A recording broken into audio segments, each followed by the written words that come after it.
One dynasty ends, then a new one begins. Every chess player has one goal in mind when it comes to classical chess: the FIDE World Championship. But before you can take a shot at the king, worthiness must be proven. 8 for the open section and 8 for the women are in Cyprus to do just that. First chances for some. What a moment! Last chances for others. Whether or not he gets another shot at the world title, his career will be defined by resilience. But all with just one goal in mind. He will be the youngest world champion. World champions Gukesh and Wenjun await their challenges, and we wait with them. It's time to let the games begin.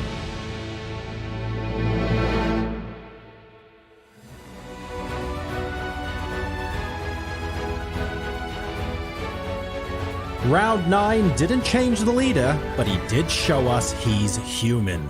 Sindarov had Bluebaum in serious trouble, let the win slip, and still begins today a 1.5 clear. So the gap remains very real, but so does the chase. Geary kept charging with a second straight win, this time over Caruana, to move into sole second. And for the first time in days, the tournament feels just a little bit less settled. In the women's candidates, the picture is tighter still. Du and Vachier-Lagrave now share the lead after both won again in round 9, while Muzichuk missed the chance to stay in front and now sits half a point back. One section still has a frontrunner. The other has now become a sprint. Welcome to round 10 of the FIDE Candidates. I'm John Sargent, and joining me today are two amazing voices of our game. First of all, if there's a mate on the board, however obscure, the super GMs can't see it, the computer can't see it, even chat can't see it, she'll find it. It's Judith Polgar. Welcome back, Judith. How are you? I'm doing very well. Great, thanks. And joining myself and Judith, if there's an extra 0.2 to be had on the eval bar in 80 moves time, the super GMs can't see it, the computer can't see it, even chat can't see it, he'll grind it. It's David Howell. Welcome back, David. Thank you, John. I'm very excited about today. I have a feeling it's going to be a really, really exciting round. So before we get stuck into the chess, don't worry, you guys have us on your screens for the next goodness knows how many hours. Let's go ahead and see what the situation is like on the ground and what the players have been doing last night and this morning as we head over to Mike Klein for his morning stand-up. Mis amigos, we are outside the Cap St. George Hotel. There's not a cloud in the sky, and we're getting ready for round 10. As these sunbathers enjoy life in the sun, what are we going to see inside? Well, Vachier Sindarov still has that 1.5 point lead, and the rich only get richer. He's got 3 white games out of his final 5, but all eyes are going to be on Anish Giri as he continues his chase trying to track down Sindarov. Anish gets white against Nakamura, and if he can just pull to within 1 point, he's still got that head-to-head game in round 13 that he's going to look forward to. He'll be able to control his own destiny if he can get within a point. Now, over in the ladies section, the 2 leaders, Vachier and Vachier-Lagrave, they both have black today. The critical game is going to be Anna Muzichuk versus Vachier-Lagrave. Anna has been scuffling a little bit. She had a loss 2 days ago, and she failed to win a better position yesterday, whereas Vachier-Lagrave's got 3.5 out of 4. Now, in their lifetime meetings, they've played almost all draws, with the lone victory coming to Vachier-Lagrave. Anna is going to need to reverse that trend to get back in this thing. That's the news from here. I've got my Freddo Espresso. Let's get back inside.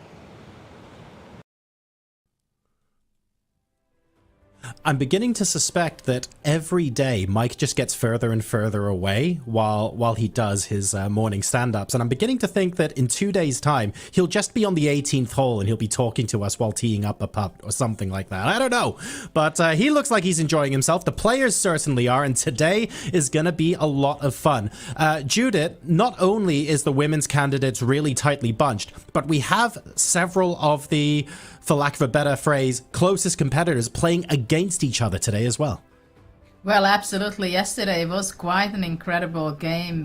What Vachier-Lagrave won against her countrywoman, Divya. That was such an important game to be in the leaders and stay with the leaders. from Vachier-Lagrave, and she's going to have a very tough game against Anna Moseichuk because she's half a point behind now. But of course, we know in one game anything can happen, and Anna is playing incredibly well. She went off the great road against Divya with huge blunders, but today she's playing with the white pieces. Yesterday she was almost winning, so it was something that she has to get back on track, and if she wins again, Anna, then she can take the lead herself. And of course, the second match also with Zujiner against Bibisara is a very tough match. I mean, Bibisara, of course, she's not performing too well in this tournament, but she's a very tough opponent. So she can ruin some good moments to her opponent. Speaking of ruining good moments, David, if we take a look at the standings in the Open, look, we know that Sindarov is in the lead. We know that Giri's in pure second place. I'm actually going to say, let's skip over this screen and look at the pairings, because today is one of those days where I don't think Sindarov's board is going to be the most interesting matchup. We have Anish Giri taking on Hikaru Nakamura there on board too. And for both of these players and their story in the candidates so far, I don't know if it's fair or not, but I feel like the story there almost overshadows the rest of the pairings. Exactly. This is going to be a fascinating clash for chess reasons and non-chess reasons. Of course, Anish and Hikaru, some social media sparring in the months building up to the tournament. And I think just specifically this rivalry, Hikaru has the upper hand head-to-head historically. Hikaru, it feels to me like he plays better. He feels more confident, more inspired when he's playing players he has faced before of a similar generation, or at least players he has more experience against. He knows their style, fewer variables. So I could see Hikaru playing spoiler to Anish, just like he did against Fabiano. That being said, Anish is on a hot streak, has white today. We'll see this as an opportunity. Definitely this one, I could see it being decisive. Let's talk about Hikaru playing spoiler for a moment, Judith. After his initial losses, the first half of the tournament, you could forgive a player for being downhearted, for being negative, for screaming. Hikaru, okay, maybe he did some of that, but when he was doing his interviews with Mike and when we saw him on the rest day, he was upbeat. It felt like the pressure was off. He was a lot more chilled out. And then he played some absolutely brilliant chess. It is a genuinely scary proposition that he could play spoiler to Anish as well today. Well, I think if we talk about Hikaru, I mean, he's maybe the most interesting, controversial chess player in the world out there, because he's on as a YouTuber, content creator. He is making his summary after every single game, no matter how painful it was during the candidates. So he has his priorities somehow on a different scale, I must say. His fans are the most important for him. At the same time, he can be so sharp at the board. In the first half of the tournament, I feel that he didn't make the right decisions, opening decisions. While yesterday, the day before yesterday, when he won, that was an incredible game. Yesterday, he was grinding until the very end, Esipenko. So he has the strengths, he has the patience for it, and I'm pretty sure that he has the motivation to win today, so he wants to be a spoiler for sure. The tactical cutaway to the other board as the handshakes happen. We might never know. No, guys, they did shake hands. There's no drama here. All good. The first moves are on the board, and we might as well talk about the opening of Anish Hikaru before moving elsewhere. David, Judith, over to you guys. Today's going to be a great day of chess. Bring it on. Round 10 has begun. We see an English opening to start this one, but it looks, Judith, like we might see a transposition to the Queen's Gambit declined. Just for a change. Yeah, for a change. Assuming Anish pushes deep one, he does. Yeah, never seen this before, have we? Well, yeah, sometimes we happen to see this position. Something is happening in the playing hall, it seems, no? Hikaru was looking. Wow, look at that. English into Queen's Gambit decline, transposition incoming, as our featured chat says. Not just that, but Judith, the first small surprise, I'll say. H6 has become a bit trendy, but it is provocative. H6 in all positions nowadays. I remember Gukesh playing H6, a very early H6 in the last candidates against Abasov, and that was a surprise. This time, has provoked Anish into trading on d5, and at least the pawn structure is going to be fixed. So that's black's rationale, right?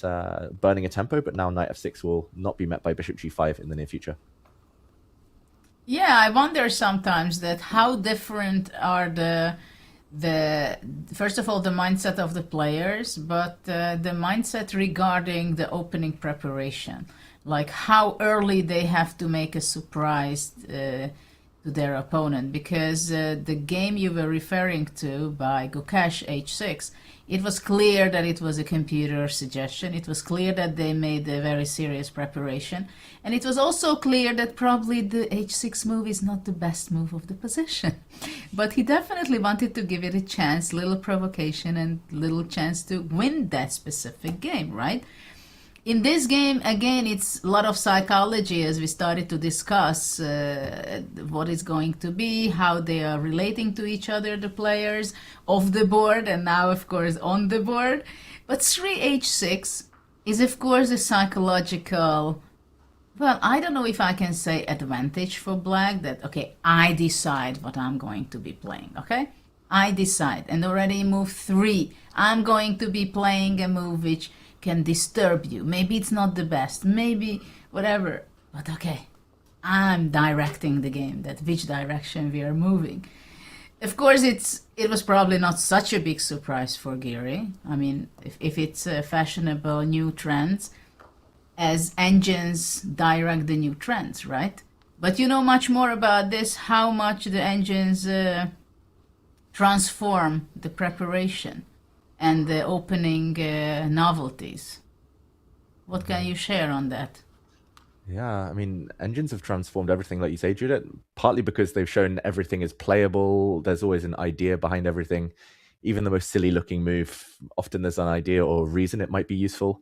And nowadays, if the engine says, oh, everything's 0.2 or 0.1, then often it's no difference. And it's like a guessing game. It's a game of bluff. It's like you want to find the lowest possible move according to what the engine suggests that's still playable, meaning that your opponent hasn't looked at it. So Gukesh would always, against Ding, for example, play like the 5th most popular move in the position or the 5th top engine line, still 0.0. But like you say, it's the psychological issue. And I mean, to my eyes, this looks quite healthy for black.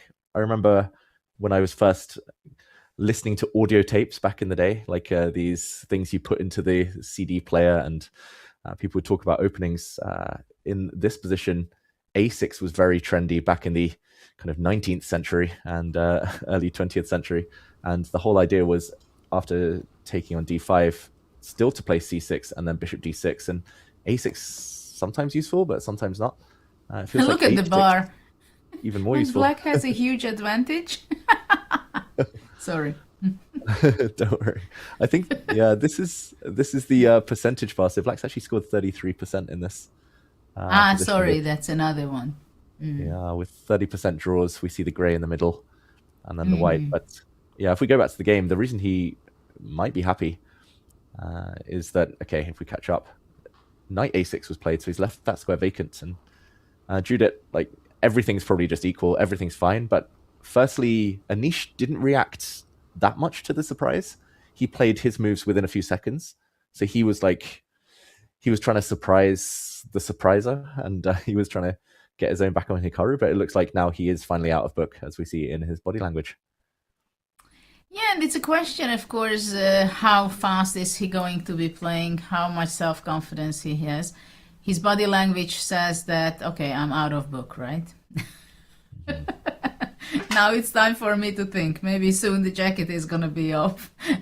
Also to lean into the game. And knight a6. Well, of course, this is possible because knight e2 was played in the previous move, so the bishop cannot capture that. Otherwise, the structure would be awful for black. It's a logical move. Black wants to keep the tension, doesn't want to exchange, of course, the bishop, because knight f4 would be developing move. This keeps me busy these days when I look at chess, because, of course, when I was in competition, I was not analyzing the different patterns, how interesting chess is from patterns perspective, let's say. Now that I teach, I give talks, and I want to see different things. I look at it, and it's one of the key things, especially on higher level, but I think in all level. When you have a tension between pawns, who takes, who captures who, or with bishops or pieces, I mean, here also, of course, you see the tension, but if black takes on f4, it's a huge advantage for white, right? With a tempi, I just come knight f4, but white also doesn't want to take on d6, because then queen develops to d6. And you keep the tension, and who will be first? Or white is going to be playing bishop g3, just to say that I'm keeping the tension, I'm not going to give up. Because it's not so easy for white to... I mean, I don't think he wants to go g3, bishop g2, can he? That would be kind of risky. Maybe the bishop would just move away from d6 and then g5. White bishop is trapped. G5. Whoops. That would be awkward. I agree, Julia. It's like I think of it like a salary negotiation or something. It's like you don't want to be the first one to say, okay, fine. Like you don't want to agree to your opponent's terms and say, yeah, just you lose a bit here. You're like, okay, fine, just let's get it done. Let's get it over with. You don't want to blink first. You want the other person to say, yep, I agree to your terms. Yeah, but it's interesting because there are so many situations in a chess game when it does matter. Like you have the rooks on the c file, right? You don't want to capture and give up the file. So somehow you have to develop your game that you're ready to keep the tension. Yeah, and I'm going to say I'm not so impressed by Anish's opening. Like he blitzed against h6. He blitzed the next few moves, and here we are. But the pawn structure is really fixed. The center's closed, therefore, like tempi is not so important. Like maybe he will take and remove his knight. I don't know, g3 or f4. Maybe he'll play.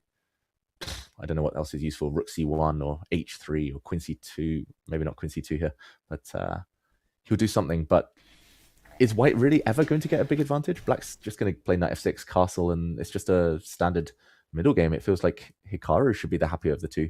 Definitely survive the opening. I completely understand your point, and I'm wondering that the knight on e2, isn't it just completely misplaced? Maybe white has to take on d6 and play knight f4. Yeah. I mean, maybe there is nothing better. I mean, I have to move on with my plan and my development, right? I mean, now bishop a6, I would be happy if I could do. You go knight c7. And then I don't know. Yeah, and it's there, you see? He also didn't find better than that. Yeah, I guess the argument for white is that like maybe later the knight on d3 is actually quite a good square for that piece. But yeah, maybe he'll be the first to occupy a nice diagonal. So the black bishop can't really get out anywhere, but I don't know. I'm sorry, what's the point of having the knight on d3 if you could have your knight on f3? Because e5 square is something that you want to occupy, right? True. So he could play, if you go back a few moves, instead of knight e2, he could take bishop takes d6, queen d6, knight f3, straightforward, and go for knight e5. Probably he didn't like that knight goes to d7, or he just thought knight e2 is an interesting continuation. Yeah, it's probably prep, but he's put his knight on g3, Judith, so we've actually seen something a little bit different. So he's not caring about going to any dark squares. What's the idea here? I guess he wants to... So maybe he cares about the f5 square more. Yeah. I don't think he'll jump while black can just take it. Black would love to trade off this bishop for a knight. No, but just because black has played h6, black is not going to play g6, which could be sometimes maybe not bad to control that, but not after h6, right? Yeah, h4, h5!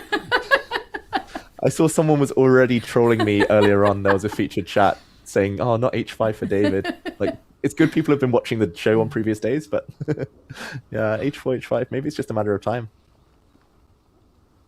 Maybe, but... Do you think white is going to be castling long? Yeah. Otherwise, I don't really see why he's been doing this weird stuff, like knight e2, knight g3. I could see black... Like, if white castles kingside, though, I could see black maybe playing h5. No, but I'm going to go queen c2, I'm going to long castle, and then I have two ideas. Either to play f3 and e4, or I move away with my knight to f5 and go g4. You have your H pawn patterns. I have my G4 patterns. Which one's better? That's... But by the way, maybe bishop f5 can be interesting. So here, for example. Because really, I mean, when we have the pawn on h6, then the knight on f5 is much more powerful, right? No g6, no kicking me out. That's true. And just to show that idea, like, okay, let's say I just do it on your terms, except that that I'm losing a tempo as black, just on the theme of what we were talking about earlier, like maybe even g4 immediately. But yeah, g4, of course, immediately. You can't stop me. And I just wanted to show that g6 is always impossible now, as you were saying, as the h pawn hangs. Yeah, looks good for white. And okay, basically Giri should be playing for a win, clearly, right? Even if it's going to be a draw, he should be taking some risk today because he wants to chase Sindarov, right? And still they are going to have in round 13, the penultimate round where they play against each other. So if he can catch up only to have 1 point less, then if he wins that game, it's open. Yeah, that would be... race on, and they will meet. Anish will have white against Sindarov, so anything could still happen. But yeah, first he has to get past the wall of Hikaru Nakamura. I don't think it's going to be easy. Hikaru quite likes his kind of locked structures where he can just maneuver and no immediate tactics nowadays. I've noticed a big strength of his. He just wants to wait and maneuver around and make chances a bit later. So, okay, we might see what happens. I'm betting that he's going to be playing long castle. You think it's going to be short or long castle by Giri? Because it's Anish Giri, I'll say short castle, but I think I want to see long castle. I'm on your side, Judah. I want him to castle long. I just don't know if it's his style. And if so he's what do been you slightly think? Surprised. We'll wait. We'll see, but let Giri think about it. Maybe he's going to take his time. And what do you think about going to the other game, to Sindarov's game? Because it's getting sharp. Let's do it. We'll jump over straight there. And Sindarov against Pragg. Of course, it's a Queen's Gambit. Let's what else? Figure out what else. It's the tournament of the, or it's the opening of the tournament, I should say. D4. Knight f6. Okay, by transposition, Queen's Gambit now with d5, knight c3, and yeah, we've seen loads of different branches. Judith, we've seen bishop b4, we've seen like d takes c4 this tournament. Pragg, I noticed, likes to jump around quite a lot.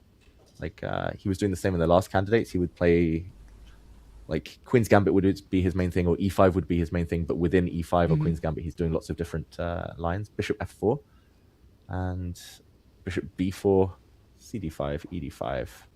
And this is how we got here. Knight e5, knight e4, defended. And this is always fiery stuff, Judith, right? Like anytime a knight lands on e4 and the pawns start pushing, it becomes very, very concrete and double-edged. Very concrete, and for Pragg it must be not easy to digest what he did not win yesterday against Wei, because he played fantastic game. He made some incredible moves, and when he was having his completely winning position, he was misplaying, while we have to say that Wei made an incredible defensive strategy, and the moves he made, I mean, it was quite impressive for both sides, but I'm sure Pragg had to come over on that game because it was not easy to handle it. He must have been winning yesterday, but okay, of course he's very young and he knows that he can be a spoiler against Sindarov. He does not really have a chance to qualify too much, but he can be a spoiler. And okay, Sindarov actually in the last 3 games, in his opening preparation, we could see some holes. Yeah. Because he was playing well against Giri. He was winning. That was a big miss for him. I mean, he was, or at least he was very close. And then against Yasipenko with black he played, and yesterday he played with black, and he had some difficult moments after the opening. Later on, he fixed it, and even yesterday, he would have a great opportunity practically to win the game if he's instead of exchanging queens. Yeah.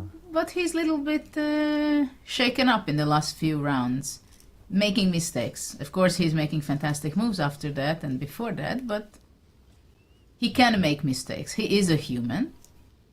Yeah. And they are both very young. They are the same generation. Yeah, everyone everyone feels young these days. Hikaru watching on one of the other generation. But Judah, it does seem like maybe only the second time that I remember, or maybe third time that Sindarov is actually lower on time after 9 moves than his opponents. He's been surprised.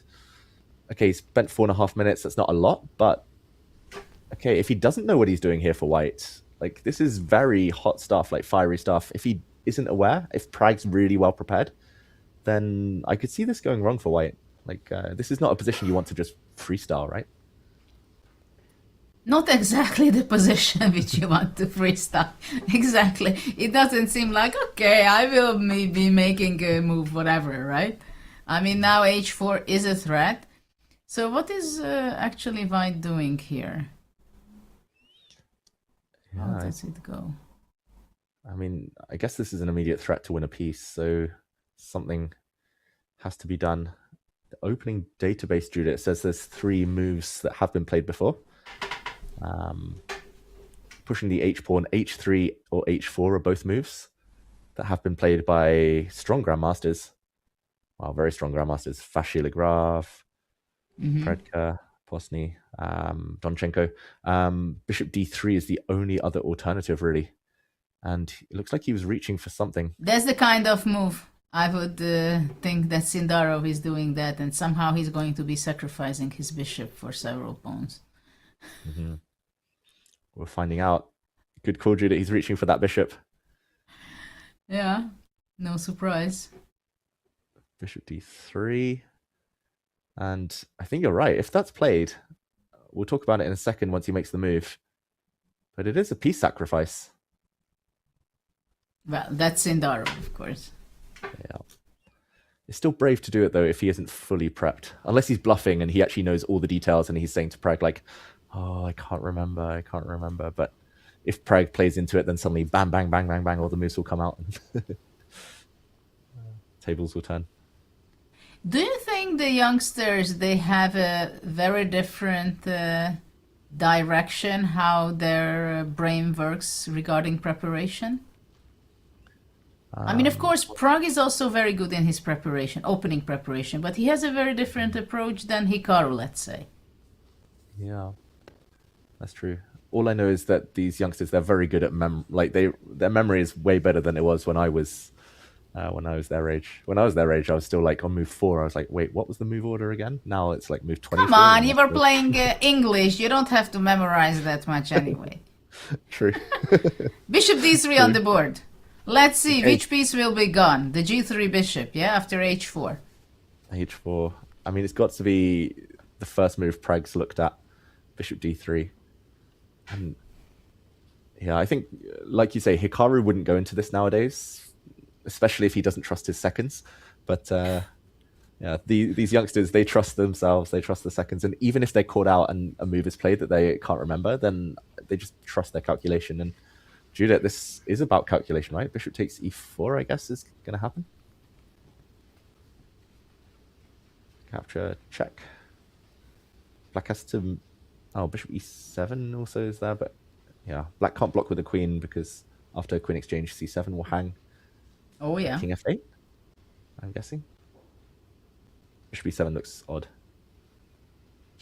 Bishop e7 maybe just doesn't work, actually. Bishop e5. f6.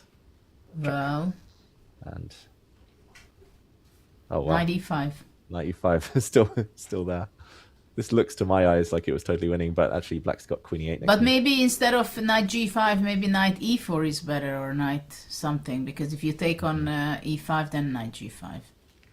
Oof. Yeah. That's wow. How is this surviving for black? Maybe takes queen e7. F6, sorry. I have to be f6. give the king a square, and this is crazy. Yeah, but even knight e6 and c7 is hanging, or knight h7, the other idea. Or you just wanted to take and take on e5, but then knight g4. Yeah. Okay, there would be choices, but black won't play bishop e7, I think. Black will, in this position, oh, sorry, h4, take e4, king f8. I have a crazy question. Okay. I think it cannot work. If I don't play bishop e4, Okay, it's in the live position. Oh, well, if h4. probably it cannot work because you're not going to take my bishop. But I was thinking, can white have at some point to go king e2 with the idea if h takes g3, h g3, and I open up the h file? Wow. That's very No, cool. it cannot be good. Because I want everything. No, actually, after h takes g, I go knight d5. Yeah. Yeah, maybe safer to take this one first. So maybe you have to take, yeah. Because somehow what I wanted to get, like h takes g3, bishop e4 takes, queen takes e4. And if let's say king f8, which probably you don't play because you go queen e7, then h g3. So somehow to open up. Still scary. Like, computers will refute it, but it's still scary for a human, this type of thing. I could see this idea later, maybe. Yeah, but I'm not sure black is going to be taking. So, okay, let's go h4. And, of course, what you said, bishop e4 is the most natural way of continuing. Okay. Queen e4, let's say king f8. And I can see that there have been games in this position. So let's go here. Long castle. Ah, nice. Better version, Judith. Better version. Take the bishop, and you got your Engine h file. doesn't like it. Yeah, I want the h file. I mean, this is terrifying still. Rook g8. Or...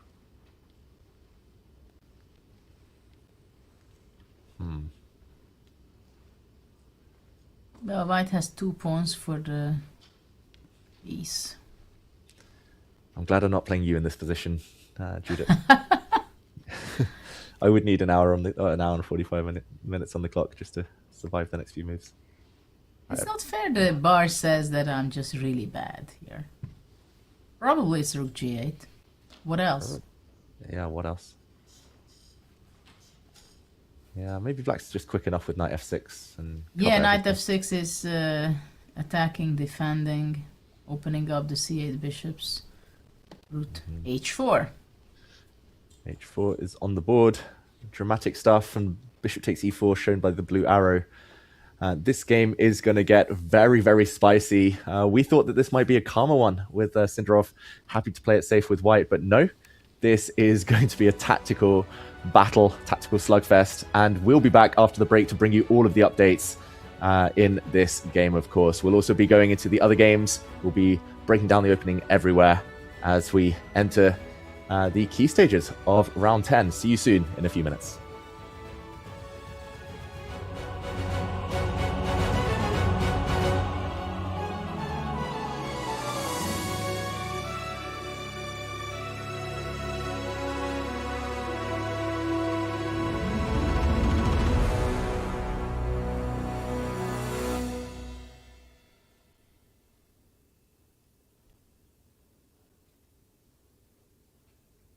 Now, of course, your countryman Gukesh won the last candidates, went on to win the World Championship. So you've seen him go through this process. What do you think a win at the candidates would mean to you? How would it change your life?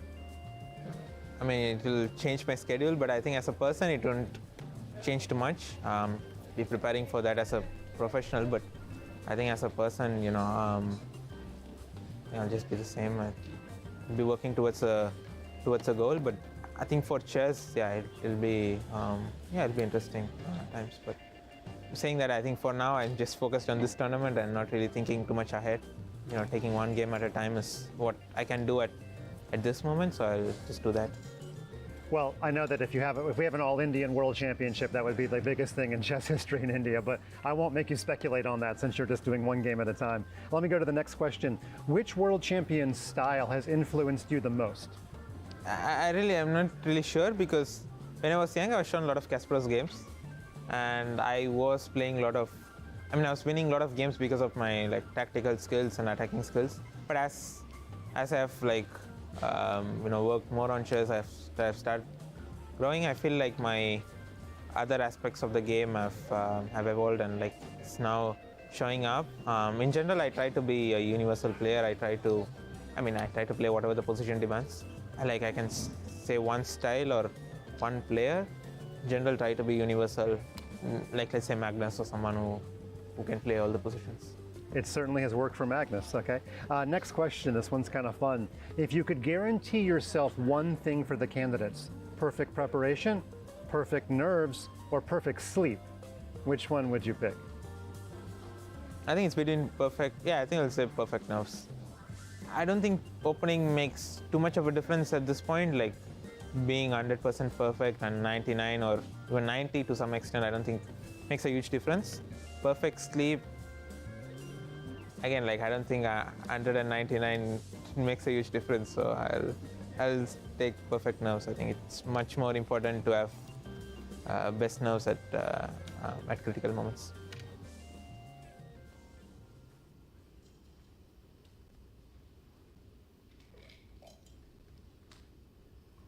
Your brother told us a funny story that sometimes when you're at home, if one of you is studying, you might have to ask the other one not to steal your idea. Can you verify this is a true story? Yeah, sometimes when we are discussing something, some things you don't want to, you want to play yourself when you're finding something. So it happens, yeah. So we just make sure, okay, this is my idea, you're not going to play this, yeah, like this, so it happens, yeah. Do you also motivate each other? For example, if you're at home and you're studying, but Pragg is on YouTube, do you ever tell him, hey, you need to get the chess out and work on your chess? It doesn't usually happens like this. It's more okay, I've been working a long time, now just take a break. This is how it is sometimes, because we both have the tendency to work a lot and forgetting to take a rest or take a break. So it's actually the other way around. Wow, so you're not telling each other, you're not motivating each other more, you're actually trying to have the other person not focus so much on chess and do other things. Motivation, of course, he helps me a lot, especially with whenever things don't go my way. He's someone who always pushes me. He motivates me a lot and he supports me a lot, but also with it's also the other way. Yeah? We sometimes have the tendency to prepare a lot, so we have to keep an eye on each other to ensure that each of us are resting enough. What about your relationship with him at the tournament? Like in Toronto, were you having dinner with him every night and discussing your game, or were you kind of doing your own thing? Of course, we were preparing separately. We would discuss a lot about the game. Lunch, it's different sometimes because both of us are in hurry and our schedule can be a bit different. Dinner, we made sure we have together to discuss about the games, whatever has happened, and to discuss what the other games, some interesting moments or interesting ideas. So yeah, this is how it has been always. And of course, the other star of your family is your mother, Nagalakshmi, and she's made the trip here in Cyprus. Yeah. Is she kind of like your secret weapon? Yeah, for sure. She has been traveling with us for more than 15 years now, and she ensures all the other things are taken care so that we both only need to focus on the game. So yeah, it's nice to have her once again for the candidates, and it's also very nice we get to travel together for tournaments, all three of us. So yeah.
Hello, everyone, and welcome back from that break.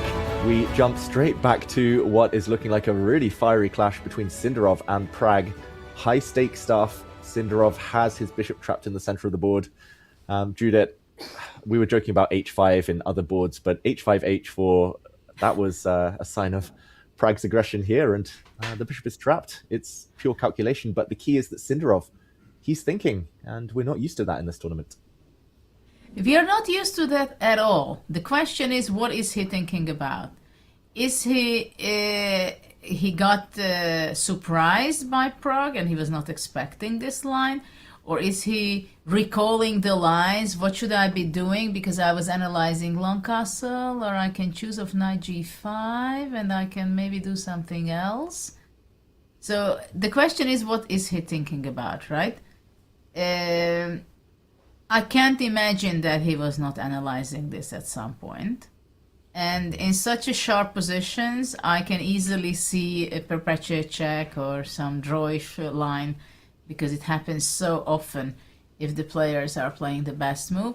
I would vote for long castle, and in our break, we didn't really have a break because we were discussing what is actually really this position is.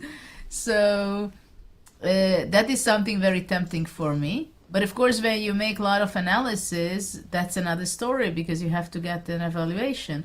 And this is also so interesting that it is so different when you make your home analysis, you're flashing out the moves.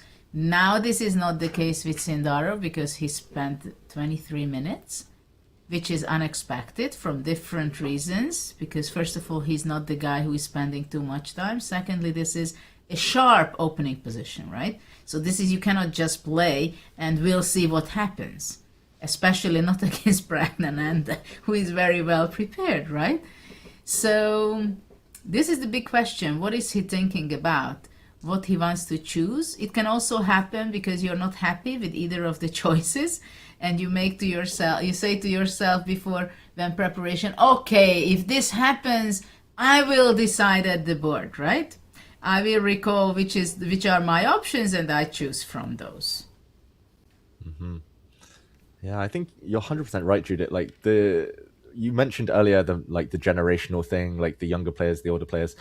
I think the older players, even if they know what's happening, they might take a few minutes. They just get their bearings. The young players, if they've looked at it before, it's like bang, it's on the board. Like Arjun, it's like he'll just play every move instantly just to show he knows. Pragg, same. I think Gukesh, same. Sindarov, same. So the fact that he is slowed down means that he might have just forgotten, or he's not aware. I have a question. Go on, Judith. Breaking news. What about d5? Wow. Didn't even see that. Nice question. So hitting the bishop. It just came to my mind and I don't understand. And look at the evil bar. Destroys my excitement. Oh, sorry. Queen e7 probably. Oh, Queen e7. Because, yeah, the idea just for everyone at home is that now the bishop is hit, and White's bishop also has an escape square. Queen e7. Wow, that's actually a pin. It's like an optical illusion. It looks like the white queen is defended. Like d6. And the problem is the d6, bishop c3. Mm-hmm. And the pin is the problem. And takes, and then c takes d6. Yeah. That is the most lost bishop I've ever seen. Ganged up on so many times. A piece. It's a little pinned. Only three pieces are attacking it. Yeah. 2 pawns, a queen and a knight. Poor piece. Okay. Good question, Judith. d5, not good. Yeah, and okay, you mentioned a move that we were discussing in the break. Like, when in doubt, castle the king. Normally you want to do that earlier in the game, maybe before the tactics start, but okay, let's say white castles long, just to get the rook on the d-file, and wow, the bar does crash.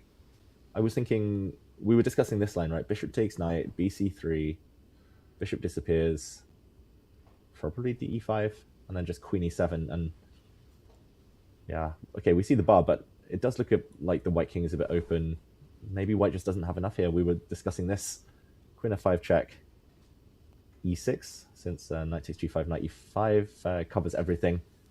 Black suddenly totally winning. So e6, queen to f6, and here you mentioned the cool move, e4, and it's just complicated. I have no idea why black's better. I would It is probably take the pawn humanly here. cool, you know? Yeah. Engine-wise, it's not cool. Yeah, I'd probably bail out here and pretend it was all prep. Draw. But yeah, maybe in this position. You know what? Maybe black is just simply going knight f8, capturing the pawn on e6. Like Bent Larson said, knight on f8, there is no mate. Yeah, No. that's true. That's very just calm. But you know, that's kind of worrying what Sindarov is doing with his time. I mean, he's probably calculating knight c g5. I do see on the database, Judith, the only other move that's been played in this position, other than knight takes g5, which is maybe the main line, and it's been played a few times, is queen to g6. But yeah, our producer alerted me to a game that Ivan Sokolov once won with the black pieces, and I did see in that one queen g6 already, just like after castles, the evaluation totally drops and goes in black's favor. So it does look like maybe knight takes g5 is the only way to hold the balance, at least from what I can So tell. let's say a bit about knight g5, what is really about. White has strong attack potential, I agree with our feature chat there, but it needs to be accurate. Knight takes g5 threatens this one. Okay, knight e5.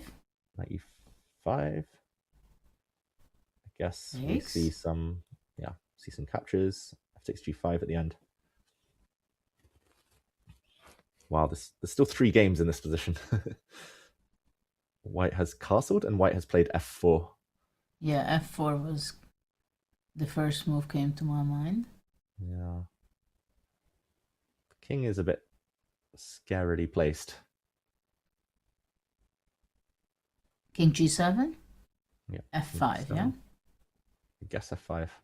Or maybe white just castles and keeps f5 up the sleeve, but let's say f5. Okay. He's going to take on g5. Breaking news. Plays the best move, Sindarov. Of course he does, but it cost him a bit more time. We'll see how well Pragg is prepared now after this move. Everything looks forced. Yeah. Of course, You the can bar start- says that it's roughly equal, right? I think they're the same, taking the bishop or taking the knight on c3 first. Yeah, for everyone at home who can't take on g5 because the rook on h8 falls. Okay, I think we're going to get that position, Judith. Like, pretty much forced now.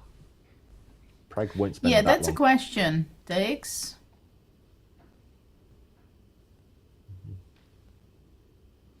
But by the... Yes. Yeah, rook d1 probably just helps black. Maybe. But I'm going is to say it the word maybe a lot. Is there d takes e5 you think a must? Okay, so I don't have anything else after... so... Yeah, because before... Yeah, the question is bishop c3 first or knight e5 first. So you're thinking like knight h7 or something? Or? I was thinking about knight h7 also. Or f4? Or... No. f4 I was also thinking, but the problem is after f4 I think that black simply goes knight c4 and I'm going to have real weaknesses there on e3. Yeah, knight c4, knight g4 somewhere. Yeah, the attack is drying up. So we have bishop takes c3 on the board. Easy move for Sindarov at least. He takes back. Yeah. Knight e5 Pragg. on the board. Only move, but obviously the most logical. Black's going to be a piece up. And I think that position after d takes e5, f takes g5, that is the key. Like if Sindarov tanks there and spends more than 10 minutes, then I'm a bit worried for him. If not, then maybe he did know all along and was just trying to remember the move order. Or It's interesting because actually white has only 2 pawns for the piece. After d takes e5, f g5. The Double black pawn. king is vulnerable. So this is, we are having it on the board. d takes e5 is played. Okay, we have this. Crazy. Judah, I don't know if it's just me, but I would never, like, if I were leading a tournament by 1.5 points, biggest tournament of my life, like, especially if I was surprised in the opening, I would never, like, go into anything like this just in case. It just feels way too risky. There's other ways to play for a draw with white. Maybe he thinks he's testing Pragg, but I don't really see the upside. Yeah, but it's very interesting that how much you control yourself because of the tournament situation. This is a big question, especially with young players, I think, when they don't know exactly necessarily how to control themselves. Because this is Sindarov, I think, in style. He goes for it, he's sacrificing, I have some pawns, my opponent makes mistake, I make a mistake, and somehow I outsmart him somehow with the time element of the game. He goes wrong and then I win. This is what we've seen in the World Cup, which he won, I think. That he didn't play perfect. It was far from perfect, but he's just such a practical player. Well, this is what you say, that this is not practical to choose this opening, right? In this tournament situation. But I had this, myself, that I remember in 2005, maybe I told you this story, against Topalov. And it was in Berlin. And I played at some point G4. And I didn't play my G4 because I wanted to win, I wanted to crush him, I wanted to be aggressive. I just thought that that's the best move in that position, which wasn't. At the same time, after I lost the game. And after the game, people came to me and said, "Why did you do that? Why were you so aggressive?" And I just said, that was not my intention to be aggressive. That's not the reason I played G4. I just simply thought that that's the best move in the position. I wanted to be playing the best move because I was not sure that I have any advantage anymore, or even if I have the upper hand. And actually later, I could still play better, but it was not the best move. But it's just me, and I played it. So I'm not sure how much Sindarov can also say to himself that, okay, now I calm down. In every situation, I want to be under control. I will always choose the more solid one. Because if he's going to be playing for draws, you know how difficult it is to play for a draw. Mm-hmm. It's like how to play that I'm not playing for a draw. At the same time, I'm choosing always a solid direction instead of the one which I would like to choose, right? Mm-hmm. Yeah, and it's very impressive. Like if it works like that, like he plays, it turns out he is actually prepared, and then it will just look like a masterpiece. Okay, he didn't risk much. It was all forced. Like Black had to find some accurate moves. Draw is fine. But yeah, it's like if it backfires and he gets out of book and he's just a piece down, then it looks really terrible. So it's like he's taking that risk of looking really clever or looking terrible, but not much in between. Yeah, but it's in the other hand, it's also tricky that if it's equalish and he looked at it, then why is it so risky? Mm-hmm. If this is his type of game. Because if he goes very solid and then he feels and he gets worse, it's also not a very good scenario. But of course, I fully understand and what you're saying, that, yeah, we could imagine with 1.5 point lead something more solid, right? Maybe. But I think if he still had this position, but with 1 hour 55 on his clock, then I wouldn't even dream of questioning him.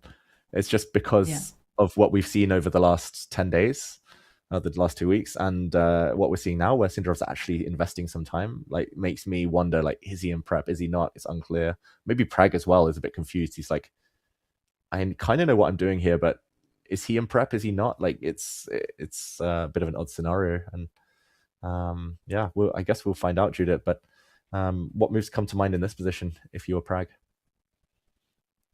Well, hopefully he prepared it.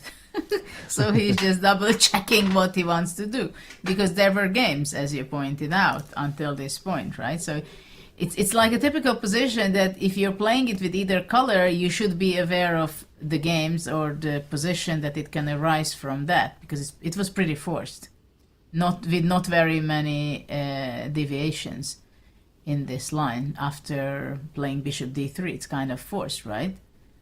Yeah. And I mean, the most natural move to my eyes, and it's also the only move that's been played, is king to g7. And there have been some grandmasters playing this position. Two But Norwegians. I don't understand. I don't understand king g7. After king g7, why can't I just go f5? e6? I cannot go because you take gf and bishop e6, right? I'm not castled yet. Ah, okay. No, what do you do on e6? Maybe queen f6? I wanted to go f5. I want to block your bishop on c8. Ah, but probably you're gonna break out. You just want to give me c3 and just move. Wow. This is cool. But okay, it's much more logical what you say. I start with f5. Mm-hmm. Not with e6, f5. Mm-hmm. And okay, I think the king's pretty safe on h6. So how can black start chipping away at the pawns? But to be honest, instead of f5, short castle seems to be extremely powerful as well. Because who is going to stop me playing f5 in the next move? I'm not stopping you, Judith. But Pragnananda will not stop either.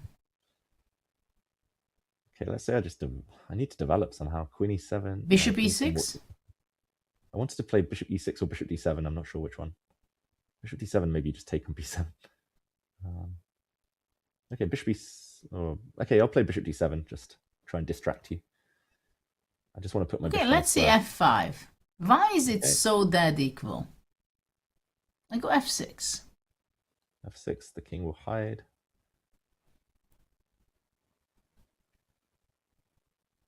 Queen g4, queen d5, or what? Yeah. Yeah, queen d somewhere. d2 maybe? Yeah, maybe. Oh. Yeah, of course, every move we make, it's like the eval bar's undecided. Which means that probably we're gonna see lot of inaccuracies. Yeah, it's possible. Very possible. King g7. Okay, castles. Yeah, there has been a game in this position after king to g7 castles between Simon Agderstein, many-time Norwegian champion, and Arian Tari, former world junior champion. Mm-hmm. And after castles, black just played h3. And after f5 resigned? Not yet, but it was actually a draw, but rook h4, and it got really weird. Queen f3, G4? queen d2. g4 here, that would be cool. Just lock out the rook. Yeah. How is everything 0.0? It's just crazy. Of course it's 0.0. Don't tell me you're surprised, David. Yeah, but like I wouldn't be surprised if it was going to be some forced perpetual, but we haven't even come close to seeing anything forcing. But my question is, let's say if you have not analyzed it, nor Sindarov, which side would you be taking? Black. Still. I mean, yeah, I just need something to hold on to, Judith, but it's a style thing. Like I prefer if I thought it was equal, if I thought I was worse or losing, then I wouldn't touch it. But if I let's say you know that the position is equal. You know that it's 0-0-0. Okay? Yeah. No preparation from either side, and you would take black against Sindarov. Oh, again, he didn't say against Sindarov. No, it's against Sindarov. Sorry. No.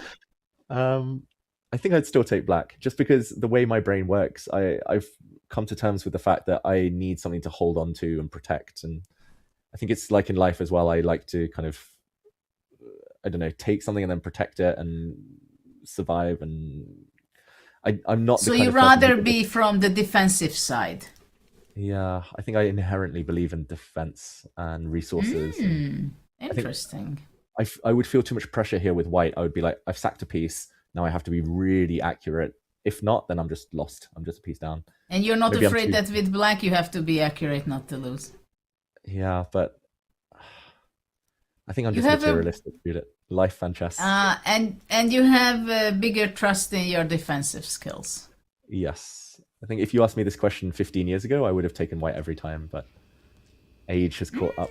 The attacking instinct isn't, the attacking trust in myself, the fearlessness isn't there. But Judith, I get the impression you might take the white side. Oh, why do you get this impression, David?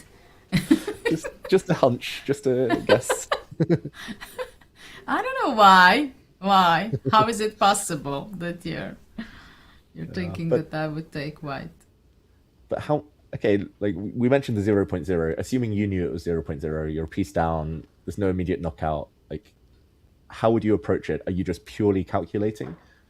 Is the risk at all in the back of your mind that you're a bishop down, or are you just looking for ways to set traps, to set threats, to improve? How does your mind work in these positions? Oh, well, obviously I would go to this direction. At the same time, because I wouldn't like to be with the other side. And I would think that it's more dangerous for black. Mm-hmm. Yeah, I mean, it does look dangerous visually. Very dangerous. It looks very dangerous. I think it's much more dangerous for black. Much more way of going wrong. Because I have very simple plans. I have my plan to go f5, e6, block the bishop, or castle. Exactly. I don't have any other. What, am I going to move my queen? Where the hell I should be moving away? Mm-hmm. Yeah, Judith is the one who knocks. No idea what that means, but it sounds impressive. Judith, maybe we should get a poll up in chat. It's 0.0. Who would take white in chat? Who would take black? There's no without right preparation. No answer. Important part. Okay. Without preparation, if you were going blind into this game, you'd have black against Sindarov or you'd have white against Pragg. Let's get a poll going. Chat, are you materialistic like me? Can you count to 3 and think, oh, I'm a bishop up? Or do you see the potential, see a naked king and think, this is it? It's too good to turn down. It's going to be interesting, Judah, actually, to see whether there's more kind of attacking-minded players out there or more who believe in the defense. Yes, but it's very interesting, that we are strictly saying that without preparation. Mm-hmm. Because with home preparation, everything is a different story, right? But it seems like, which is still not really understandable for me. I mean, if they go for this, they should be analyzing further, right? Mm-hmm. Yeah. And I still have the feeling that Pragg also might be out of the book, but I can't believe that. It's just weird, right? It's something strange is going on. It's like they both kind of bluffed each other into this variation without fully knowing the details, or at least not having looked at it today or in the last few days. Maybe they looked at it like a few weeks ago and then they're like, oh God, like, is it King G7? Is it Queen E7? Is it Bishop D7? Like, those moves are good, but I can't remember which order. Like, it's as if they were both like, okay, I dare you to go into this. And the other one's like, oh, I'm not sure, but they continue and they keep daring each other and they keep they keep saying yes, and here we are. But also maybe the key word is that both have great self-confidence, and one says, okay, it's equal, so I'm going to manage it. The other one says, okay, it's equal, I'm going to manage it. I'm going to attack, I have some ideas, something will happen. It can't go wrong. Mm-hmm. Yeah, very possible. And I've You're very philosophical. I've played Pragg a few times, and the last time I played him was a few years ago now, but we went into a line, he was like, oh, I didn't know much, but I just know it was 0.4. And I was like, oh, like, I would never think of a position like that. I would never stop and be like, oh, I'm fine, I'm 0.4. I would always need to know the plans or need to know, like, the setup or, like, if I'm preparing a position. And I've played several people like that from a younger generation who are like, yeah, I just knew this was 0.0 or knew this was +1. They trust themselves, like you say, the confidence to figure it out and just deal with it. But you know, when I remember playing with Kasparov and seeing those guys back 20 years ago, 25 years ago, 30 years ago, by now. And I knew players who learned the main lines, like that's what Gary was doing, I think. Going really on the main lines, and some of the side lines, it was not important because he knew that, okay, it should be good because you don't have time for everything. So you have to rely on your instinct and evaluation, and you have to have your self-confidence that you understand chess as much that I will manage. And maybe the youngsters do the same thing, that some things they go and they dig down very deep. At the same time, some positions they say, okay, something will happen. I trust myself on this. This is not the position I would go. I wouldn't trust myself. I would rather analyze. But when you have so many things to prepare, especially for the candidates, I mean, I wonder how their coaches are handling it this moment. I have no doubt that there's a lot of seconds who are really stressed right now.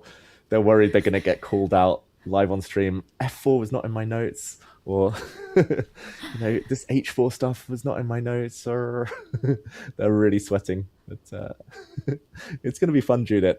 And I actually have to apologize for chat. I've never seen Breaking Bad, so I Am the One Who Knocks is a reference that's like way over my head.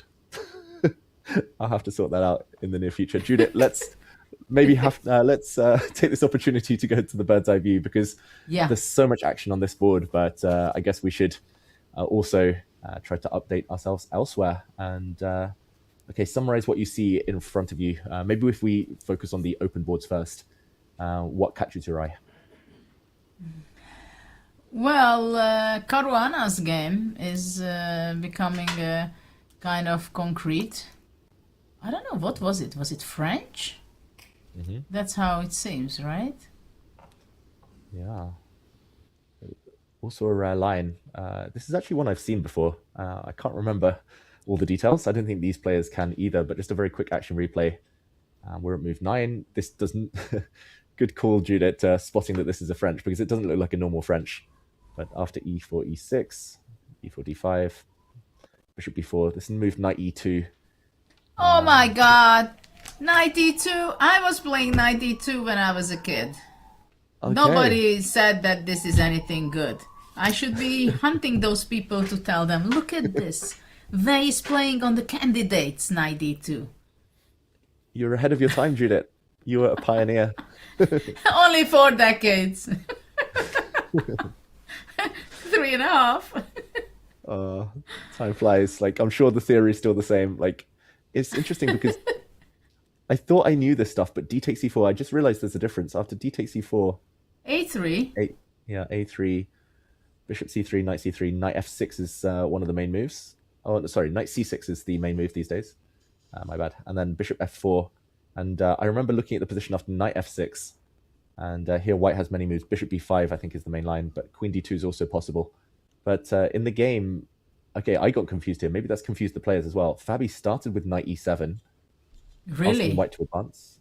Very interesting. a3, gave up the bishop pair. Now knight c6. And it's like a game of chicken again. Like e5 here, I guess there's knight f5. And d4 isn't so easy to defend in a nice way. So bishop f4. Now d takes e4. So I know this position just with the knight and f6. But the knight and e7 is a bit more flexible, maybe. Queen d2 and e5 from Fabi, giving back the pawn to get the queens off. What do you think of this? As a knight e2 player yourself, Judith, is this the type of position you were aiming for? I didn't have this kind of position because I was putting my bishop on e3. And when I played, I was not playing against this kind of guys, this line like Fabi. And my opponents were they were very greedy and protected their e4 pawn playing f5. Uh-huh. So in a position like this one, instead of knight c6 or that stuff, f5. Yeah, f5, and then I was going bishop e3, and then f3, breaking up. Mm-hmm. And I have a nice game in my book.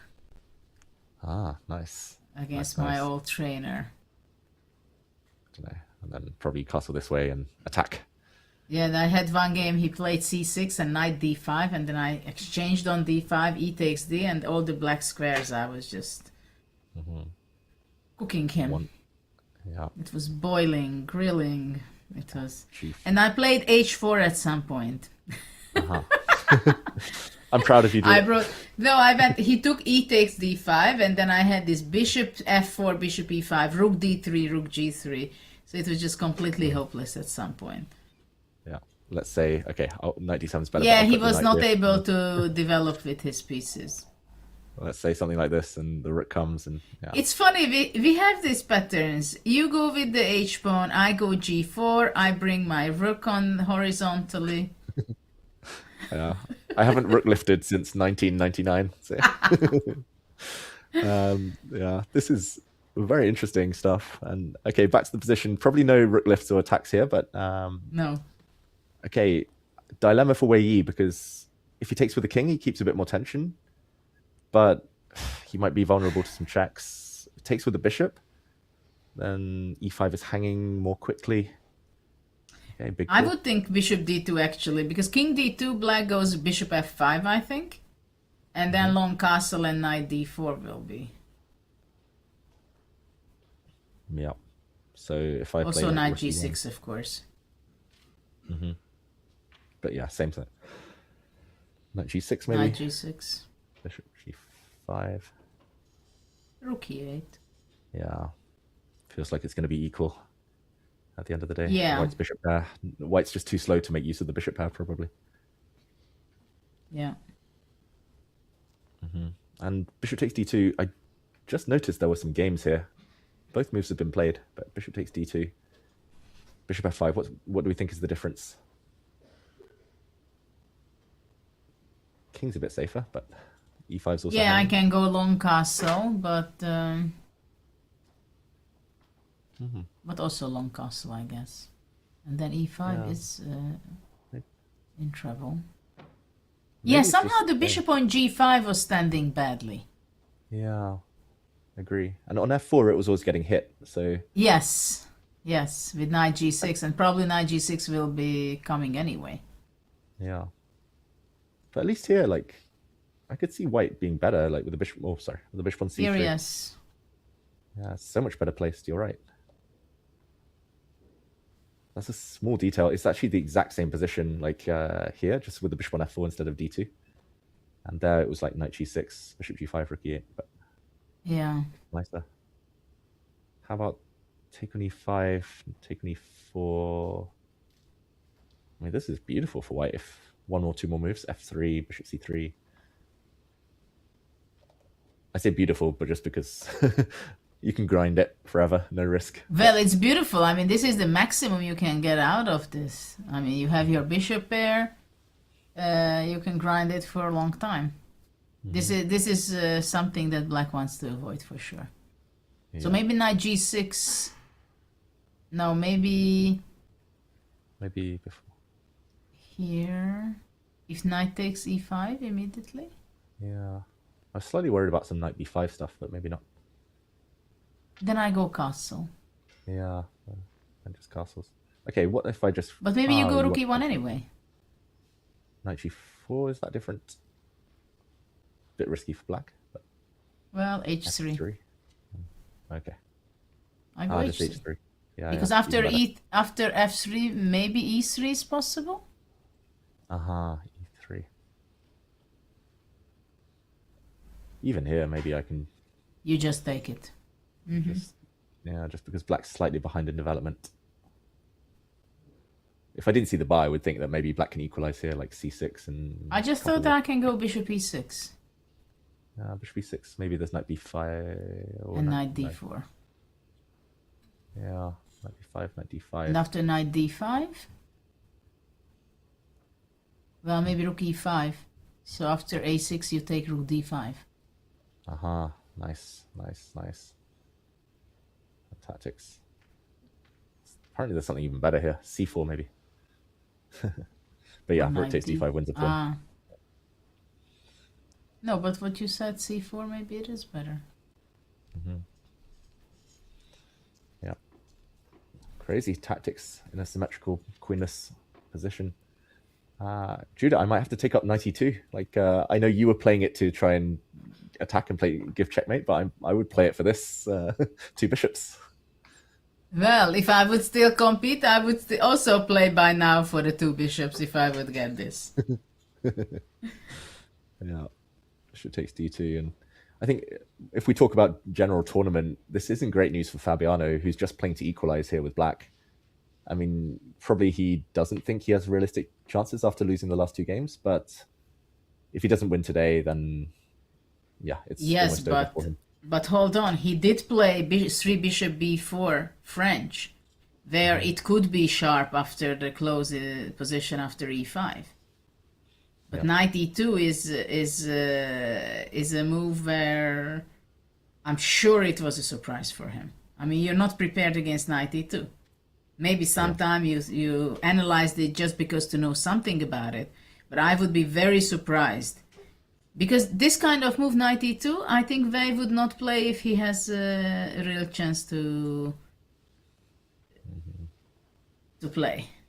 I mean, this happens when you think that, okay, if somebody going to be playing French who wants to surprise me, then this is going to be a good way out. Yeah, it's a good way but this is the last thing Fabi wanted to have, I think. Knight e2. Yeah, knight e2 and knight e7. He actually blitzed out knight e7, but it was a few moves down the line. It was here after bishop f4 that Fabi started thinking a lot and went into this line. So we see bishop takes d2 on the board. We catch up to the live position, bishop f5, and most likely we'll see all of that unfold. Yeah. There is one idea I'm thinking that maybe after long castle, knight d4 is possible. No, because bishop e3. Sorry. I wanted some knight c2 traps, but bishop b3. Oh yeah, so for example, rook e1, now you boom, knight to c2. Brilliant.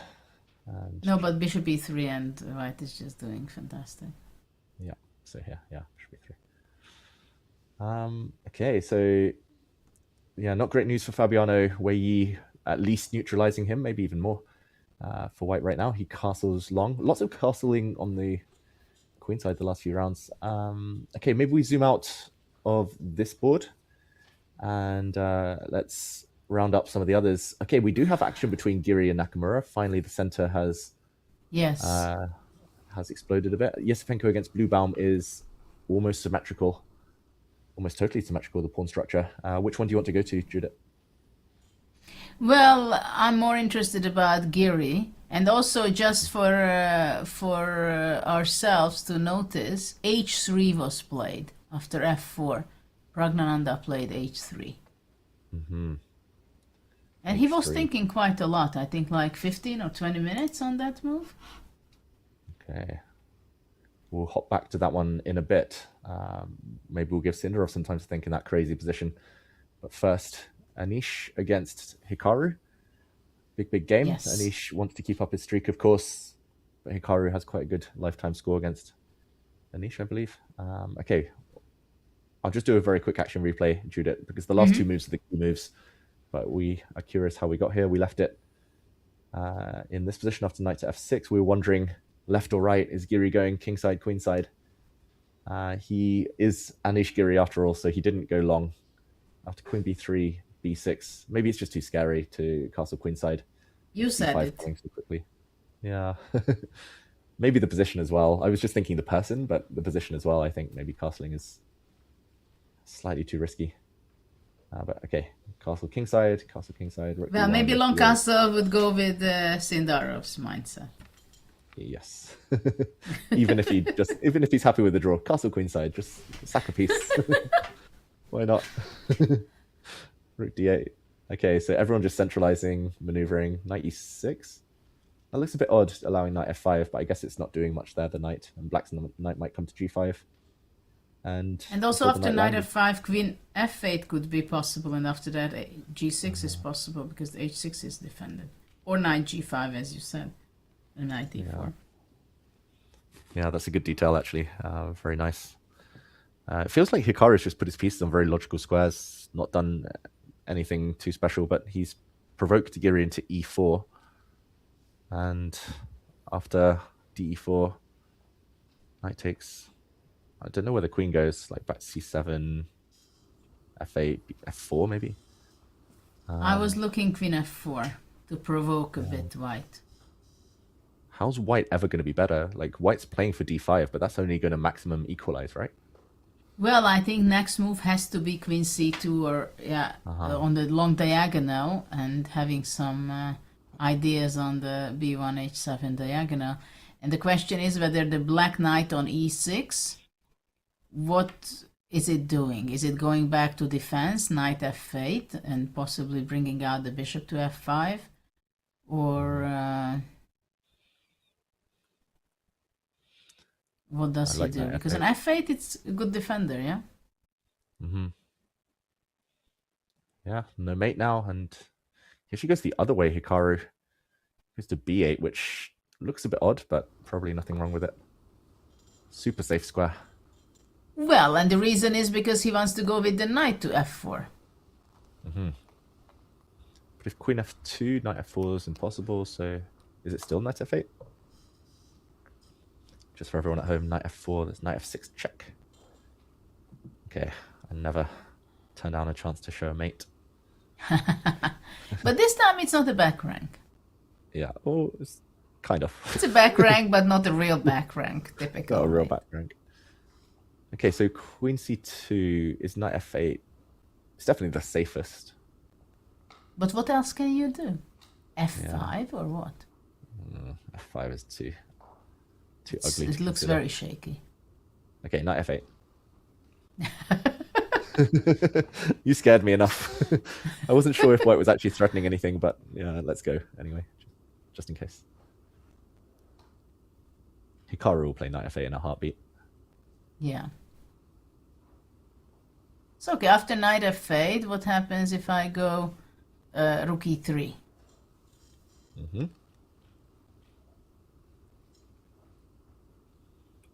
And but it can be dangerous also for white with this isolated pawn on d4. yeah, if Giri's not actually attacking anything, or like if he's not going to generate any tactics, then he's got to be careful. At some point, you might have to play d5 before it's too late, like you say. I don't really like queen on b8 though. But well, it went all the way to b8 and not to c7. That after knight f8, white cannot go d5, right? Because that would be strong. Queen c2 and d5. Yeah, the pin. And maybe black's okay, but yeah, scary. No reason to allow. I don't know why the Evo bar is so optimistic. I mean, white should have a beautiful position there. Yeah, I'll just quickly check. Knight f8. Oh, sorry. Queen c7. Here. Knight f8. d5. Wow, okay. Apparently black can hold it with bishop f5, but I would never think of allowing knight f6. And yeah, this would not be the first move to think of. And allow knight f6 because of concrete story. Yeah, takes rook d5 or something. Takes on e1 and takes on d5, but you have to have two good nerves and a very strange taste. I agree with you here, Judith. Earlier we were having the poll, like, which position would you take at 0.0? You know it's 0.0, but I would always take white here. Here we don't have a discussion and we don't have a poll because it's so obvious. I mean, this is the thing. Like, the computer says it's dead equal. I mean, would you have any person taking black against anyone? Like, it's different here. Like, black's only playing for a draw. White can play for some attack against the black king. White can play for some favorable endgame with rook on the 7th, bishop on long diagonal, maybe. Yeah, it's bizarre that this is 0.0. I just don't even understand. This is what, when it kills me, the engines. That this is what we learn all our life, that we have principles of chess, right?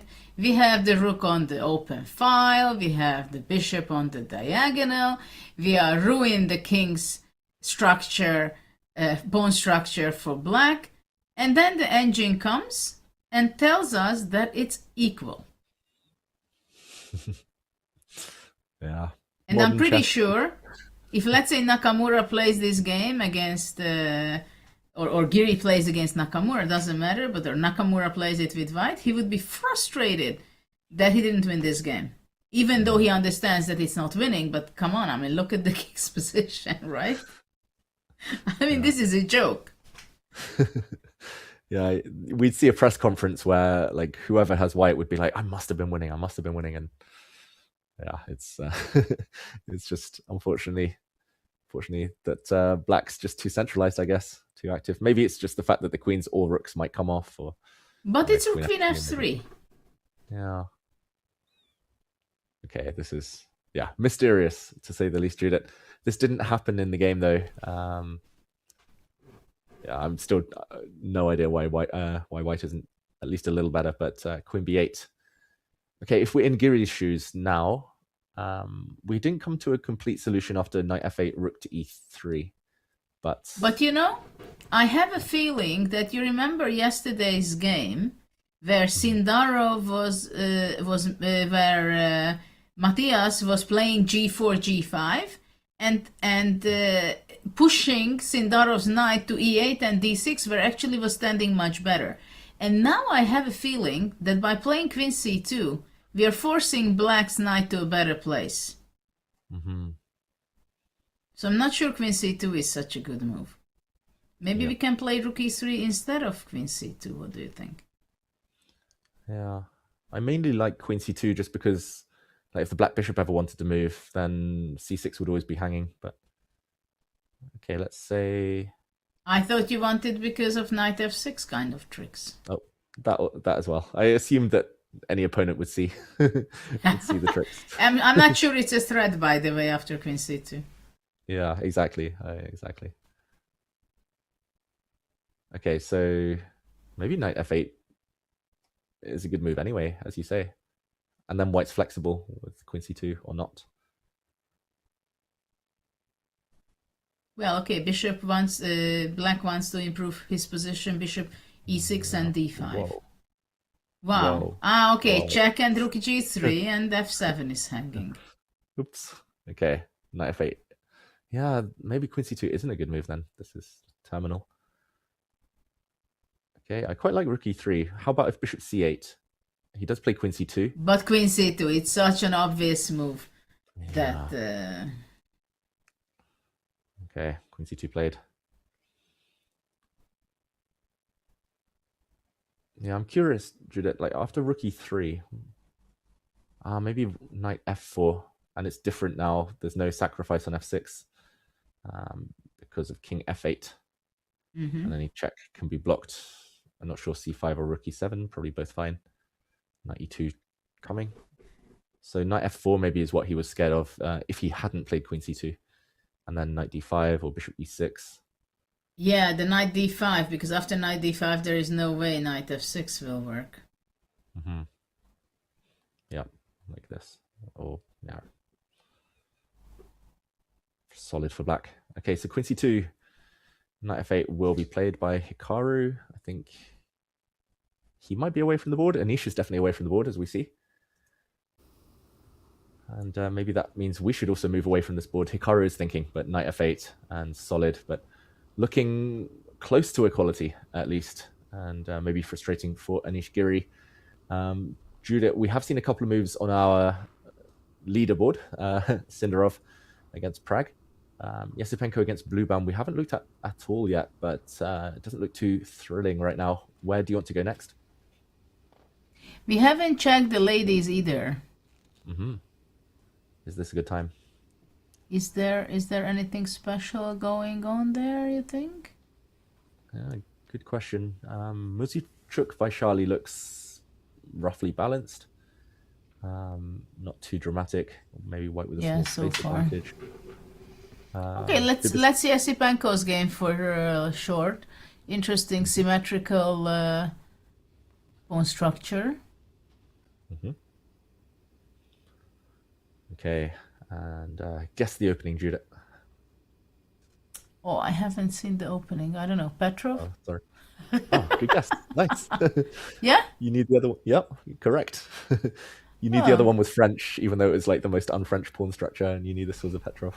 The only reason I asked, like, is because black castled queenside, and that's quite rare in a Petrov. Maybe in a couple of lines. No, in some lines they do. Yeah, knight takes knight c3, knight dc3 lines. Yes, quite a lot. Yes. But yeah, here, okay, just a very quick action replay. It was Petrov, knight takes e5, d6. And knight c4 has been very trendy this tournament. I think it was Fabiano defeating Bluebaum. Bluebaum's only defeat of the tournament also came after knight c4. And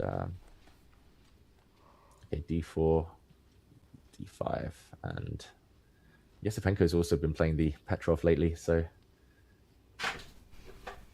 yeah, this is very interesting. He loves playing queen e2. It went wrong for Yesipenko against Wei Yi in the Petrov when he had white and played queen e2 lines. But here it just looks like everything started coming off the board. And okay, that means we just need to wrap up the final position. How would you evaluate this? Because to my eyes, I would choose white just because the black knight, not on a great circuit. Black bishop. Are you going to be planning to go b4 and stuff, or? Maybe. If the opponent provokes me to the max, but I don't see why it should be so good for white, to be honest. Rook f8 or something, and bishop f5. Yeah, I was going to ask if all the rooks start coming off. Like, is this a serious? I assume queen g3. Like, I mean, yeah, rook f1 and rook f8, right? Yeah. I'm doing what we said earlier, like doing it on the opponent's terms, but just for argument's sake. Yeah. Probably white should keep a pair on just in case. I don't see anything special story here. Bishop f5. Yesipenko's body language doesn't really show like he sees anything special either. We have this on the board. It's hard to feel any more reclined in his chair. But yeah, this position looks close to equality. Going to be difficult for either of these players to win the candidates this year, so we might just leave it there for now. But in the meantime, John, what do you make of the first hour and a half of play so far? I am loving the position in Sindarov Pragg. I'm following that game very closely. I feel like, oh yeah, the position's clearly quite close to equal is a tremendous thing to say about that position. I have also been exploring a line where it's pretty much still equal, but white gets to sack both rooks, which is quite fun. I don't think it will necessarily happen. I'll give you the line during the break. You can let me know how ridiculous it is. But folks, we're going to go to a quick break. And when we come back, hopefully we see some more spicy moves. That game is certainly heating up. While you are recharging your caffeinated beverage of choice, don't forget you can build your own chess network with the Friends and Family plan on chess.com. You can secure 6 diamond memberships for up to 70% off the standard price and give your friends access to unlimited puzzles and game review. Head over to go.chess.com/family or type !family in the chat to get started. We will see you guys in a couple of minutes for more action from the 2026 FIDE Candidates.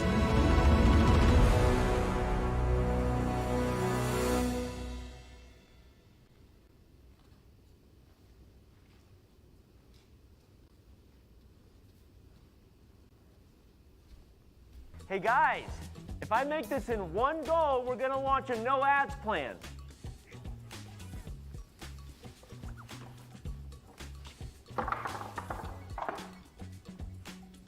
Does an own goal count? Hey guys, new plan. If I make this shot, we're gonna launch a no ads plan. Hey guys, last try. If I make this bullseye, we're launching the no ads plan. No more questions. I did it! I made the bullseye! Do it! Launch the no ads plan! Love chess but don't like ads? Sign up for chess.com's no ads plan and play chess ad-free.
We moved to the Netherlands in 2008.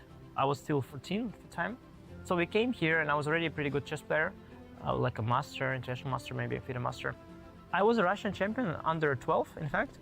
But I was one of many Russian talents, one of the many other little prodigies, and nobody really noticed that I changed federation or that nobody really noticed my existence very much. I was just doing my little thing, playing my little game, and I got great coaching here, and it helped a lot. It's something you really need as a kid who is developing. So Anish, yeah, congratulations, amazing 3 norms in less than a year, right? Yeah. And what's your ambition? What do you want to be? What do you want to get? No, of course I want to become one of the strongest players. And is there also a certain player, maybe from nowadays or maybe from the past, which you have been studying a lot? Some kind of favorite player, perhaps? Yes, okay, I like the games of Kasparov, and okay, now from players who's playing, I think the Anand is the strongest and best player. In 2010, I got an opportunity to work with Vachier-Lagrave. He was preparing for one of his matches. He was world champion in that period, and it was definitely much more useful for me than for Vachier-Lagrave, I guess. And when I saw, like their prep, because I thought that I came in there, I thought I had a good prep and some variations.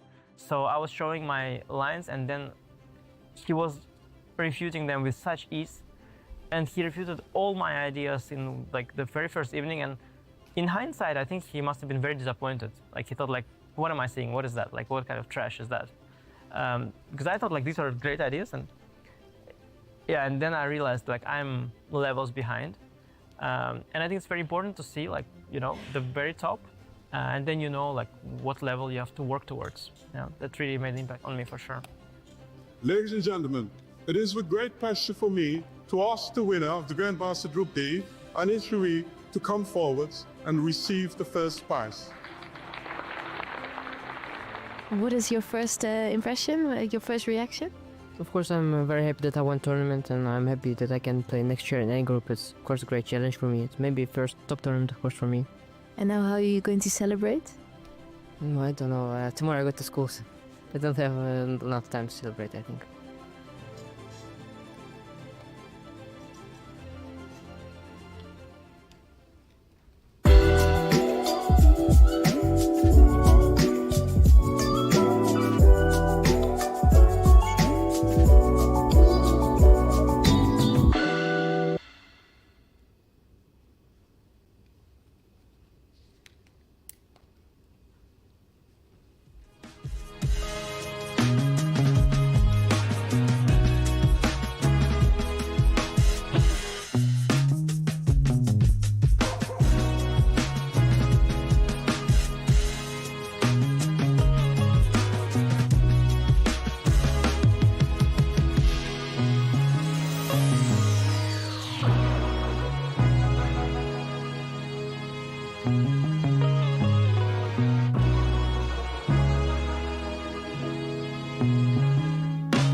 Welcome back to the FIDE Candidates 2026. The openings are pretty much complete in round 10, and we see what's going to happen now as our players negotiate the middle games. I'm about to do something extremely brave. You probably don't want to be suggesting moves when you're on a broadcast with David Howell and Judith Polgar, but I've been looking at the Sindarov Pragg game, and I feel like there's a line here that's not completely out of question that could get played that I want to show you guys and ask what you think. So the live board at the moment has the position after Rook D1 on move 18. I don't think it's unreasonable to suggest that Queen E7 is the most natural move for black here. And as scary as it looks, I think white now short castles, getting everything in order, and not necessarily having to take the pawn on G2 straight away, of course. So black captures on G2 and white plays Rook F2 instead, which all makes complete sense. Here's the fun bit. If black plays Queen H7 here to go for an attack down the H file, Levy will be very pleased here. White starts his own attack with f takes g5. Check, of course. So the king naturally moves across to e8. And here's where it gets fun. Rook d8 check. King takes rook. Rook f8 check. Rook takes rook. Queen takes queen. Discuss. Wow. I have to go back, John, and thank you for alerting us to this variation. As you say, it's very natural moves to get here. Rook d8 is the first difficult one, but Rook d8, I'm going to adorn it with a double exclamation mark. Just for you, John. First one, and after king takes d8, Rook f8, double exclam on this too. That is incredible. Deflection, sacrifice. It's rare to see like two deflections in a row. Normally the first one's enough in chess and tactics. And here, I guess another point would be that if king e7 getting out of this, and very importantly, white has queen b4 check, and probably black can't dodge all of the checks. I was initially wondering whether the king could run away like d7 or e6, but probably it doesn't run much further. And yeah, I mean, this is just going to end in a repetition and a draw. So Sindarov would be allowing Pragg to draw here if Pragg didn't want to play on. But Judith, it's a cool line either way. After king e6, rook f6 is not possible, or is not enough? Yeah, and then now black sneaks back. e8 safe again. Uh-oh. So that's a draw. Yeah, it's lucky that black's threatening mate. Otherwise, I think white would still have a big attack. But yeah, it looks like a draw. And okay, if Pragg were to play on and say, this is my chance to do everyone a favor and take down Sindarov, rook takes, queen takes h7, the final position that John mentioned. What do you make of this, Judith? To my eyes, like it... Oh, sorry. This one after queen takes h7. To my eyes, it's just total coin toss even. Total coin toss. Totally random. I will leave you with this thought before passing it over to Judith, and that's this. If someone turned to us and said, by the way, this is a prepped line and it exists and Sindarov is aware of it and it is somewhere in his preparation, would any of us truly be surprised? Over to you, Judith. Well, again, I can connect it to the time management, what Sindarov does. It wouldn't be so believable at first. Not because he cannot do it, because he was spending so much time. He wouldn't have the patience to wait. How much time? Like 42 minutes he's spending if he has this in his pocket, in his home preparation? No way. What do you think, David? Yeah, I think if you just showed me this one-off game without having seen the last 10 days, I would say, oh, there's a chance he was just maybe double-checking his lines, trying to remember, trying to figure out what's the most testing. Maybe there were options on the way. But just the fact that we've seen him for the first 9 rounds just go bang, bang, bang, scare his opponents with the clock, use the clock as a weapon, just the confidence. I think also he's been showing that he doesn't really like the tension. He doesn't want to sit there if he knows what he's going to do. I think based on this week, last week, yeah, there's close to 0 chance it's prep. Probably he's looked at the line up to like f4 at some point, or at least it was in his mind somewhere, but the details fuzzy. And rook d8, rook f8, like we've seen here, that would be, I think, yeah, that would be almost superhuman to have this in the notes, Judith. And yeah, it's possible it might happen, as John says. That's the coolest part about this piece sacrifice that White's gone for. David, what do you think about the tension part? Like how much time someone is using? Because I know that there were some players when I was competing that some players were making fast moves because in the opening phase of the game, because they wanted to give the impression that they have good, well prepared, even though not necessarily they did exactly in that position. But there were also people who were playing fast, not only in the opening, even in the middle game, because they had so much tension that they just wanted to get off from this pressure moments, and they were making fast moves and then walking up and down, let's say, and calculating, more or less getting the position, what they are planning to be playing, and then when the opponent made the move, then they flashed out. So their nerves were not necessarily so good.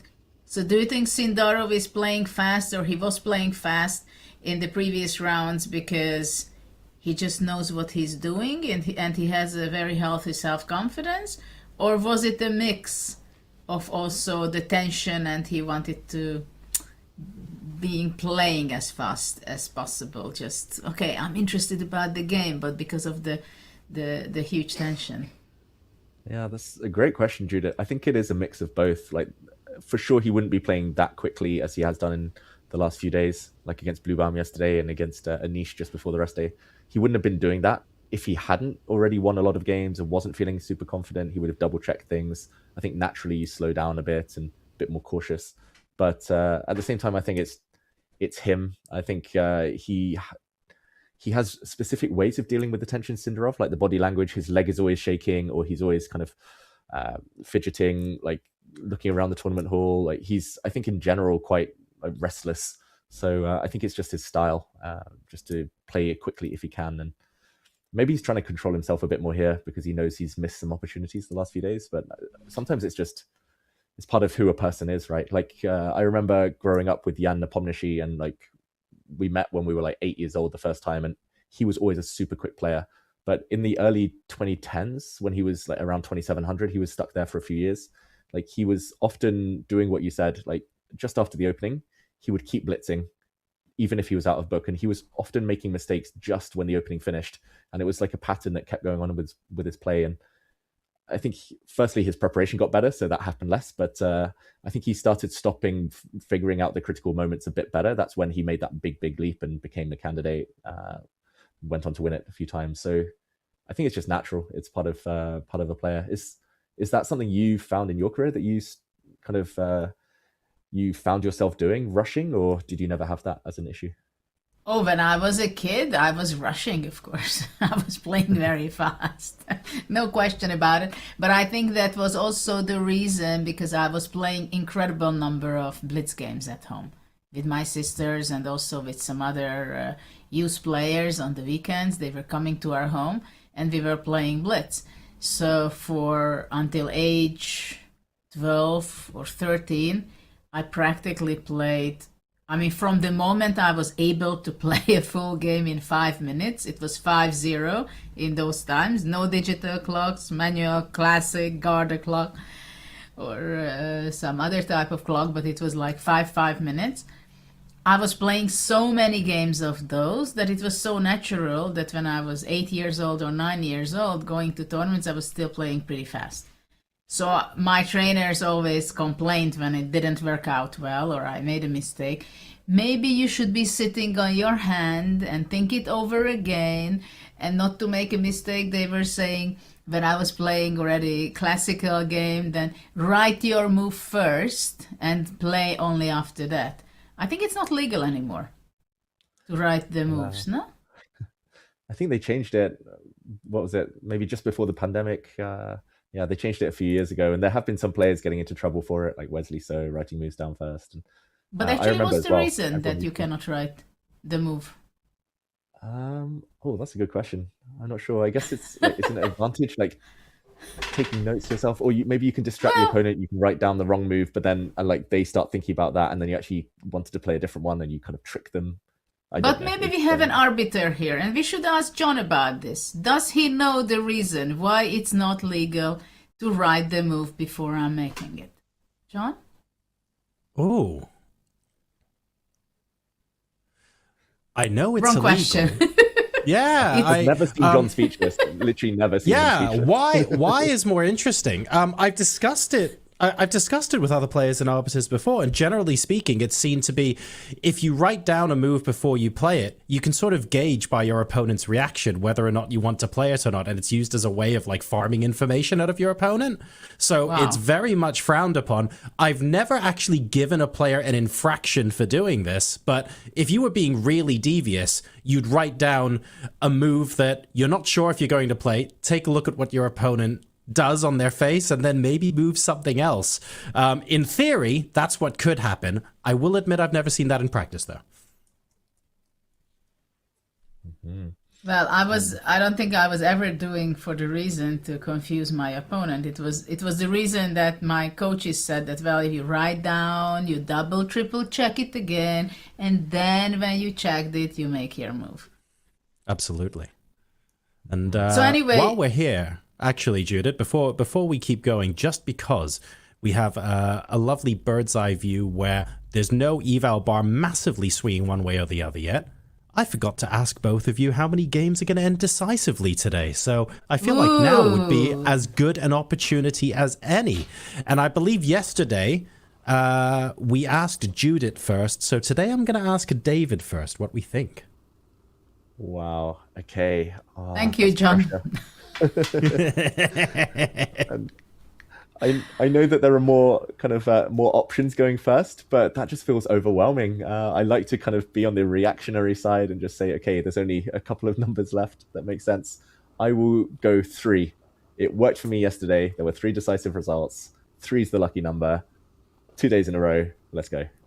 Okay, and like a game show where we open one door and there's a goat behind it, Judith, I'm going to give you, as the goat, the option to stick or twist. Do you want to go second, or are you going to force me to go first?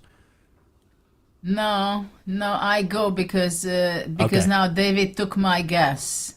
I also thought, so I don't know now, should I go up or down? But I mean, everybody would be disappointed if I say 2, so I prefer to go 4. That is strong. I did say towards the start of the broadcast, before we were on air, that it's almost, if someone wants a late run at the candidates now, desperation time is required. We need a lot of grinding. There are must-win scenarios. A lot's on the line here.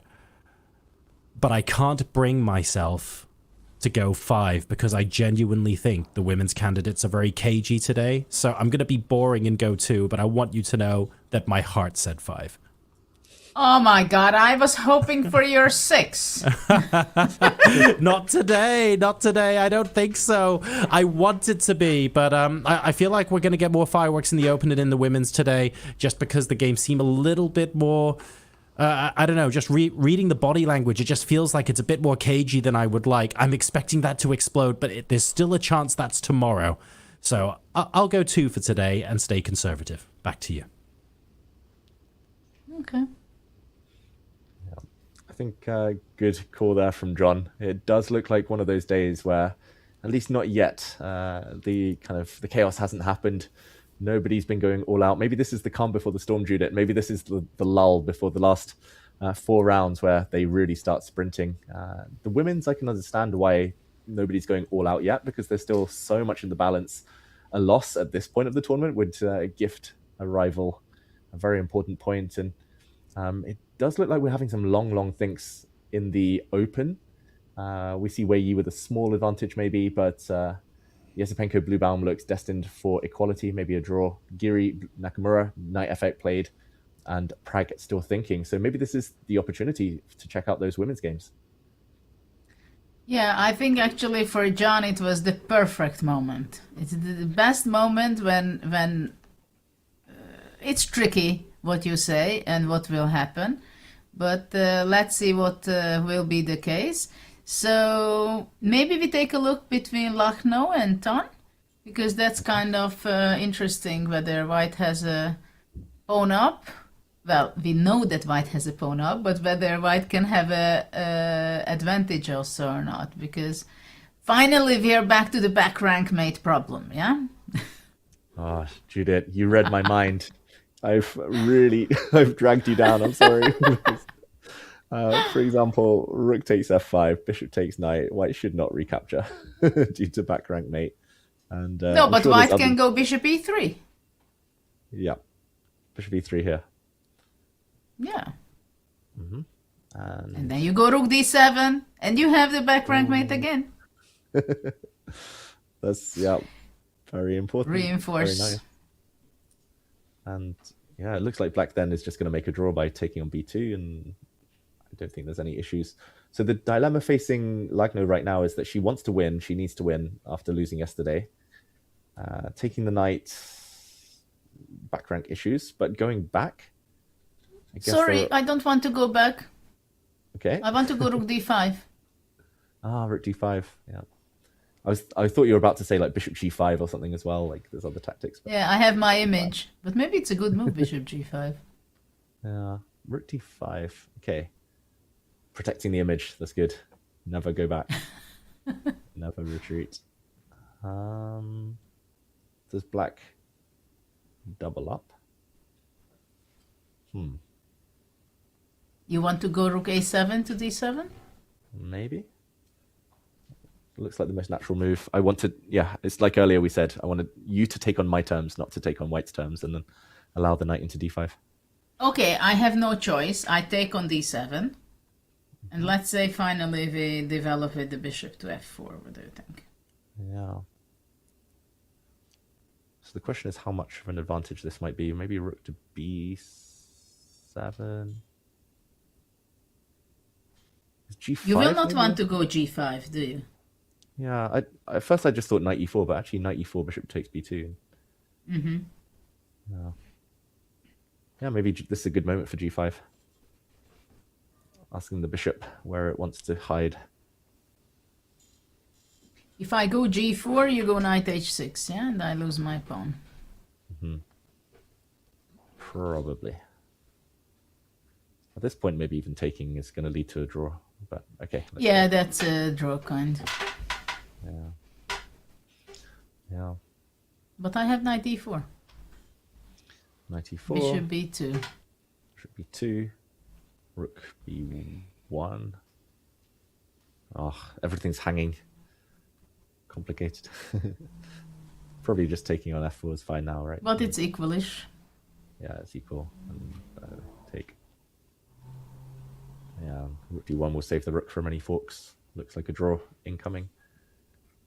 Yeah, maybe there's just nothing here. Maybe Lagno is going to be disappointed. How about, okay, one last thing. Rook takes f5, bishop takes c3. How about if I just give the king some luft? Some breathing space. Rook d1. Rook d1. I have a cunning way to try and get out of the pin. Bishop f6. Bishop f6. Ah, bishop e3. Sorry. Yeah. Oh, wow. Not bishop e3 apparently. But...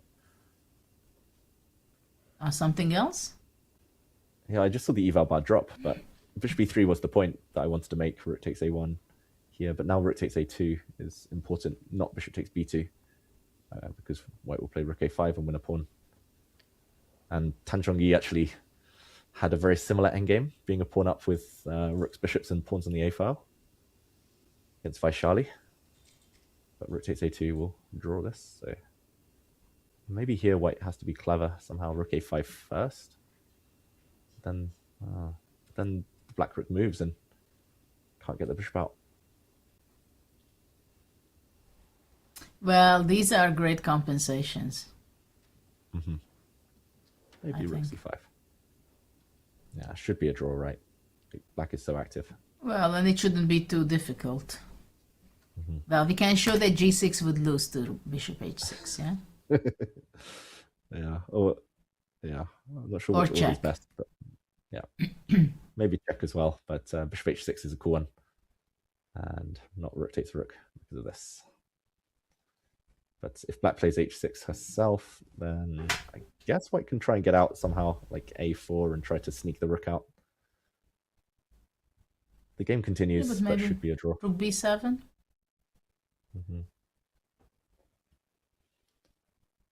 Yeah.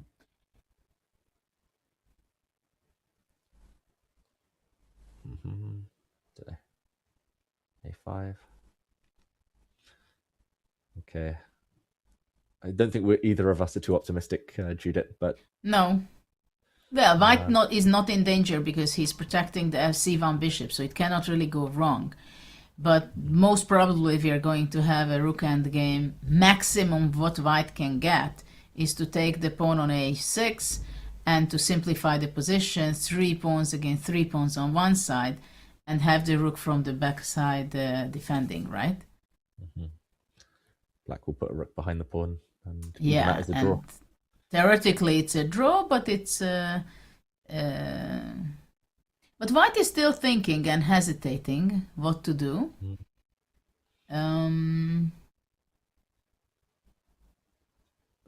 Well, black has full compensation. I think we can say that.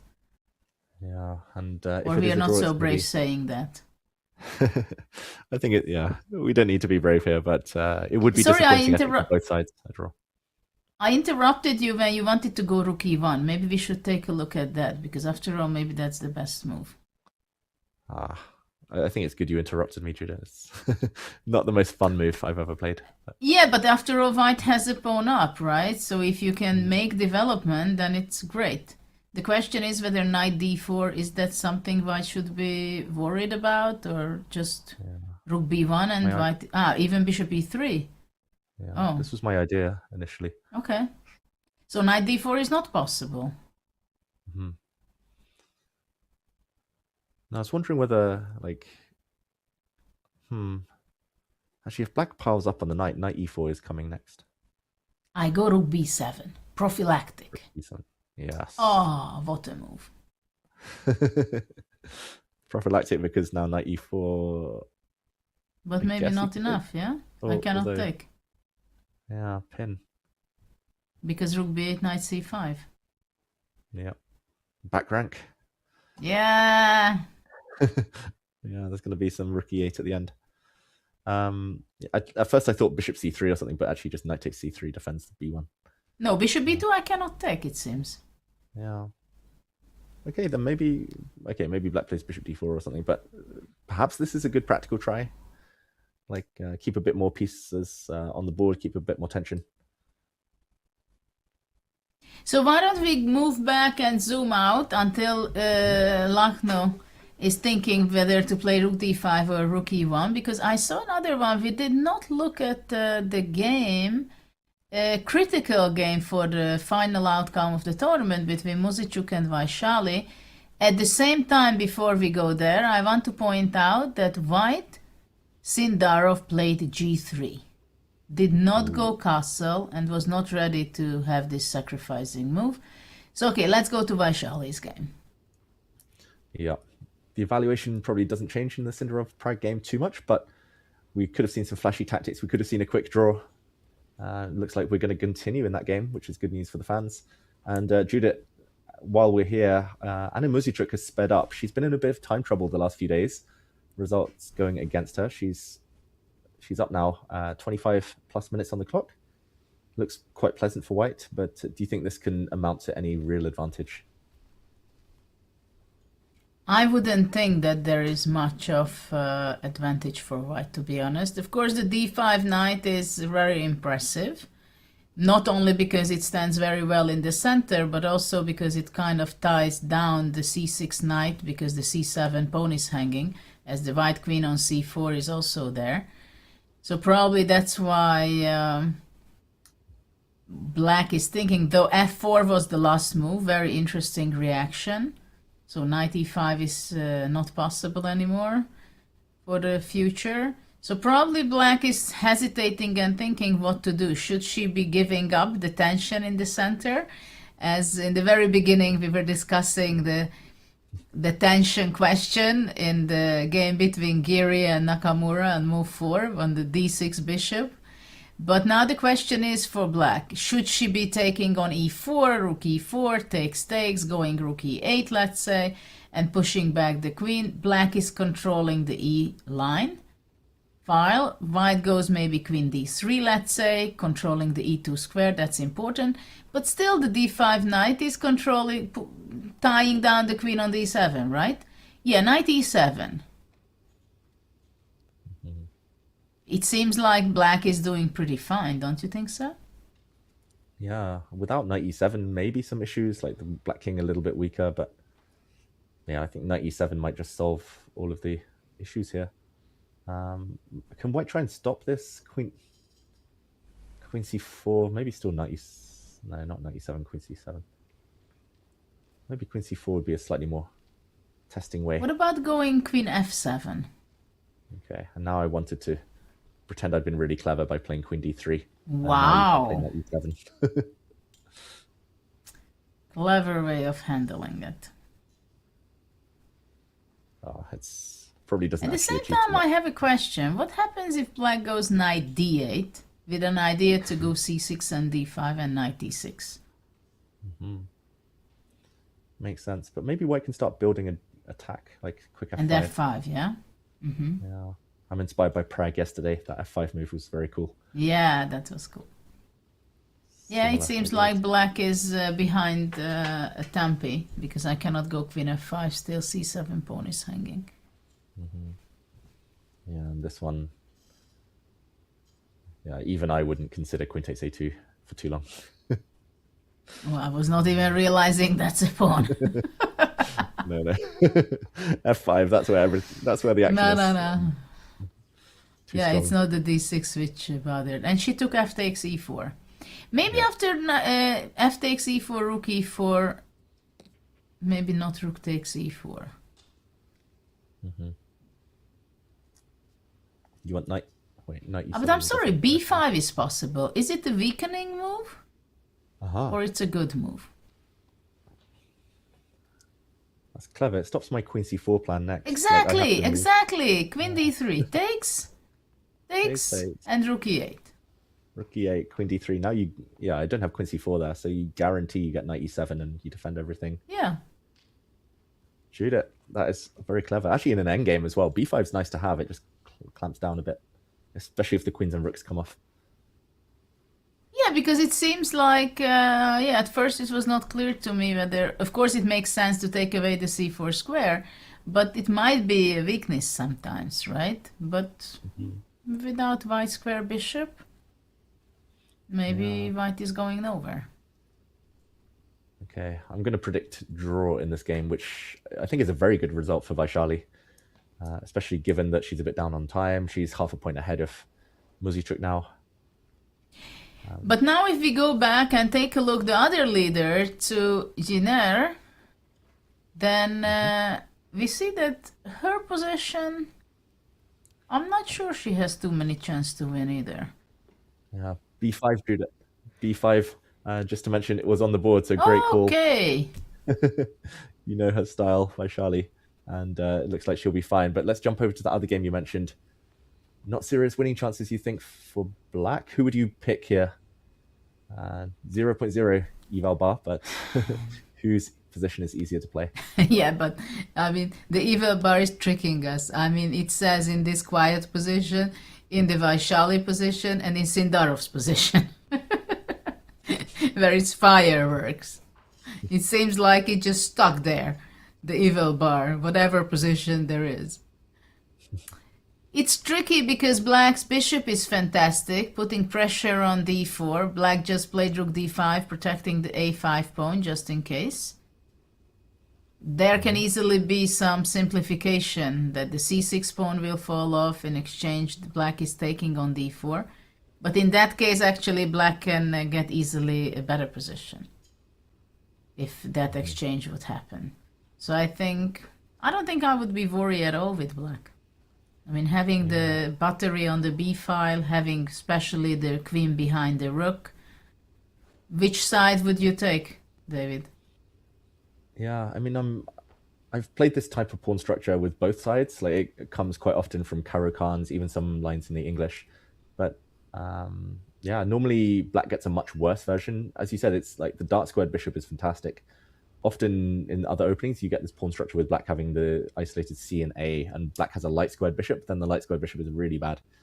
Yeah, white then gets full access to outposts, no pressure on the IQP. So I think this is a dream version for black. I think I would take black here as well, for sure. I think she can simplify anytime she wants, whereas white is the one who's like, oh, do I actually take c6?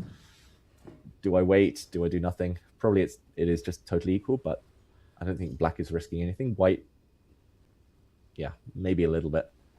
So okay, I have a question. If I go rook c6. Yes, I'll take that rook. Takes. And at first I thought you go bishop d4, but now I think you will take with the rook, right? Yeah, my instinct was to take with a rook somehow. Just because the b pawn is vulnerable. Here I was worried there might be some later sacrifices, or black's a bit tied up on the d file. But okay, let's say rook takes, as you mentioned, Judith. Yeah. And does black win a pawn after rook d4? Yeah, rook takes, bishop takes. And the thing is that, yeah, I was thinking knight d6 as an option, but I think black just takes bishop b2 and then queen d7, queen f8. Mm-hmm. Yeah, pawn up. Probably still a draw, even if knight and bishop come off. But, Yeah, because the black is very tight, having me having the queen and the knight very active. Yeah, not queen takes b2 because of queen e8 check. So okay, maybe she can kind of force it then with rook takes c6 if she's really desperate. But it is kind of giving up a pawn just to go active. So what about playing b4? B4. Trading off one of black's isolated pawns. Yeah, takes a takes b4. Okay, but if I want to make a draw, I mean, it's an isolated pawn, but I don't like your rook going to b3 and push me back, to be honest. Yeah, in this position. Yeah. Yeah, makes sense. I mean, okay, the c6 pawn is under attack, but I can get in trouble. Okay, how about if here rook b5? Gang up. And then I go rook b2 if I'm very chicken. Yeah. Or you can go e5. Oh, wow. e5. That's very opportunistic. e5 rook takes c6, maybe. Oh, here we have to start calculating. ed4. Yeah, but here white can just take, maybe. Oh, no, I can't take. dc3. No, but maybe we could go rook c8. Yeah, and king h7, and just queen c4 or something. Yeah, game continues. Okay. Queen b7. We predicted queen b7. b7. Yeah, we predicted the other one would be a draw. What do you think here? It looks like a draw, probably by far the most likely result, Judith. The most likely is a draw, true. I think b5 was, by the way, in the other game, came as a surprise for Muzichuk. Yeah, Anna Muzichuk. That one's still balanced. Let's zoom out of this one for now. We think it's still level. The only game we haven't mentioned is Divya Goyachkina. That's a very tense Roy Lopez. Very typical pawn structure there. But not too much action yet. Judith, there have been some moves on the Sindarov Pragg board, so I would like to take us back there if that's okay. I would love to go back there. Yeah, we have developments. We also should mention there was a poll earlier, and it did seem like most of our featured chat, 56% preferred taking the white side, being a piece down, but attacking. Only 44% wanted to defend this position with black. And I've been outvoted. I've been outnumbered, Judith. They're all on your side. And but only with this very small percentage. Yeah. It's almost nothing. I thought it would be higher difference. But as I learned from Brexit, even a small percentage changes a lot. Yes. Okay, so what do you make of the last few moves? Just quick action replay. H3, rook d1 was played. Queen e7, and unfortunately not John's castles, which was a very cool line. But g3, gf4. That's brave. Wow. Okay, allowing white to castle, keeping the rook on the f file. Very instructive, actually, that it's more about open files here than the pawns. For now, at least, rook h6. And, okay, what do you make of this? It looks like some odd moves from black, but still equal, objectively. Well, now it can get very tricky, I think. The first question is, this is a big moment, I think, because it's a big question how to capture the pawn. At first, I want to go ef4 and have all this connected passed pawn. And of course, if white would make another move f5, I think huge advantage for white. At the same time, it's black to move. And maybe bishop g4 is the move. You want to go d7 and then c6, yeah? Yeah. But just looks like a nice diagonal. Apparently there's something wrong with this. Can I go simply ef5? 5, c6. Queen e3. Ah, yeah. That's actually a very good square. I really don't like this rook on h6. This is not a very funny thing. Now f6. Because rook h6 is obviously preparing against rook takes f4, and the f6 square is very important. So that's the other thing what I'm thinking, to go rook f4 and rook f1. From d1 to f1, and then you go bishop e6, rook f6, and then let's say you go rook h8. Right? a8 to h8. But maybe queen f4 and... This is super scary. Rook g6, maybe? I mean, also after rook h8, actually queen b7 was something to consider. Yeah. Just by the way. What? Yeah. I mean, why not take a third What is this pawn? nasty? Bishop c4, maybe. Ah, yeah.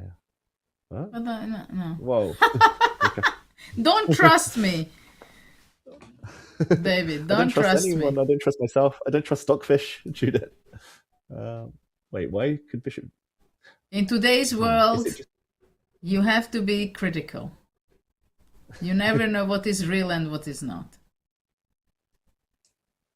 It's true. Queen e4 is a draw, no? But there should be a win. Queen e4 is a draw. Ah, no, it's not a draw. Queen e4, bishop f1, queen g4, king... No. H7. This looks like a draw, no? No, actually, after bishop c4, I think rook f4 simply. Or rook f5 is the problem. Yeah, probably rook f5, because otherwise... Wow, up and down, at least. Oh, God. At least we'll learn something along the way. Yeah, I was going to say rook f5 is maybe the most natural. And yes. And e5 and check. But so what Sindarov is doing? Rook f4 or ef4? He's dynamic. Rook f4. I think ef4 is more like maybe ef4 is better. If I can push f5, I take ef4. Okay. Why not? Bishop g4. You mentioned this move earlier. Yeah. Rook d4.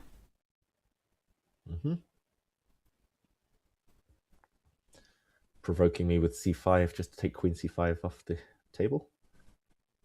Yeah. I'm a nasty provocator. Rookie 8, maybe? I want to meet f5 with queen takes e5 and maybe make a draw somehow, but... If you want it so much, let it be f5. Back rank, Judith. I see some tactics. I understand that it's a back rank, but I'm not going to fall for that. Queen g4. Check. Oh, I know what you want. Yeah. Queen f2. Yeah, I wanted queen f2. And I have to go rook g1. I don't like that. Why does this not work? Or I should go... No. Queen h3. Yeah. Whoa. Just for everyone at home, this was the idea with the back rank mate, but Judith has realized you can remove the h-pawn. Wow. But by now you can't hide your intentions. You always want to give back rank mate. That one I was actually quite confident about, like queen f2. I was pretty sure. I was pretty sure that was fine, but queen h3, that is devilish. And yeah, rook takes. White's 2 pawns up. Oh, it'd be easy to miss queen takes h3 there. But okay, so how does black, if it's not queen f2, how does black keep the balance? Maybe just queen e2. Okay, we're going to find out. So what's the bet? ef or rook f4? I go ef4. Computer says 0.0. I'll say rook f4. Of course, that's clear that it's a dead equal position. Anyone can see that. Total draw. I think rook takes f4 is what Sindarov would play, but I think I would play e takes f4 just because it's more like the foundations are strong then after e takes f4. Rook takes f4, if you don't force a draw or give mate, then just lost in every endgame more. Exactly. There we go. And rook f4, you're right. One of our viewers Shout out to Fiona there for watching some of my streams, especially when it comes to freestyle chess. I'm normally very biased, Judith, as you know, to Connect 4. Very obsessed. In freestyle, it's like a guaranteed win. In classical, it's normally good as well. That's why I would have played it. But I was reading the man. I was reading the player, and he's more dynamic than me. He doesn't care about pawn structure. He wants checkmate. But will he be able to checkmate his opponent? Mm-hmm. Actually, True. King E8 is also possible. Yeah. But then we're heading towards that piece imbalance that John mentioned after like Rook F1. Apparently there's something better. Yeah, and after Bishop E6? Bishop B6. Now B7 is hanging at least. Ah, that's hanging. Yeah. No, that would be not so good. True. Now there's going to be... Queen C6. Yeah, there's going to be, scary. It's more than that. No, it's just over. It's not only scary, it's lost. Queen A8 to F8. Yeah. Yeah. Or this way, yes. GG. Mm-hmm. Okay, so King E8, apparently that loses on the spot according to the bar. King G8? Don't really see the difference. I don't know. King G8, I think it's also tricky. Anyway, Rook F1 and Rook F6, I believe. Mm-hmm. Rook F6. The difference here is that we don't have this Rook H8 to defend, which is maybe disappointing. Maybe we need that rook. And Sindarov is ahead in time again. And quite significantly, if you see it. 25 minutes. I was actually going to say, like, they spent a bit of time up to F4 for white, but that was move 17 already, and they were both at like the 1.5 hour mark. I was like, oh, at least they played loads of moves, so they'll probably get to move 40 with some time to spare. But 4 moves later, and Pragg, the clock is an issue for him. He spent more than half his time, and he's only halfway to move 40. Not easy. Yeah. So King G7. Mm-hmm. I would think Rook F1. Bishop E6. I think Black has to play Bishop E6. Then we said Rook F6, yeah? F7. Yeah, Rook F6. So that variation, we didn't quite complete it. Like, Rook H8 makes a lot of sense, just to cover everything. So Queen takes B7 was bad for some reason, but not Bishop C4. Other moves would be like Rook F4, maybe. Well, maybe Queen C5 on Queen B7. Mm-hmm. But then Queen E4 again. Oh, wow. Or Queen F3. Ah, Queen F3. Because here there's maybe Queen D5, right? Mm-hmm. Getting the queens off. So Queen F3. Maybe after Queen F3 also Queen D5. But Queen E5, Rook F7. Yeah. Rook F7. And it's a draw, it seems. Oh, not King G8. Oh, I'm blundering mate now. Queen A8 check is unpleasant. Yeah, I thought it was the same, but King G6 then, and draw. White has to repeat. Wow, still crazy. And I think it's a draw if King H7 also Rook F7. Mm-hmm. Oh, that's nice. Yeah.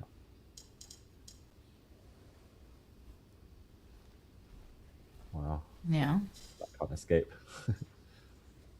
Oh, wait, not this one. Queen H3. Yeah. There is check everywhere. Nice. Yeah. There's check here, here, here. All the checks. Wow. Okay, so we're finding this game can be decisive. Yeah. Easy to blunder, as I've been doing a couple of times through it, but easy to blunder here, especially for Pragg. Yeah. I'm a bit surprised he's been thinking so much. I didn't like the fact that after Rook to D1 earlier, he spent 31 minutes on Queen E7 when it was literally Queen E8 or Queen E7. I don't think there was a huge difference. Queen e7 was way more natural, just to get it off the back rank so the rook can activate. He spent 31 minutes on Queen e7. Now he's in the tank again.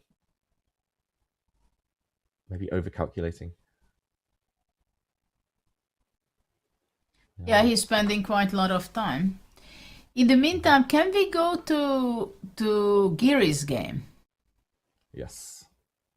Because there were some interesting moves played by Hikaru, but it seems like he's acting, I have time for everything. All the preparational move, because that King h8 somehow made me surprised. If we go back 2 moves. After Knight f8, first of all, I was very surprised when Knight f8 was made after a long think. It seems like the only move to me. Yeah. But I realized somehow early... Yeah, he might have been thinking. calculating. Because I'm like a broken record, Judah, I just want to point out another back rank mate. f5 might have been what he was thinking about. He spent 25 minutes on this move. And I did realize while he was thinking, f5, if white just retreats the knight somewhere, knight takes d4. Okay. But Knight f6, we said, no? Yeah, just to show this is another Yeah. game ender. So, Knight f6 here? Oh, wow. No? I'm not sure we looked at it exactly here, but we saw it similar place. Yeah, something. Yeah. Maybe he was weighing up a position like this. Queen takes f6. Wow. This is a bit like the Sindarov game where white sacks a piece and probably has good But maybe compensation. simply With rook the pawn on takes a3. e1 and rook e8. Yeah. I was going to say, with the pawn on a3 and white being able to play bishop a2 check, I would... Maybe this is just winning, but probably not in time now. So why not f5? Maybe that was... Knight g3? Down. Knight g3. Covering this, so there's no... But... Can black take? Question mark? Maybe. Still rook takes, bishop takes this time. And any check, black's going to block it. Wait. This is confusing. Confusing, so not f5. Well, for Okay, sure, let's figure it this was the move he was thinking, right? Okay, just to check. Judah, if f5, apparently d5 first. Since the white d pawn's actually lost anyway, apparently. Yes, d5 and knight g3, right? Yeah. And now it's a bit loose for black. So this is what he must have been considering, hesitating about. Hikaru. Okay, he played knight f8, 25 minutes. Cost him rook e3. We talked about this earlier. Knight. Okay. Now king h8. So he's basically saying he wants to play rook e7 just without allowing any checks. Exactly. But it's like you said, it's so weird. Like f7 looks so tender now. After a3. Okay, interesting.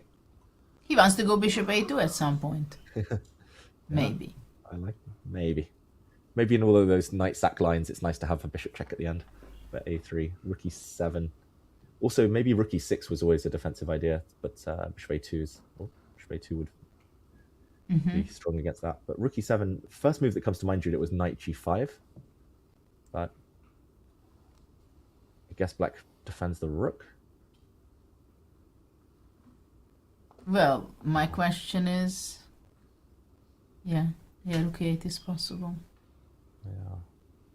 Because knight g5, if rook takes e3, knight f7, I thought maybe white can take d8. Yeah. And even the c6 is hanging afterwards. Yeah. That's how white is escaping. But knight g5, rook e8 is the idea. Okay, the bar does show a bit of an advantage for Giri. The king is not comfortable on h8. Yeah, maybe just take and like put the knight background on e5. Really? Well, I don't know what else here. Okay, maybe not knight Giri g5 is then. about to make a move.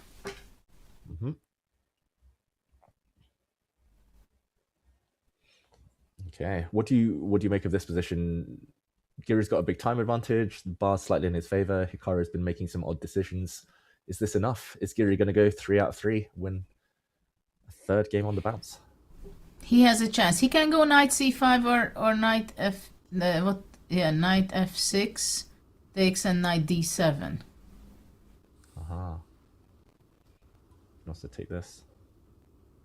That's more. I was going to say that's more of a Giri. Going this way. Positional. More of a Giri approach. Rook takes e7 threatened, so rook e3, knight d7, rook takes fe3. And this doesn't look like much though.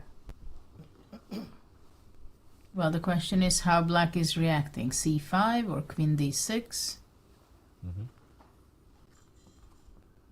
C5 might be an immediate solution.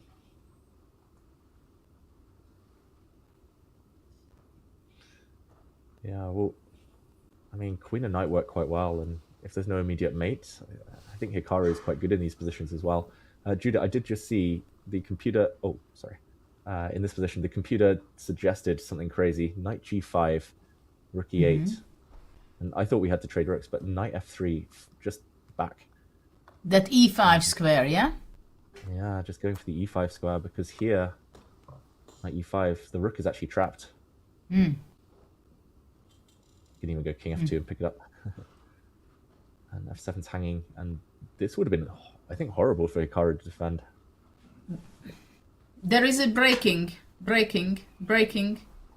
Pragnananda made a horrible mistake, it seems.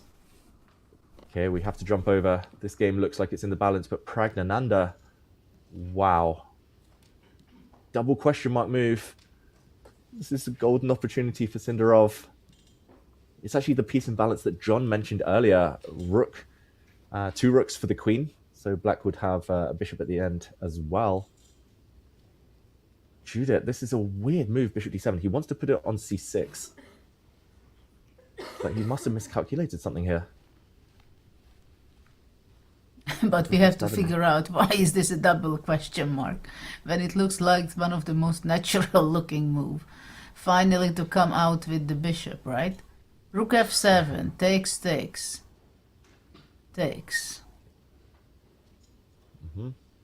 Oh, queen f4, queen g5, queen e7, taking the bishop.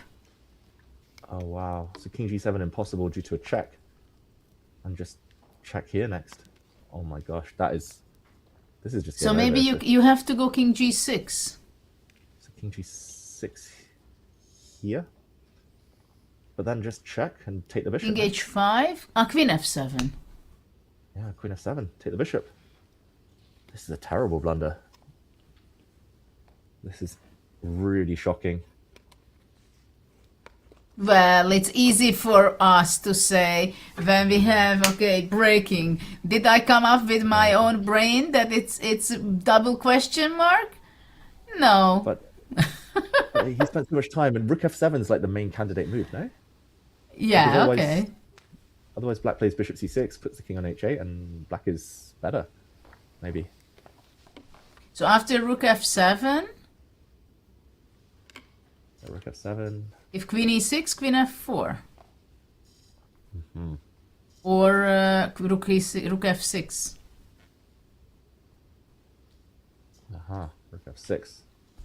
Wow. Not rook f6 apparently. What do you mean? Queen h7? I just wanted to show that this is, yeah. What do you mean not rook f6? Because I see the bar. Why not? So it can't be What queen is f7, this message? Congrats, Sindarov, on winning the candidates. These Not are yet. dangerous comments. That one, not yet. Is it just... Does white have a threat? Bishop to quickly c6. Bishop c6. Bishop c6. Queen a2? Yeah, bishop c6 feels wrong somehow. Maybe just queen f4. But yeah, queen a2 because there's counterplay. Oh, not queen a2. What? This is not as easy as we thought. It looks good for white though. How is black surviving? Queen g4? No, but why Queen A2 is losing? Tell me. Okay. Probably just Rook D7, you know? Rook D7. Yeah, no checks. Okay, so it's nice to understand some things. Yeah. Okay, got it. Wow.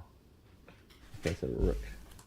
Okay, so we still don't know. Rook F7, Queen E6. Why is it bad? Because Rook F6 was not a good move. Yeah. We should clarify the blue arrow does, for everyone at home, the blue arrow does show it's the only winning move. Everything else, and it's back to level. Back to equal. So Rook F7. We have to figure out why Pragg has allowed this. It's one of the most natural moves. Everything with that Queen takes F7, everything comes with check. The black bishop will fall at the end of the line. So Queen E6. He's miscalculated something here. I'm impressed Sindarov is thinking, unlike his Blue Baum example, where he rushed a bit. He's paused. Queen E6. No, I think Rook 7 F6 is the winning move. 7 F6. Ah, that's because clever. I think if Rook 1 to F6, Queen G4 is a possibility for black. Mm-hmm. Yeah. And the Rook. Yeah, I got it. Good work, Judith. And yeah, it's important that the Rook on F7 is hanging. So black's a piece up. But the other way round, Rook F7 here. This one, now there's no Queen G4. And Rook takes, there's again no Queen G4. To Rook G6. Mm-hmm. Yeah, this would be over. Wow. And otherwise it's just checkmate, right? After Rook F6, Rook F6. Yeah, because Queen A2, Queen G6, Queen H5, Queen G5, Rook H6 mate. Mm-hmm. Yeah. And yeah, wherever the black king goes, there's mates. Well, yeah, well, this one actually, as you say, Judith. Yeah. Even quicker. Oh my gosh. I think what Pragg must have missed then is just Queen F4. Probably he was looking at Rook F7. Take F7, and maybe he was just looking at Queen takes B7 here. And he was like, okay, I got it covered.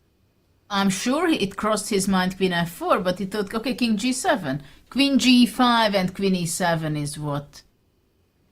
Mm-hmm. Yeah. What I would blunder, I think. I mean, Queen F4, it's kind of like, it crosses your mind. Mm-hmm. But you don't go, you don't look further. And how over is this? I mean, to my eyes, it looks just immediately gone, but like Rook G6, black loses the bishop. And the pawn on H3. Ah, that as well. Ugh.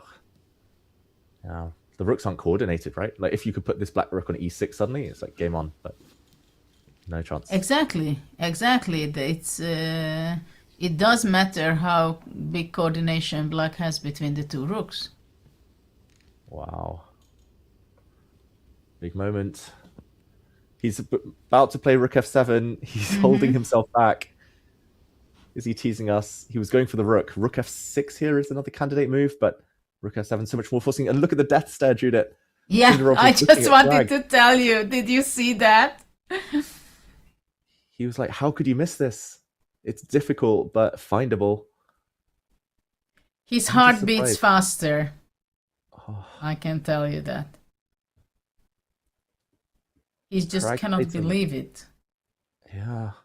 Pragg played some great defensive moves, but then just this last one move has given him a huge chance. I think he's realizing now, Pragg, he's trying to keep a poker face. He's calculating. Look at Pragg's eyes. They're down on the F7 square. They're in that part of the board. Oh, it's the second time. He was over. He keeps looking at Pragg. He keeps nodding his head now.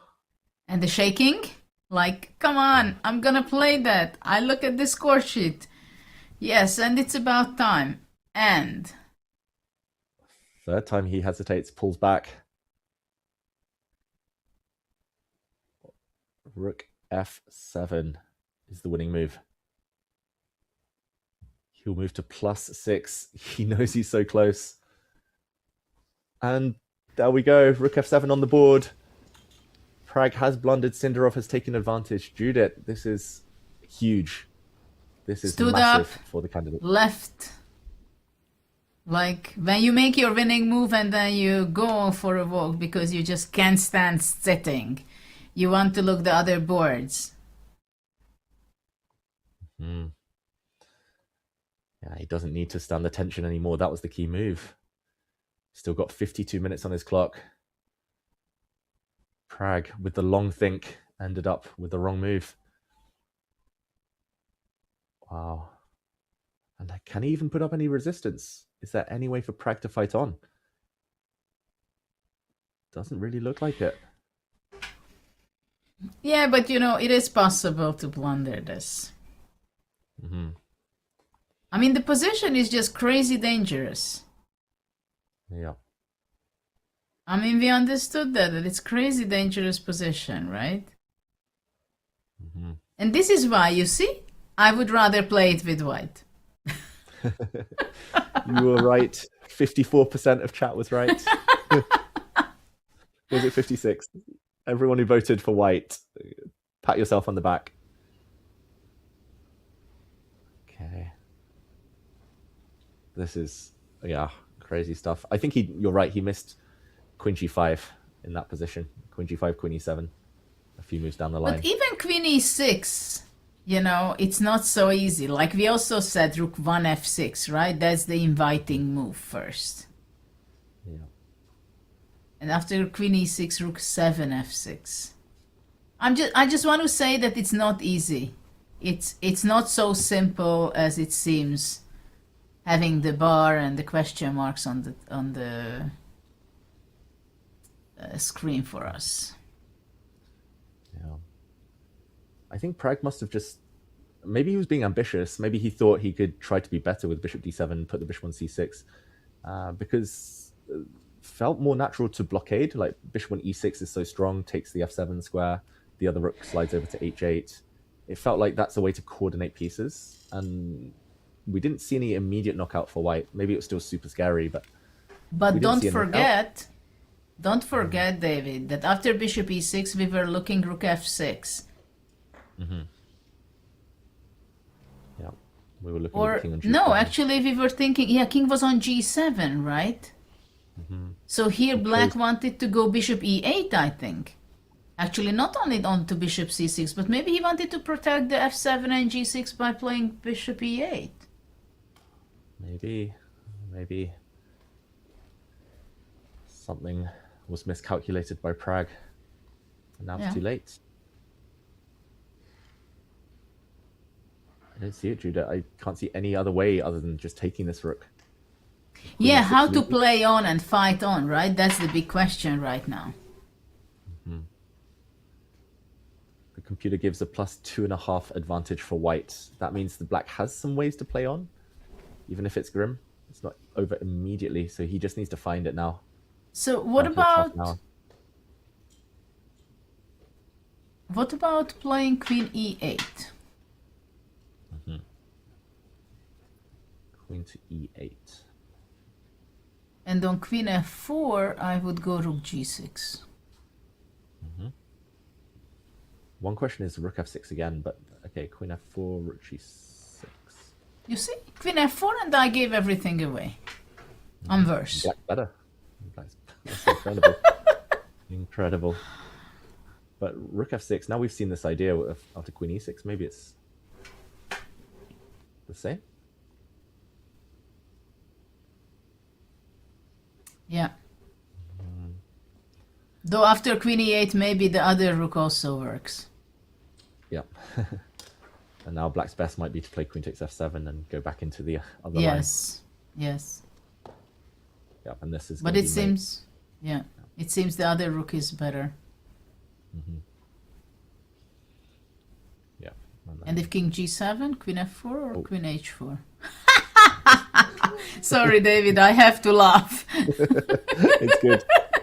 I thought they were the queen same. h4. I think queen h4 might be. Yeah. Otherwise, queen h5 would defend for black. Pragg has made a decision. This way he would have been mated. So if we go back to the game, he has taken the rook. nodding his head, but it will be a lot of suffering ahead after rook takes and queen f4 check. Ooh. Judith, he's so impressive, and like that's what we said earlier. He's playing a very high risk strategy. Like it goes against everything kind of the old masters would have said. 1.5 points in the lead, play it safe. But no, he doesn't want to. He wants even more. He wants to win, and queen f4 only winning move, finds it. He's living by the himself. sword, and he's winning by the sword. Yeah, it's hard to imagine that this one he's going to be ruining. Mm-hmm. All the double attacks now. Crazy.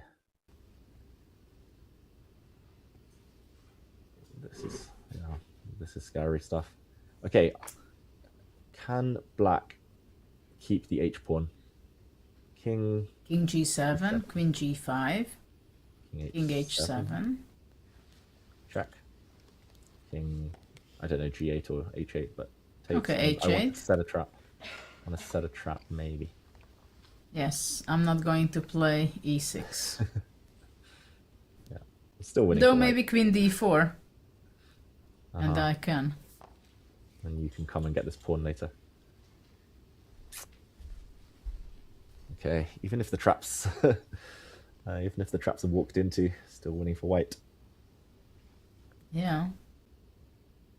Mm-hmm. Okay. Yeah, now it's... What can he do after king? Yeah, he goes... King g7. Mm-hmm. Only winning move, queen g5, blue arrow shows it, but that's the consistent follow-up. Bibisara checking out Sindarov's board. Queen g5 check. This is so impressive. Yeah. So impressive. So after all, David, was it a good choice by Sindarov to be playing brave? And his opening choice not to be solid? He played true to himself. I still think it's super high risk because what the curious thing for me, Judah, is that Pragg also chose this whole line as black. And he seemed surprised. Like after f4, he spent 30 Yes. minutes before playing h3, then spent loads of time a few moves later. Like it feels like both players were slightly lacking in prep. We were joking in the break about Fabiana's shirt, all prep, no talent, but this one is all talent. Even if the prep was slightly mysterious, all talent from both sides. But you know, with having all these chatbots in the world and how AI is developing and progressing, many times I think about it that there are so many similarities I experienced having the chess engines already late 90s, starting it from there. And what I experience continuously, that and it happens here also. I would think that both players knew exactly what is the evaluation of this position. But if you don't have the great understanding why is the position 000, then it doesn't help you. That's the only thing you know. That's the only information you know, that you have a statement. But after that, anything can happen. Because if you don't know the reasoning and the understanding where you can go wrong, it's not helping you out really. It's like my take now is that if you make work with your computer, especially in these kind of lines, like you work whatever amount of time, 70% you have to attach your own work to understand the moves and the evaluation, the whys, to answer it for yourself, to be able to play it in a game. What is your take on that? Yeah, 100% agree. And I mean, that's why I try to avoid these types of lines, because I know how much hard work needs to go into it, how much they need to study, understand where the pieces belong, where you're in danger, where you're completely safe, all of these things. He gives a check, Sindarov. I agree. Computers have made it harder. Sometimes it's better to know less, because if you know an evaluation, but at the board, you're like, wait, why is this equal? Why is this like position actually quite good for me? It can get frustrating, and then you get in your own head. And I've noticed like there is a trend in the last year or two, Judith. Like the more that people are relying on computer prep, the more we see these big, long 30-minute, 40-minute, 50-minute things just after the opening. I've been there myself. I've been guilty of it because they're like, wait, the prep has dried up. I knew everything, but wait, why didn't I just click a little bit further? Why didn't I look further? Or wait, why is this equal? And instead of just being in the position, being spontaneous, it's such a kind of psychological meta game as well. And yeah, I know so many people, top GMs, who blame themselves for not working harder when actually they've worked extremely hard. It's just occasionally one move and they're caught off guard. But I think this is exactly what's happening using the chat box. Like many people are using it to write an email, to write an essay, to write a proposal, whatever, right? But it can happen with you so easily that if they are going to be asking questions regarding to that material, what you made, you will not be able to answer the questions because you don't have the understanding, the ins and outs and the weaknesses and the possibilities of those. So it's very tricky. After Queen G4, by the way, King H8. What is White doing? Because after E6, I see a Rook E8 kind of move. Is it destroying White's advantage? Queen D4, King G8. Yeah.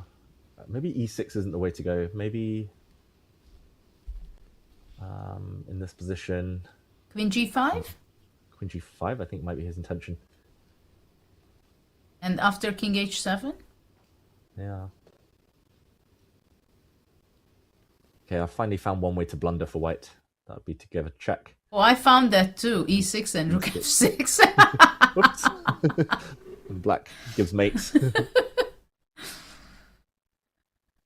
Okay, shake of the head from Pragg, but he plays King H8.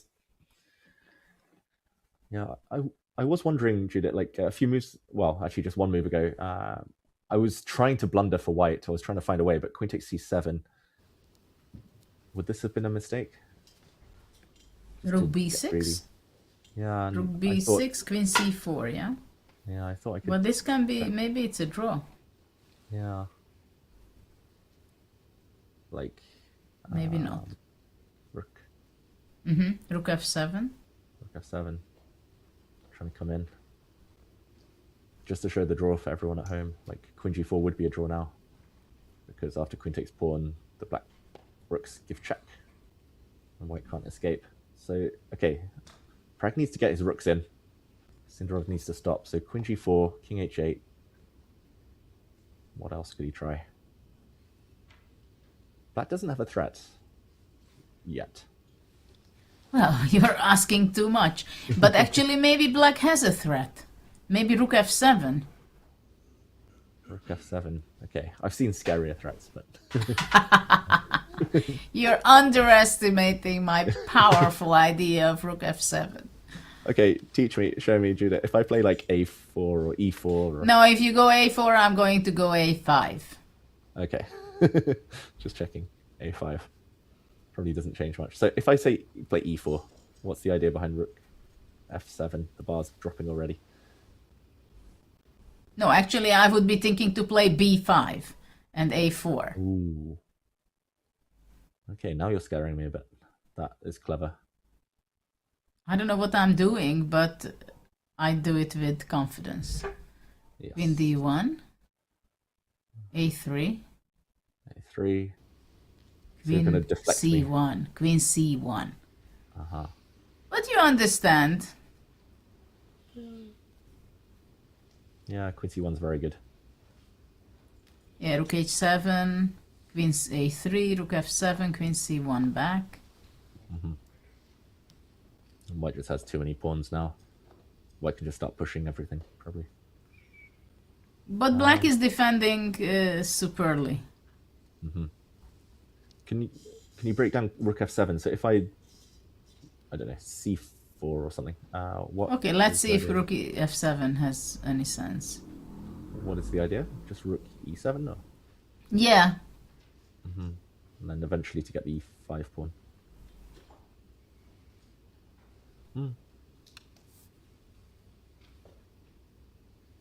Makes sense. And that after e6, I can go to e7, queen d4, king h7 already, so there is no queen d7 check. Yep. I don't know why is it still winning. I just don't get it. Maybe black's just never able to move the rook off h6 because... Well, maybe you want to go queen c5 and, yeah, taking pawns here or there. Queen a7, Or queen a7, yeah. But yeah, already I'd feel a bit nervous about like now this h rook gets in. It's all about keeping the rook on the h file, getting it tied down to h3. Okay, so still some work to be done. Oh yeah. Yeah, it was an optical illusion, I think. Like I kind of wrote it off because with the queen on d7, the pawn on e5, it's just automatic. You think, okay, I'm running forward, but there is this counterplay. I think Pragg did very well to put his king on h8 earlier and put his rook on f8. It's definitely the best defense, I believe. Yeah. Posing the most trouble for white. Yeah, he'll keep fighting.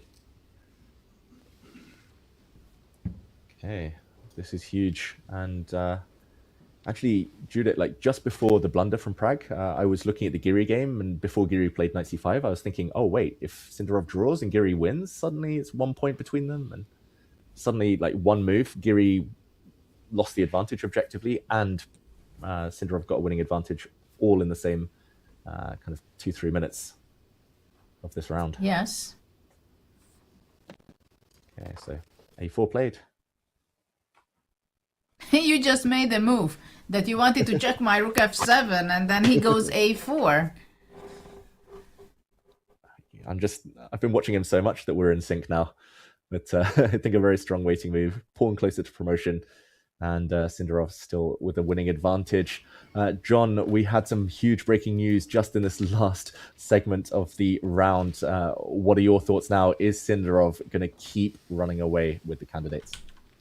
I think it's difficult to predict anything else at this point. He did let Bluebaum off the hook, though, if you remember.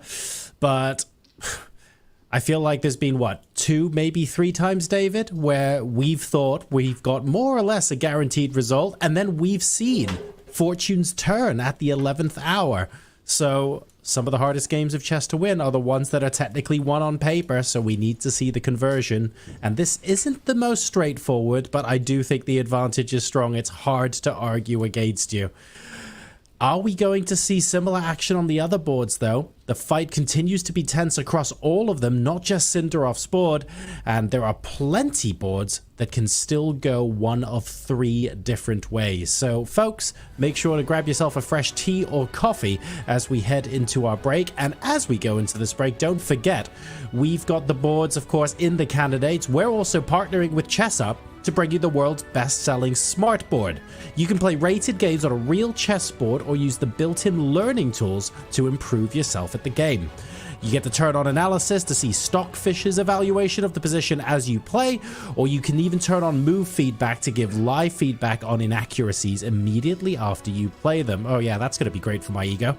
All settings are configurable to help anyone learn the game, improve, or even keep games balanced between friends. Save 10% with the code CHESS at playchessup.com or type !ChessUp in chat to grab the deal. We'll see you folks in a couple of minutes.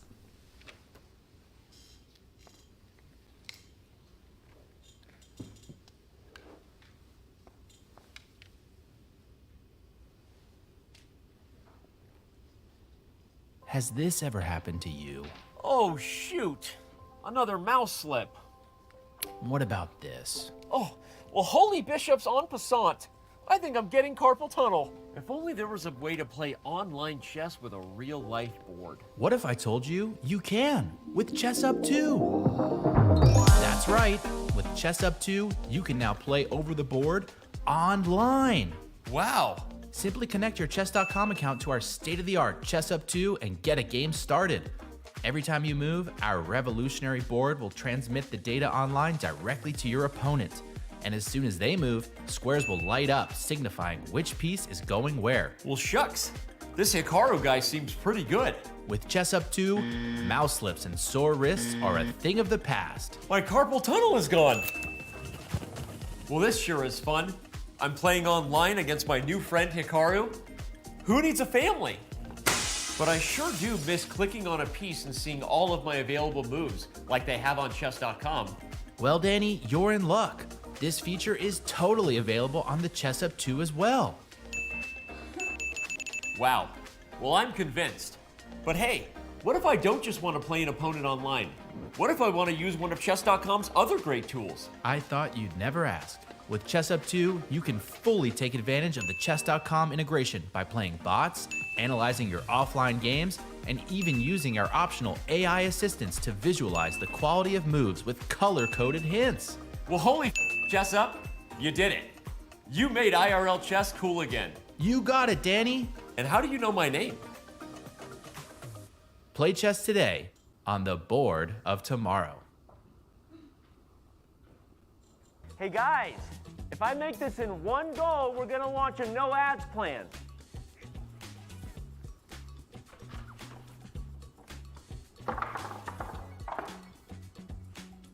Does an own goal count? Hey guys, new plan. If I make this shot, we're gonna launch a no ads plan. Hey guys, last try. If I make this bullseye, we're launching the no ads plan. No more questions. I did it! I made the bullseye! Do it! Launch the no ads plan! Love chess but don't like ads?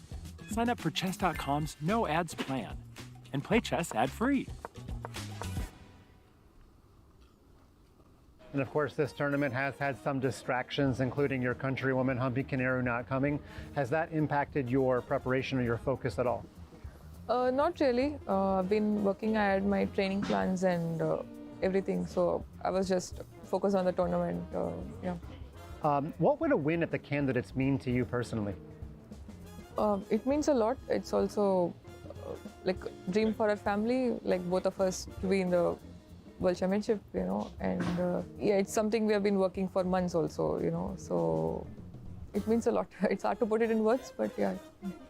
And of course, last time we had a teenager, your countryman Gukesh won, and you probably have seen how his life has changed. So are you looking forward to having some of those same experiences if you win the Candidates? I mean, not so much about outside the chess, but just as a chess, like it's a dream, yeah, to become world champion. So we are in that path. So I'm not thinking how the life would change after becoming, winning the candidates or becoming world champion, but more about the dream coming true, you know. But he also got to do things like, I think he did a humorous commercial with Vichy. Would you do stuff like that? Yeah, I'm not sure. Let's see. During the tournament, will you be isolating yourself from social media? Yeah, I prefer not to check anything. Yeah. Okay. And final question, this is kind of a fun one. If you could guarantee yourself one thing for the Candidates, perfect preparation, perfect nerves, or perfect sleep, which one would you pick? I mean, it's very hard. I mean, it's very hard, really. You can never be sure with the preparation. Sleep also, with how the things go, it can affect your sleep. And what was the other one? Perfect nerves, perfect nerves. preparation. Again, nerves also depends on the situation, how things go, and it's hard to guarantee anything. Maybe preparation to some extent. Nerves and sleep can get out of control. Yeah. And with your mom, you're going to get perfect food. We already know that, right? Yeah, food is not a concern for me right now.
Welcome back to the 2026 FIDE Candidates. As you have just seen, we have a draw on the bird's eye view between Musichuk and Vachier-Lagrave, so that is going to be the game that finishes first, although not too far away is this one here. Smiles on the faces of both players here as Giri Nakamura appears to end in repetition. We're summoning the arbiters from the snack room as we speak to go ahead and declare this result a draw, and that will mean that 2 out of our 8 games have now concluded for the day. Judith, David, back to you. Well, David, we have a special day, and these guys agreed to a draw. It seems like maybe none of them are happy. Can we say that? Yeah, I mean, Hikaru now, I think, well and truly out of the race. Giri's still barely in the race, but he's the only one who can challenge Sindarov, assuming that Sindarov wins.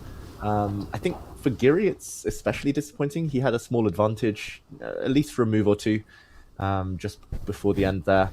But Hikaru defended extremely well. And I must say, before the arbiter blocked our view there, the most surprising thing is that they are quite friendly, discussing the game. I thought there might be a bit more animosity. People were joking about handshakes, whether they would happen after some social media posts, but yeah, all is fair in love and chess, and it looks like they're more focused on the moves themselves here, Judith. In the end, it was quite a nice pattern that hopefully we get to show that repetition at the end.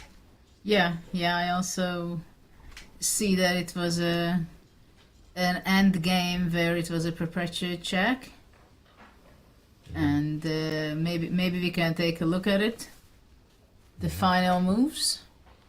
Let's do that, and I'll just take us back a little bit to a key position where Giri decided to start exchanging pieces. He got his knight out of the way, tension between the rooks. Just for everyone just joining us, Giri could have potentially kept more tension, maybe a small advantage if he'd found the move knight to g5. I think he'd seen this, but after rook to e8, defending the rook, keeping f7 defended. Computers are tricky creatures. We know not to trust them most of the time, some of the time at least, but knight to f3 would have been very clever, going for the e5 square, and the black rook could not have got greedy here since it would have found itself trapped on e3. But okay, this was difficult, very, very difficult. So Giri instead played a natural move to simplify, knight to c5, tension between the rooks, pieces came off the board, the bishop taken as well in the meantime, and c5 from Hikaru was the start of the drawing operation. Rooks also came off the board, capture on c5, and he didn't even try to defend his f7 pawn. Maybe blocking would also have been fine, but queen takes b2, he calculated all of this. Hikaru, he was willing to give up f7, willing to allow the white queen in. Super scary now, impossible to defend the knight. Check. King moves, but Judith, the final touch here, knight to d7, no checks for white. The knight was captured and checks forever. Checks here or on e2 if g3 happens, or e1. And nice aesthetic finish. Yeah, it was basically it was only 2 moves. One critical move which you just highlighted, that white could be playing knight g5, knight f3 back there, but all in all, in the game, basically it's how many moves were there, like 35 or something.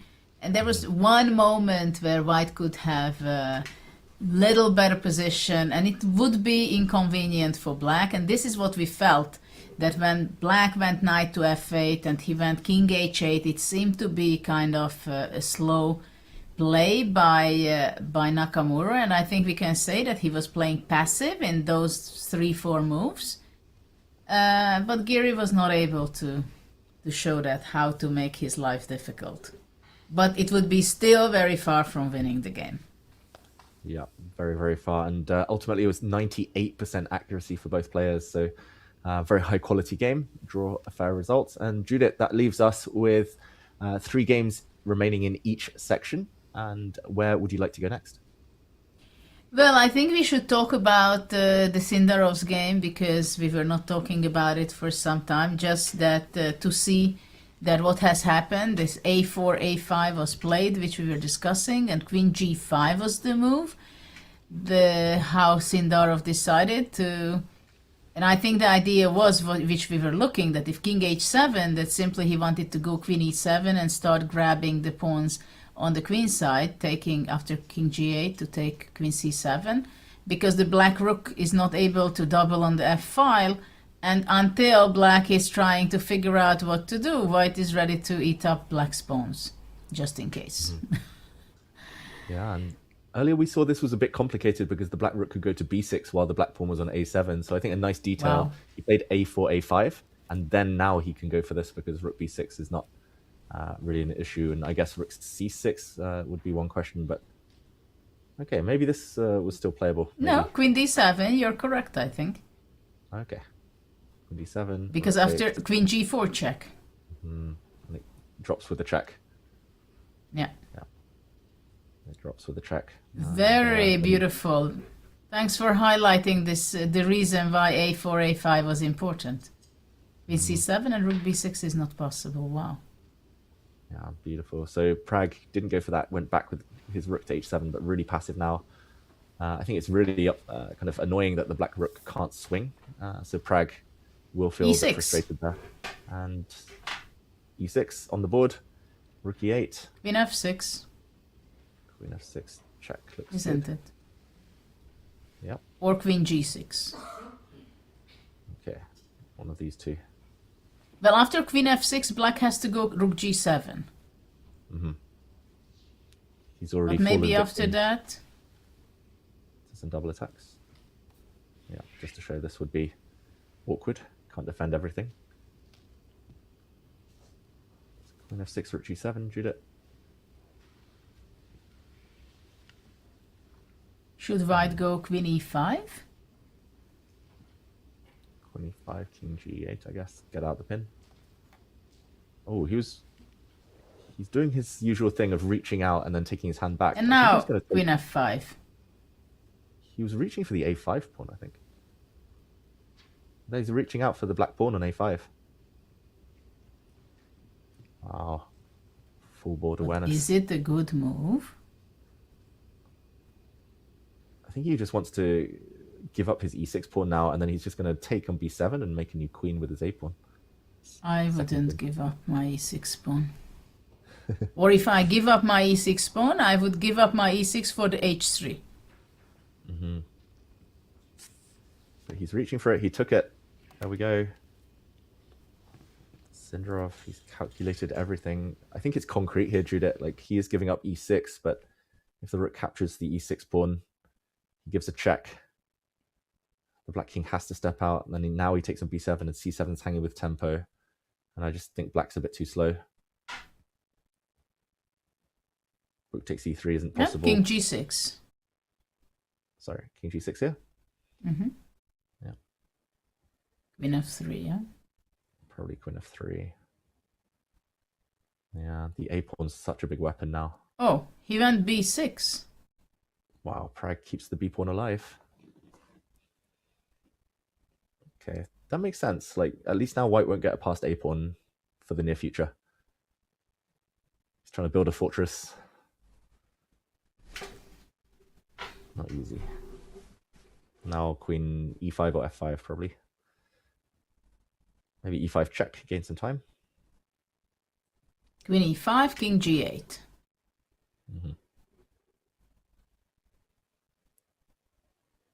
Yeah. So And then queen f5. yeah, queen f5.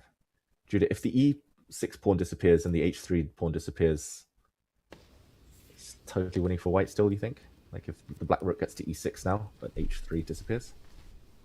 I think white is taking the h3 pawn, then it's going to be quite easy to win. Just slowly advance the g and h pawns. The white king's still super safe. Queen g5. Yeah. Yeah. He's so accurate. Like, he realizes that he's going to force the black rook off h7, and then he's probably going to pick up the h pawn in the near future. Rook g7. Now queen f5. Gain a tempo against the h pawn. Pragg doesn't want to go past... Well, rook h7 would have lost to queen g6 again. Oh, he's so quick. He's so confident. He's calculated everything. everything comes with tempo, Judith. He's just going to take it, and Okay. yeah, it looks Well, king f8. terrible. Mm-hmm. Yeah. Queen h3, rook e6. Mm-hmm.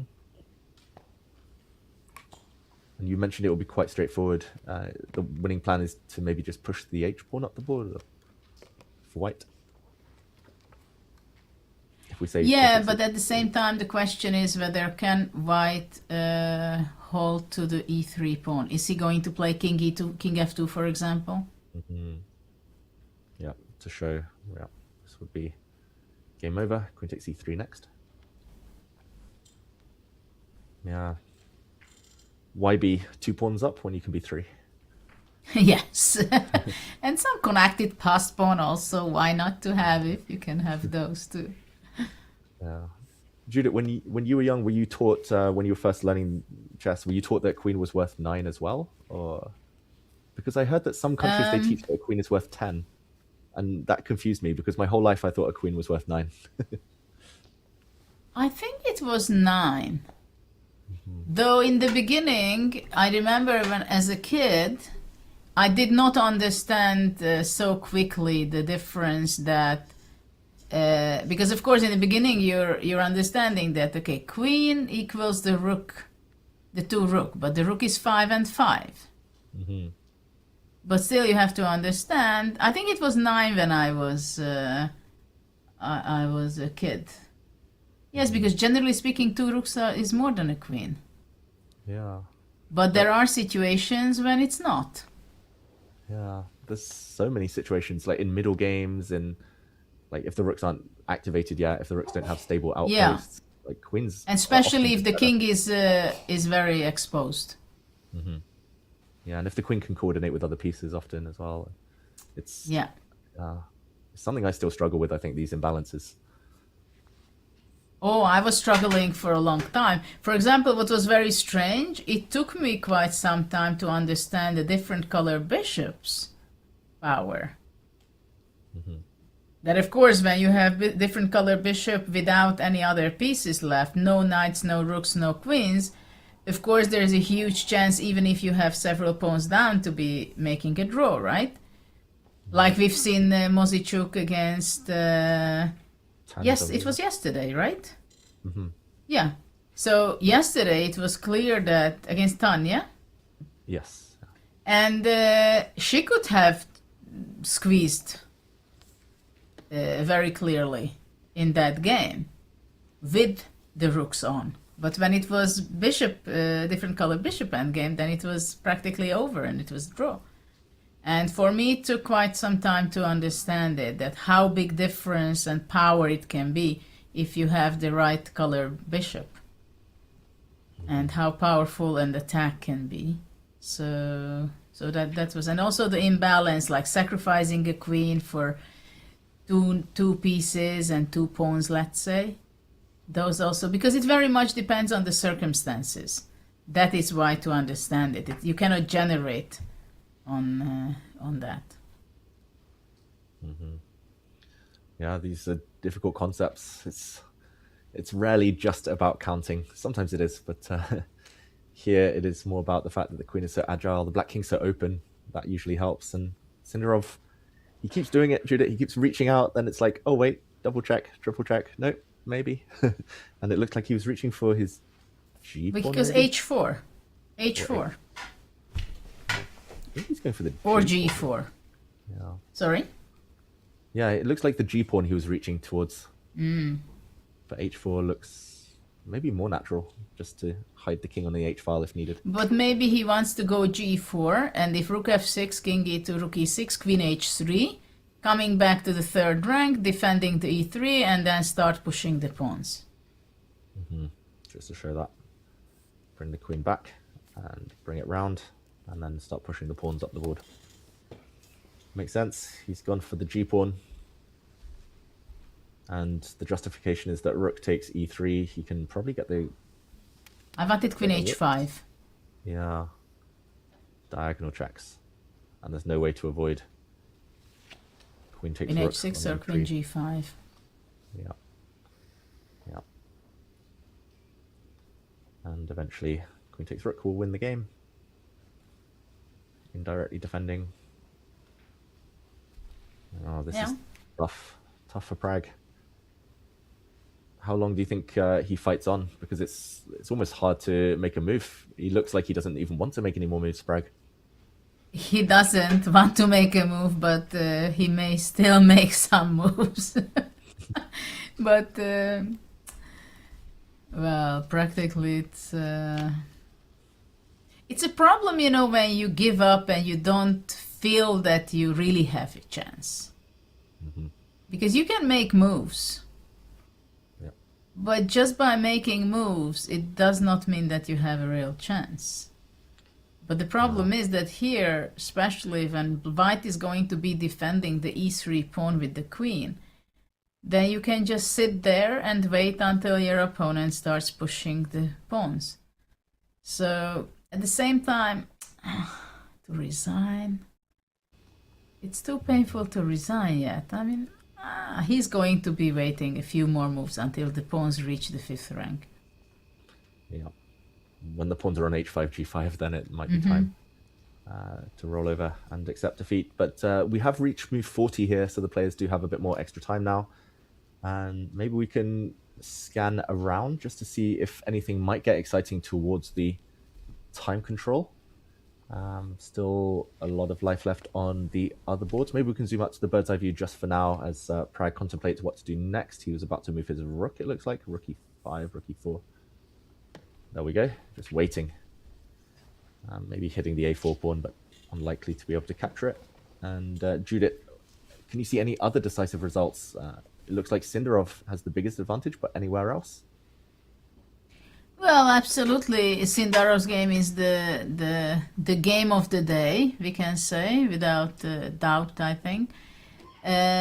Still, I think it's interesting to see the Bibisara game with Tsu.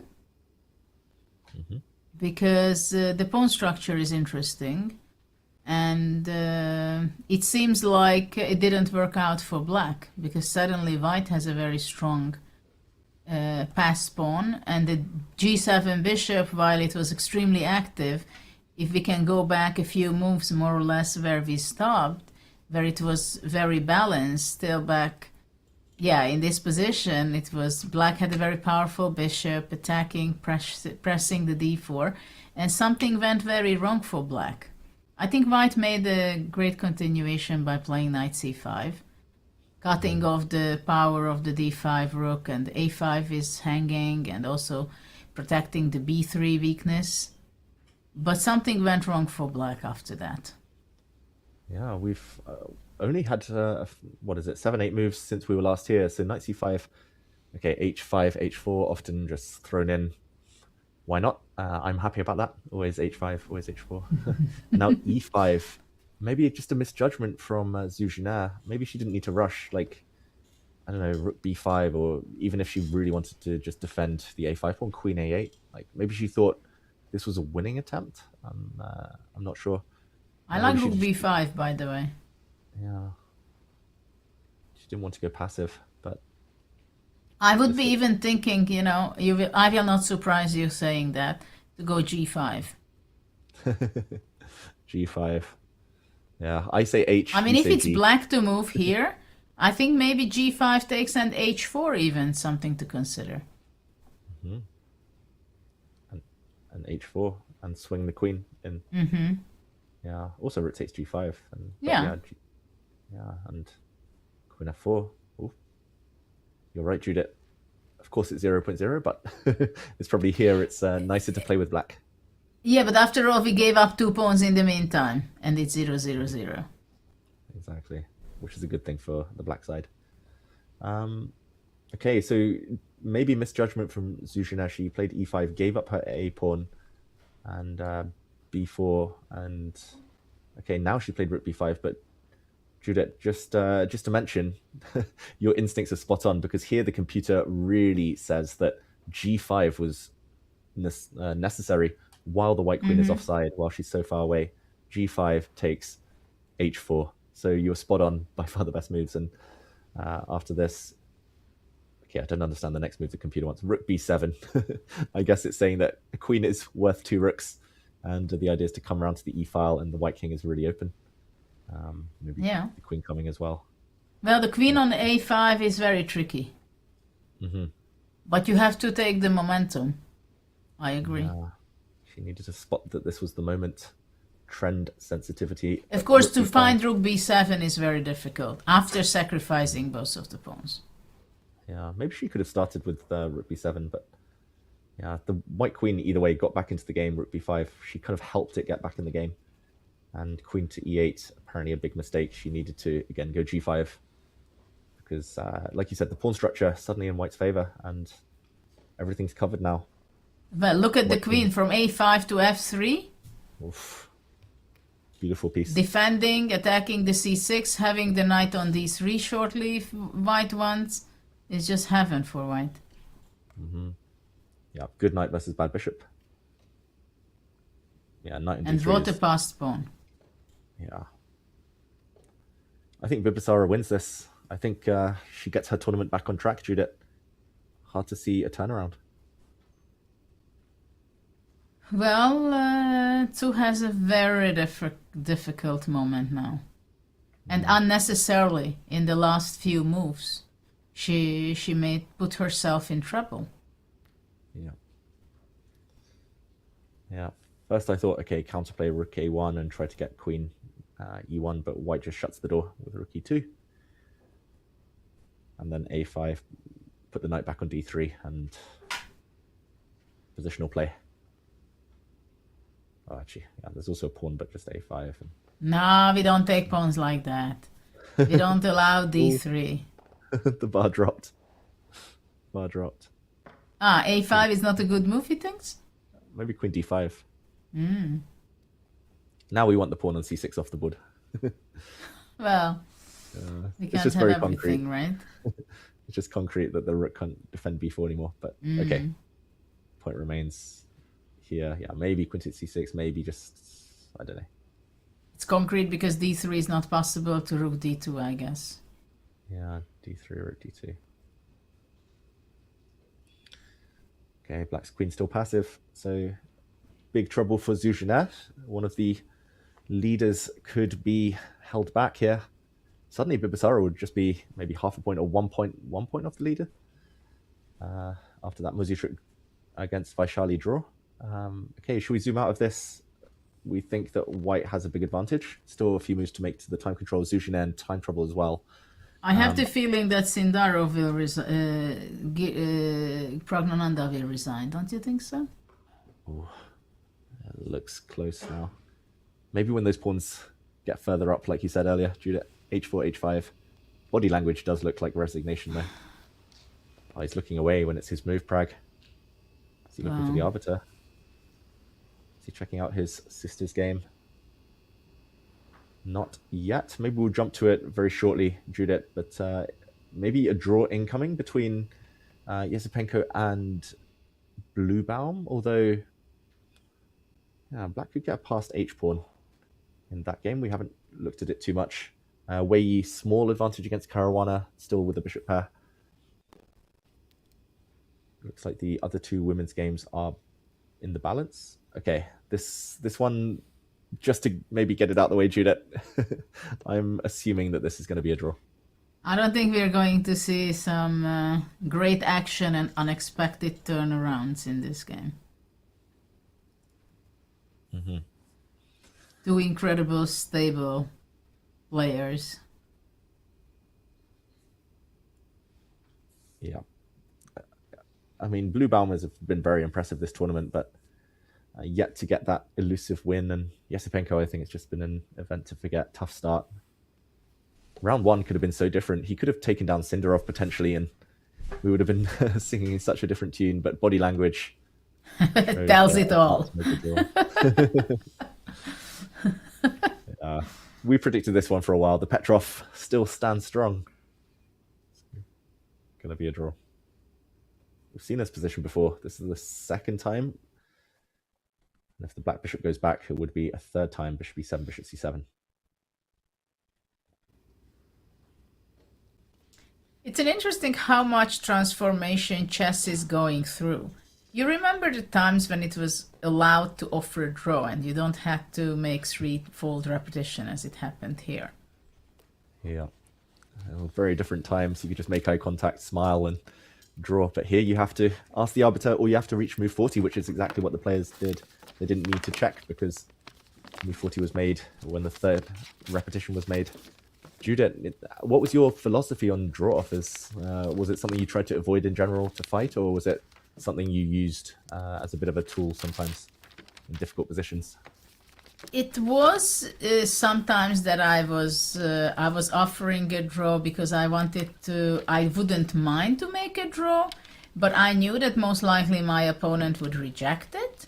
And then it was the information, because psychologically then the opponent has a different situation. Because you offer a draw, and if the opponent has, well, I'd like to play, I don't want a draw, but once you reject the draw offer, you have somehow a different pressure. Because suddenly you think, okay, if I rejected the draw, I should show something, right? I should show that I have a better position, or I have some special idea. And you shouldn't think that way. You should just, if you refuse a draw, then you just say, okay, maybe it's a drawish, equalish position, I just want to play on. But it happened that my opponent got confused, or also it happened that somebody offered me a draw and I rejected it and I played a bad move instantly, because just the fact that I wanted to reject it and I reacted badly.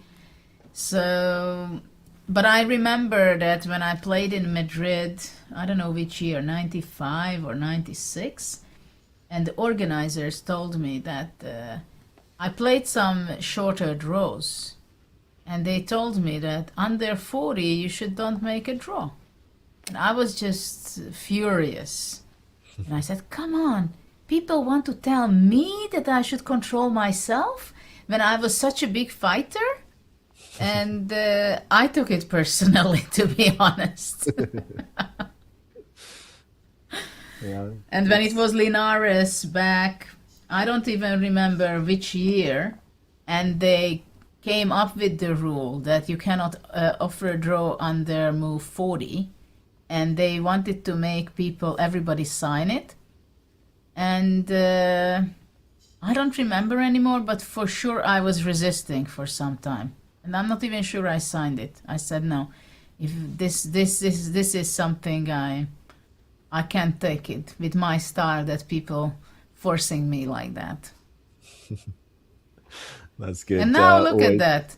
It's for everyone. No draw offer. Fight. Exactly. Sophia rules. But I like it, Judith. Standing up to authority, resisting, going for what you believe in. It's definitely a special, definitely a special skill, both fighting and when to knuckle down for a draw. But in the meantime, John, what do you make of it so far? 3 draws, but unlikely to stay that way for long. I hope it doesn't stay that way for long. We've had some fighting chess, but if I'm honest, David, overall, I did genuinely feel going into today that if someone's mounting a big challenge now, really now is the time. And the Geary draw, from a standings point of view, I feel like that one really hurt. And he's not only going to be hoping that Sindarov drops maximum points, it's not just your fate in your own hands now. You're almost reliant on mistakes from someone else. So it's going to be a tricky situation. It's not one where the result is beyond doubt, that is for sure. But it's one where we're going to have to rely on lady luck just a little bit. 3 draws so far. 5 games still ongoing, folks, and as we head into this break, I've got a little bit of mid-break trivia for you.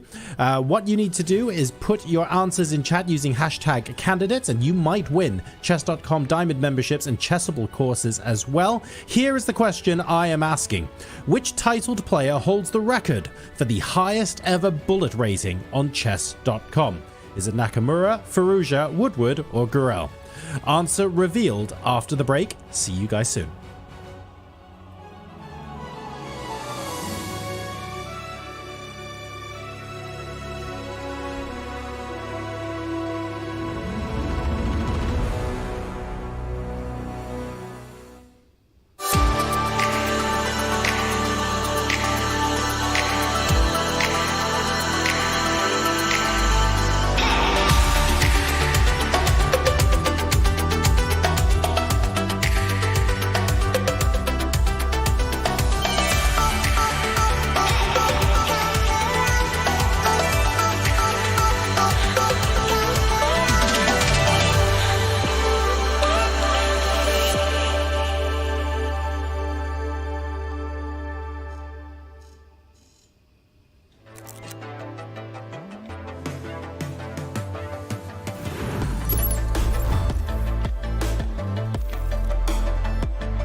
Welcome back, everybody. So we asked you heading into the break which titled player holds the record for the highest ever bullet rating on chess.com. We had all 4 answers in the chat and a lot of spam going on, but we can reveal the correct answer. Very well done if you got this straight away. Is Andy Woodward.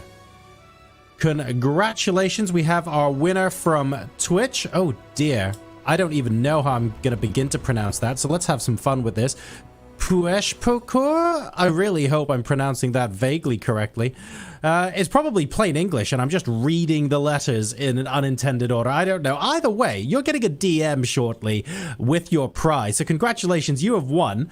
And I've embarrassed myself while doing it, but the most important thing is you get to walk away with some goodies. It's either going to be chess.com Diamond memberships or Chessable courses. Best wishes to you, and thank you very much, everyone, for participating. We got 5 games left to go. How many of them will end decisively? David, Judith, back to you.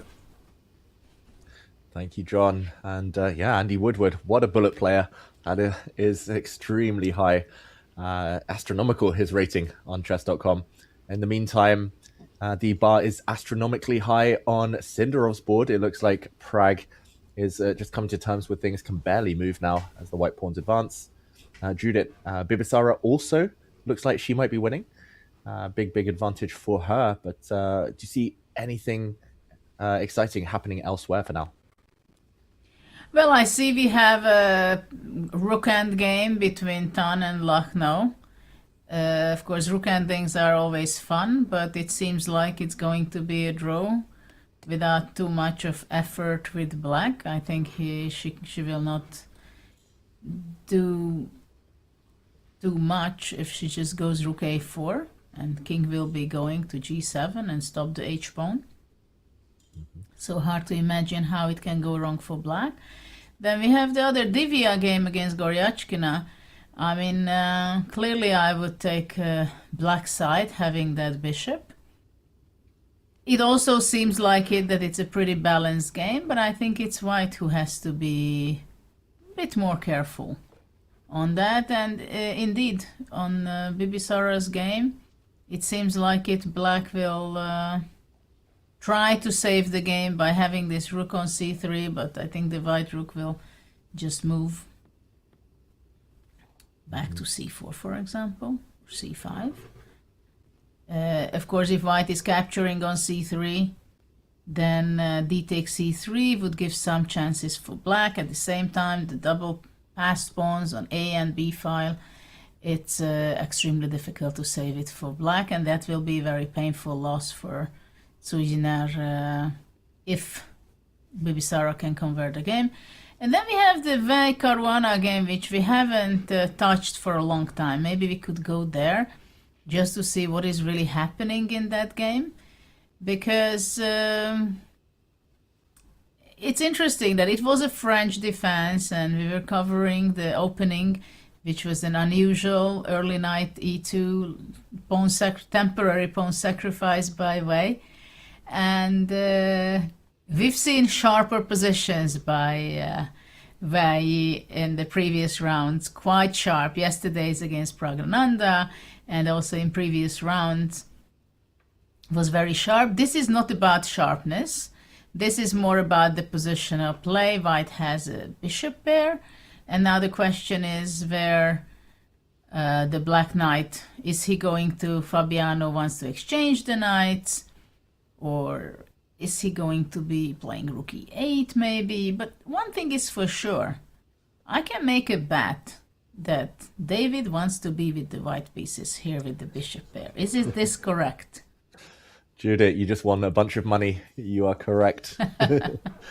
I mean, this is, yeah, it's probably nothing objectively, but it is my dream. Bishop pair, not much risk. And there's some questions for black to answer, like you said, whether to trade knights or not. Maybe later white can play for g5, and the white dart squared bishop is quite a nice piece on this diagonal.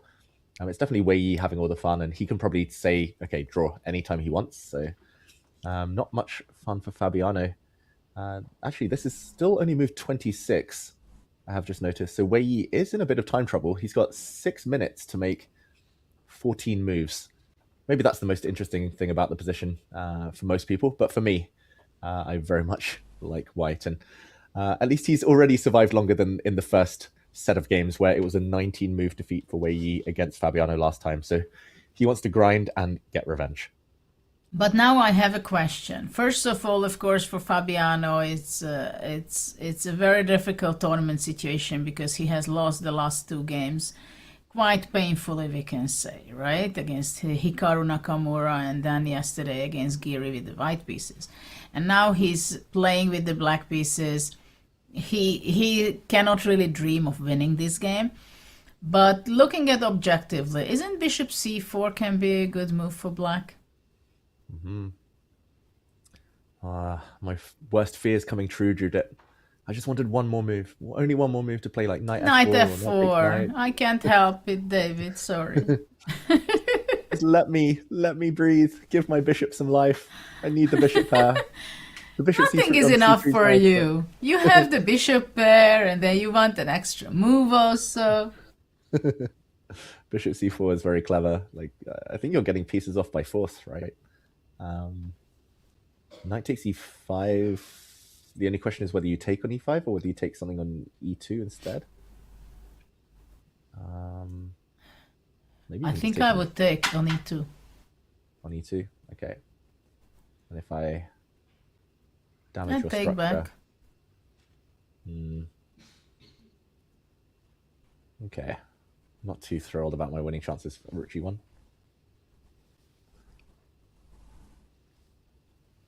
Still some ideas of g5, maybe.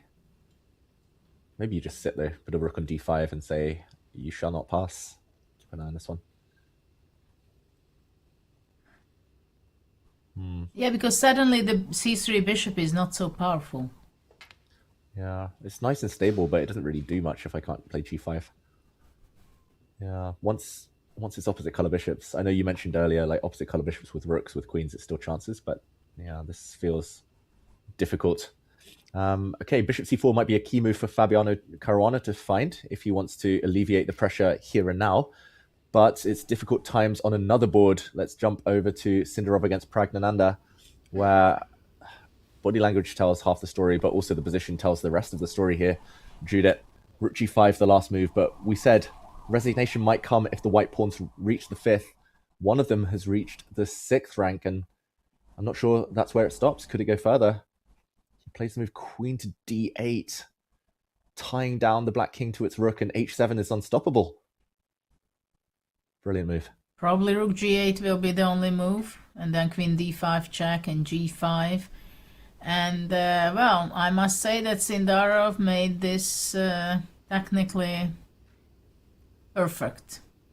I mean, he was having a secure hand, making his moves, being sharp. Very impressive performance in this game. And I don't think there will be much of moves from Pragnananda. And he can't really say that Sindarov was not lucky. He made fantastic moves and decisions. And he was very brave.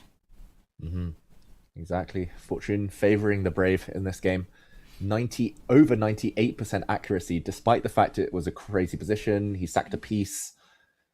He had to find some difficult moves, Sindarov. But I think the key move, that rook f7, jumping on an error from Pragg, that was the key. Once he found it, it always felt like he was going to win. But yeah, the technique. Wow.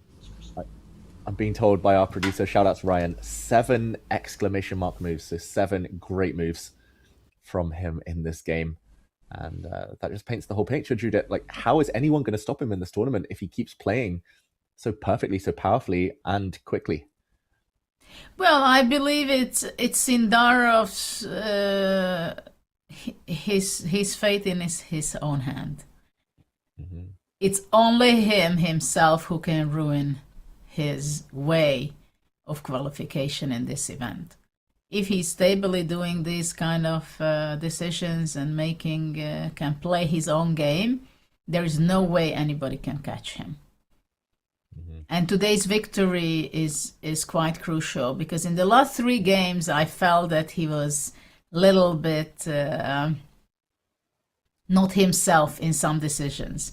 But today I cannot say that. I think he was straightforward. He showed very big security, braveness, calculation. The only thing which was kind of strange, his time management compared to himself, what he was performing in previous rounds. But maybe it was also because of yesterday what happened, that he was playing too fast and he missed his opportunity. And maybe that's why he was more careful today. Yeah, learning from past errors. And now we go. Handshake. Sindarov moves to +6. We think that this is a record. Nobody since 2013 in the modern era, the new format, has won 6 games in the Candidates Tournament. Sindarov's done it with still 4 rounds to spare. Difficult day for Pragg. It was only one move, really. One error that cost him. But yeah, everybody's going to be talking about the leader who extends his lead back to 2 points. Only 4 rounds remaining. He leads over Anish, Giri, Judith. It's going to be tough for anyone to stop him now. And actually, before we jump into that too much, we have breaking news. We've got to head to Cyprus because Mike Klein has trapped Vachier, has caught him on his way out of the tournament hall. Congratulations, Vachier. How does it feel to have the record for the most wins ever at a Candidates? I mean, I was very happy because yesterday I didn't win a winning game, and today I probably played a very good game. And when I'm not worried about the result, I'm playing really very good chess, very line chess, focus. That it does. Congratulations.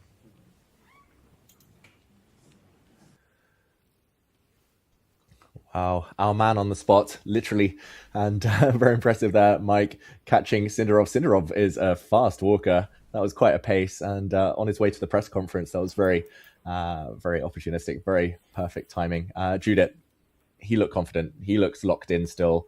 He was determined, like you said, to make amends for yesterday, and he did so. He was very frustrated yesterday. I mean, this is the impression he gave. He also gave the press conference or after the game comments, and it was very clear that he was nervous about it. That how is that possible? He would win 10 out of 10 in such a position. What has happened yesterday against Mateas, this Queen B7, and that was not the only idea which he had. I mean, it was just a complete sensing the opportunity.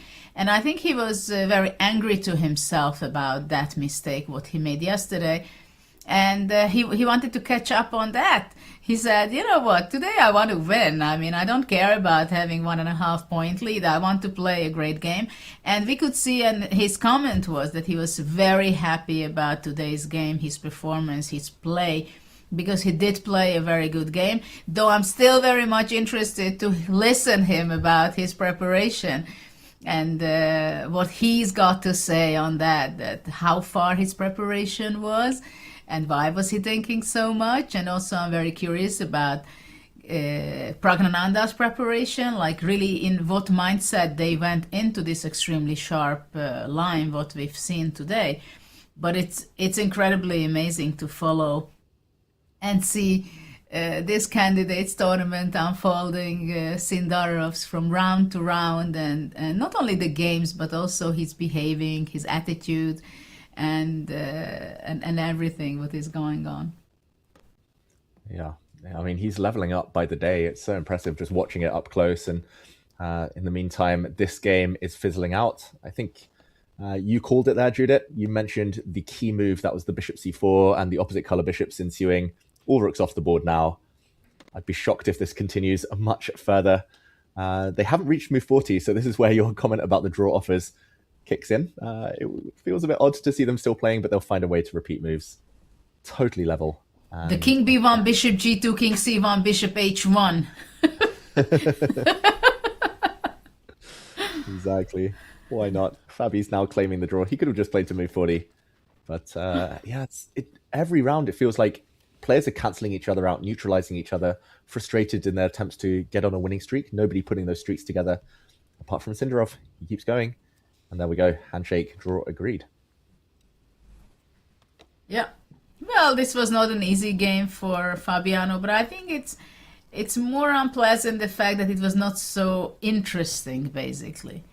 Because, well, for him it was, of course, very important not to lose today, because you have to stop at some point, even though he does not have real chances to catch up, and he knows it. But still, he's there. He has to play. He has to give a good fight. He has to play some good games. But it must be very difficult. And also the players are there for nearly 2 weeks already, or 2 weeks, because this was round 10. And energy has to be there. And I always say that the energy what a player who wins, they somehow always have more energy. If you lose, no matter if you spend the same amount of hour of preparation and at the playing hall, you have less energy. I mean, winning and victory gives real energy to yourself, no matter how tired you are. And of course, you could see on Sindarov's face that he's just full of energy in this moment. Yeah, definitely the best nutrients are from winning games. And talking of winning games, Bibisara is close now. They have passed move 40 just. The other two look almost dead drawn, although, yeah, Goyachkina maybe with some slight pressure against Divya. Maybe we jump into that game because we see more body language. We see Zuzhanet realizing that she's in fatal trouble here. It's all about the white A pawn, 2 squares from touchdown. A7 maybe rook gets behind, but I'm wondering, Judith, whether she can play rook A2 to propel that pawn forward. Yeah, I'm just wondering myself whether after rook A2 how black can still play on and fight on in this game. Because I don't see any opportunity unless black is going to be pushing C2. But then white is just going to grab that pawn and then later on go back and play A7. Mm-hmm. So, yeah, maybe rook to D2. It's the only thing I can see to keep playing. Yeah, you're absolutely correct. Or at least but what about going rook A1? Mm-hmm. Now C2. C2? Can I go A7, or that would be a mistake because of bishop A1, A8, queen, and C1? Yeah, this right? Because black does not have to take it. Wait, isn't white down a rook? How is this still? Yeah, but I think knight B3. Ah, okay, nice. But okay, white is saving, but that's not the point, right? I just wanted to point out that black has no... doesn't have to take on A8, so he can queen. So after C2, probably rook C1.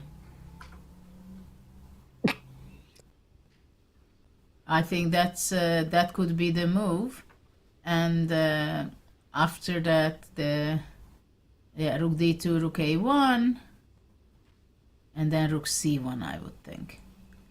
And then how can black stop A7?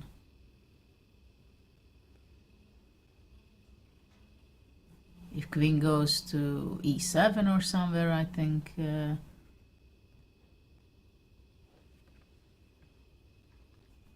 maybe white can go knight B3.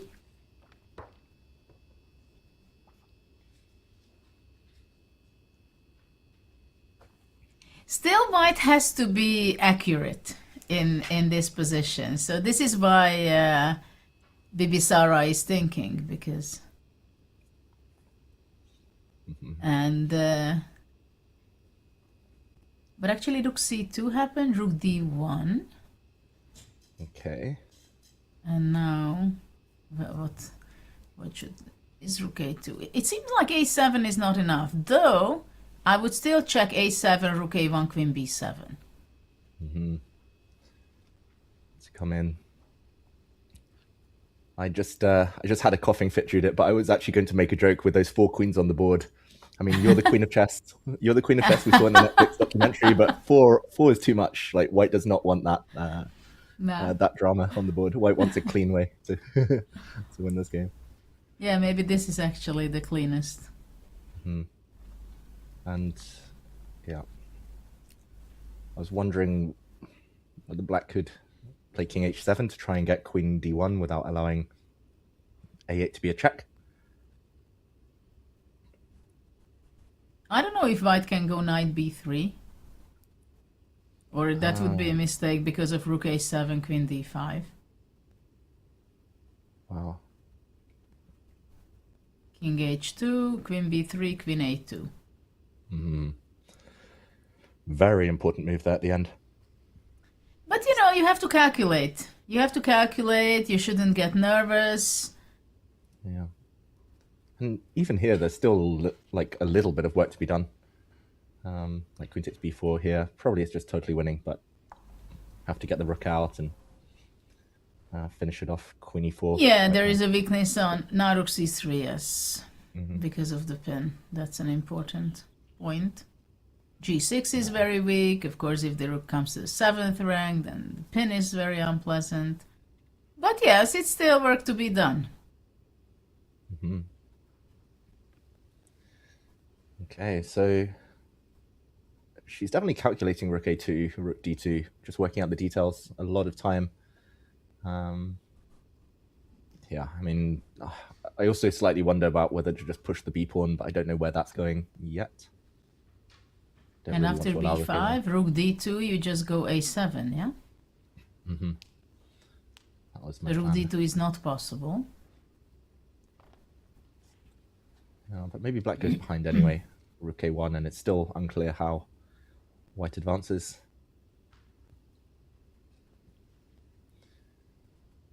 Yeah, I think. What about knight e4? So b5 here, knight e4.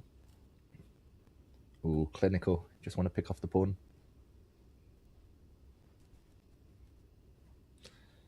I don't know which would I play knight c3 or rook c3 at this point. So if though probably knight c3 is better because rook c3 takes queen d1. Still some chances for black. So for example, something like this. Take, queen d1. That is checkmate. Okay, it does look like she's winning Bibisara here with rook a2, maybe a7 first, various ways, but still some finesses to be found. And in the meantime, we've reached move 40 everywhere. We're in the endgame in the two other women's boards. Those look level for now. John, we do have that Sindarov game to just get our heads around. It was just incredible. It seems to get better and better for him. So far, the only decisive one. Maybe action here as well. But that means that we have a bit of time for a breather in the meantime. Just a little bit, and I think you put it really well. The Sindarov game, it was subtle, for lack of a better phrase. You needed to be able to put the queen on precisely the right squares for the right reason and see that he could string those moves together to continue to turn the vice against Pragg, and he did that absolutely brilliantly. Kudos to Mike as well for being able to grab him so quickly after the game finished before he even got to the press conference, so thank you very much for that, Mike. We're going to go to a quick break now. We've seen some incredibly tense resolutions on the board, so if your heart now needs a reset, take a look at this screen. This is the new chess.com plush collection. Look at the pawn on the dog's head. That is the level of peace me and the players are trying to achieve for the rest of today. Go to go.chess.com/plush toy or type !plush toy in the chat to choose your favorite piece, and we'll see you in a couple of minutes.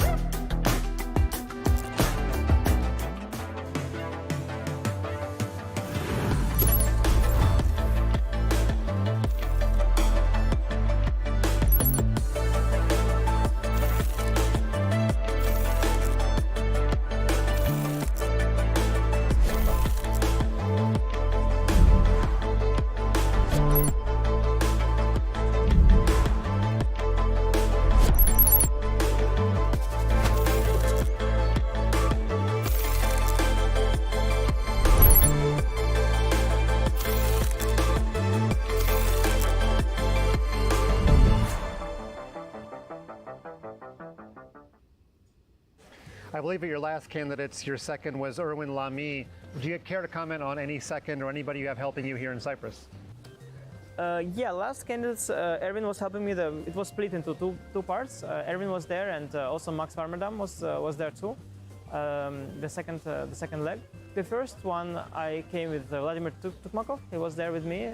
Erwin was also part of my team, but he was not on site, I believe. And this time I am with Jan's mates.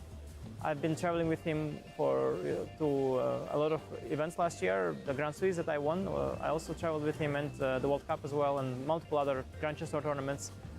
So he is here with me on site, but I have also a very strong team remotely. Are you annoyed that people bring up your all draws performance in 2016? Because the games were fighting games, so do you think too much is made out of that tournament? It's been a while though. I think I've, social media sort of has moved on to, like, I must say throughout my social media career, I've experienced a lot of negative social media sentiment. And looking back, I should probably have stuck with the draw thing, because the kind of things that are sort of associated with me now are far worse than that. I probably should bring the draw meme back, to be honest, because yeah, it's gotten a lot worse since then. I mean, yeah, it was a remarkable event. I had good chances to win many games. I didn't convert many of them. I was probably worse also in some of the games, but not that much. So mostly it was a conversion issue at the time. And it was kind of it was a remarkable occurrence to have 14 rounds, and for it all to finish in draws, with draw percentage being around 50%, ironically, I mean. But it's more or less at the top level. I think it's between 45 and maybe 60%, depending on the event, depending on the player. To have 14 games all end, well, the chance of that is pretty low, and quite remarkable that it happened. And I wish I could take the credit, but when you play a game of chess, you depend on your opponent too, right? So I guess it's also thanks to my opponents that I've accomplished that, yeah.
Welcome back, everyone. It's the final stretch of round 10, and there are only a couple of games remaining in this round.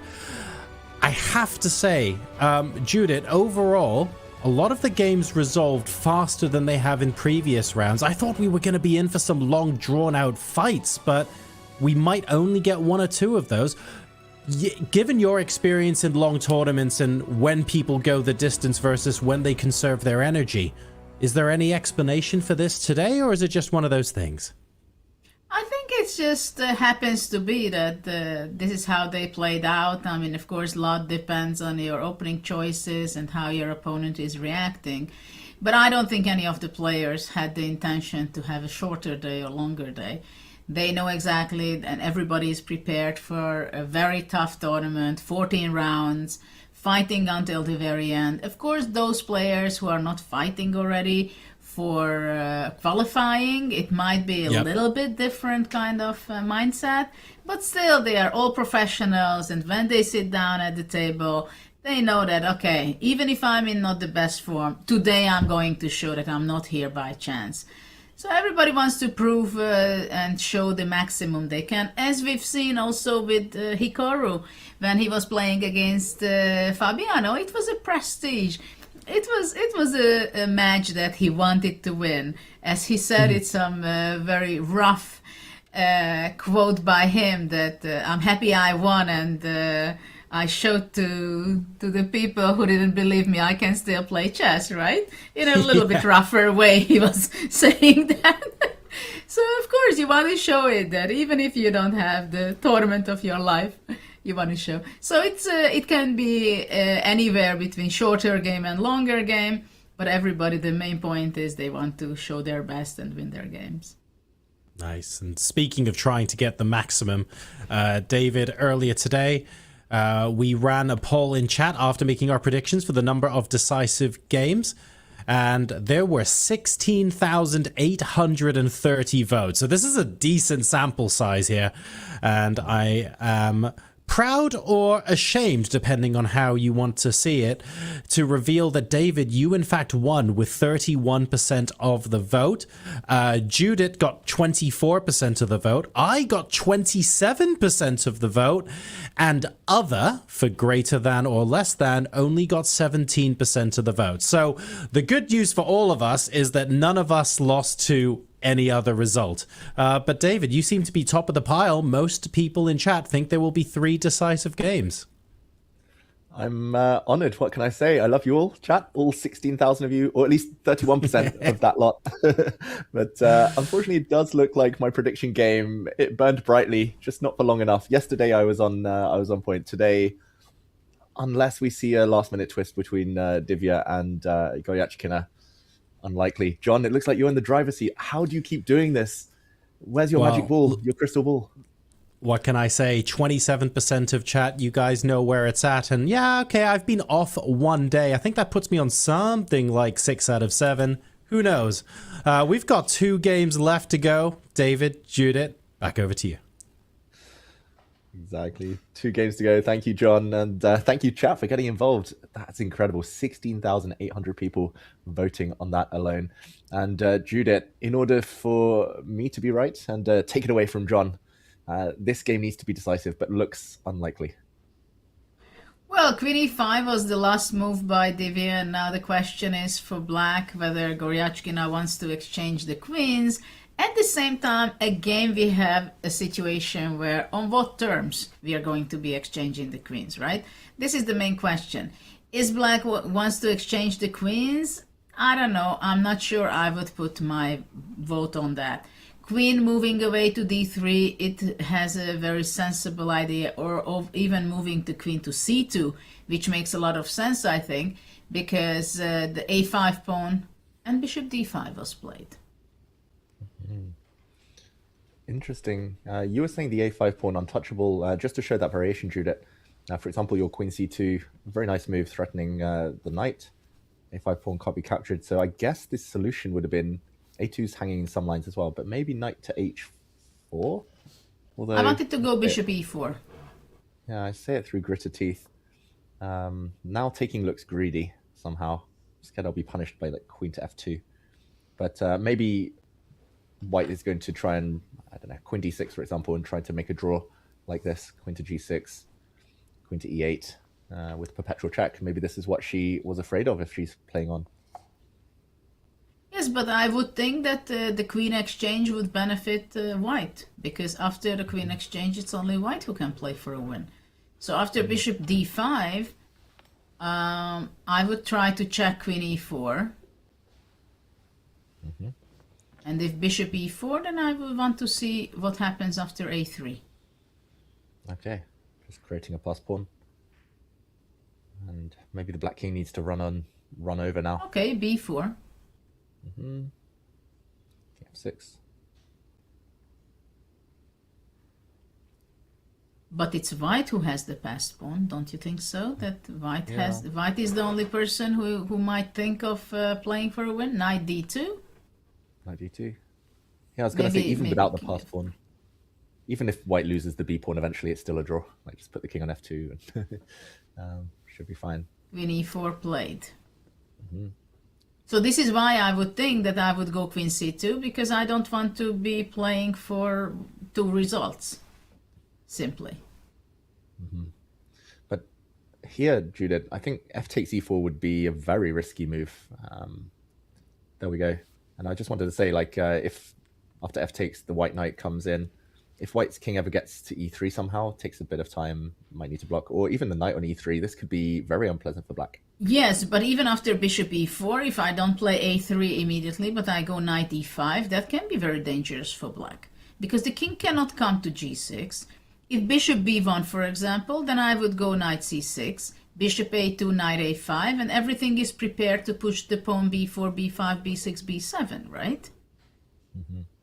Okay, black has to go bishop b1, so after b4, black can stop with the bishop on d3. I go knight c6, you cannot go to g6 with the king, but it's black who has to be looking for saving moves, like maybe f4 is the best, then I go knight d4, and then the black king comes, and most likely the saving idea will be, well, maybe it's not even good anymore for, maybe knight, actually maybe white is winning.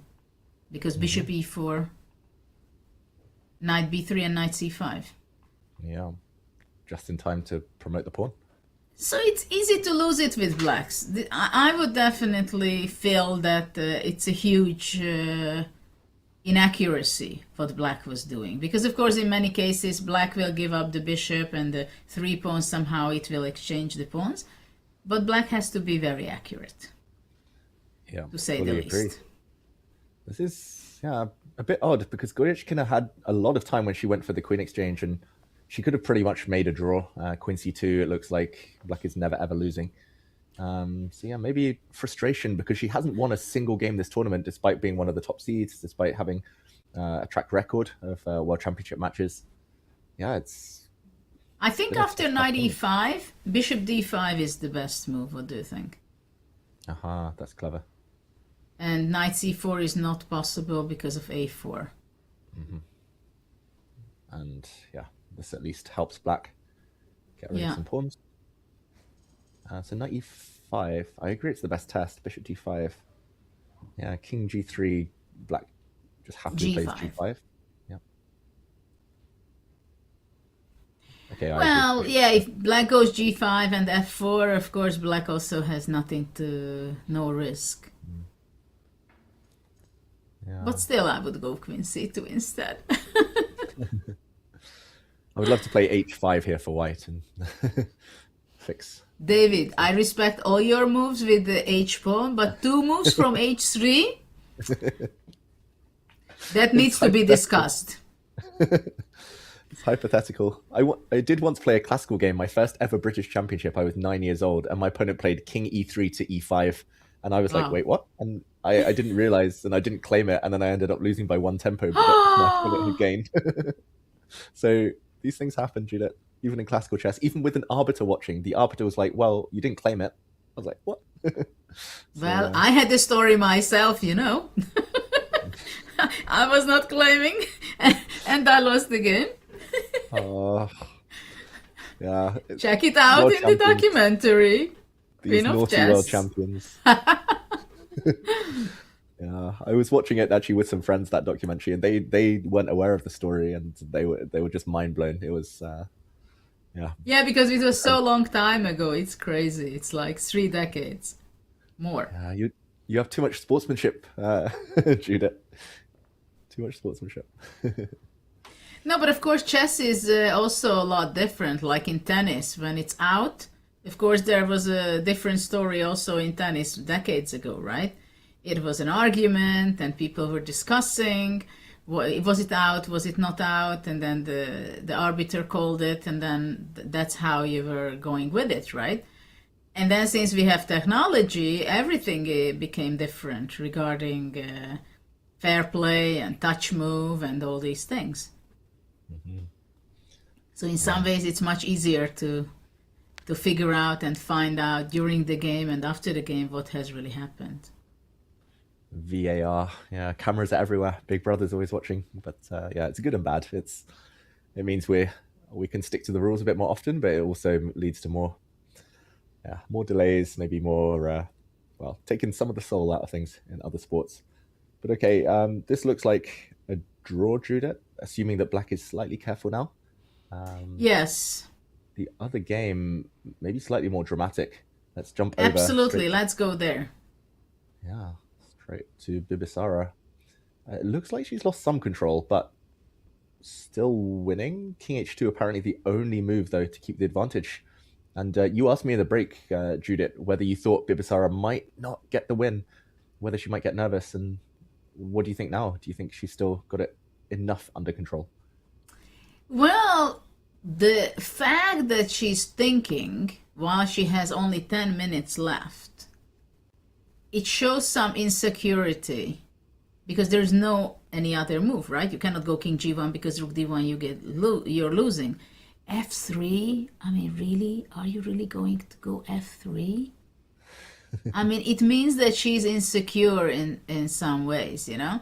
Of course, after King H2, you have to understand that Rook D1 does not give checkmate because of Queen C6 possibility. It's the only move, but it's winning move. Otherwise, White would be losing if Queen C6 was not in the position. Yeah, needed to block. It's very good for White that Queen E8 is not possible. Black cannot go to the E file with the Queen and threaten with Queen E1. That's an important detail. Yeah, and yeah, Queen takes Queen is nothing to worry about either. The pawns are too strong. Black can go back, but how does White finish this now? Well, the question is maybe Black will not play Rook D1, but play Queen F3 instead. What do you think? Oh, okay. Queen F3. Now there's a threat. There is. Yeah. And okay, you're scaring me, Judith, so I want to get the queens off. Queen. Yeah, Queen E2. In the meantime, we have Rook D1 played. Okay, so Rook D1. Yeah, it's too tempting, seeing the threat of checkmate.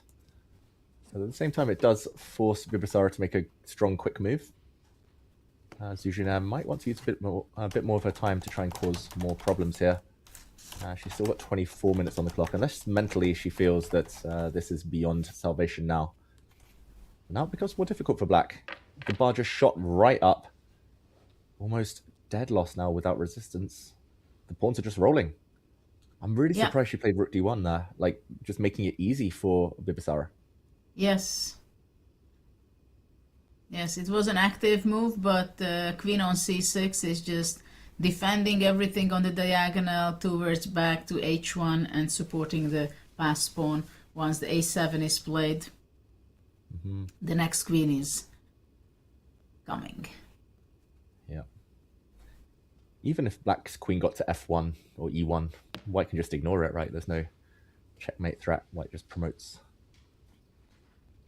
And the B3 knight is exceptionally well placed in this situation because it covers the most important defensive square for the rook on A1. Very nice piece. Stops any bishop D4 stuff. At least it did in a key variation earlier. Queen A7, just Queen B7 traps the queen, but is there something better for White there? say black tries to stop the white a-pawn promoting immediately. Is this enough? Although I don't really want to damage the white pawn structure. I want them to be connected. What about queen c5? Mm. Is it a mistake? Takes and rook d2? Oh. Whoa. I was going to say queen a8 for repetition anyway, but... True.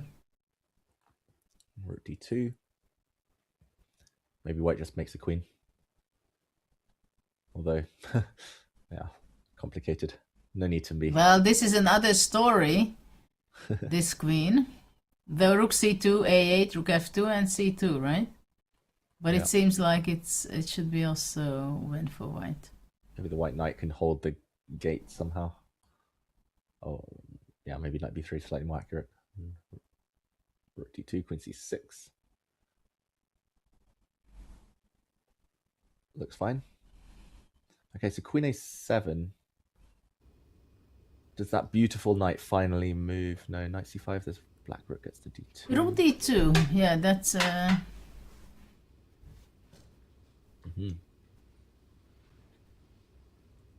mean, she has to try queen a7, otherwise she just resigns, right? Like, otherwise the pawns just promote. I think queen a7 is a must, but maybe after queen a7, you know what I go? I was thinking to go rook a2. We wanted it earlier.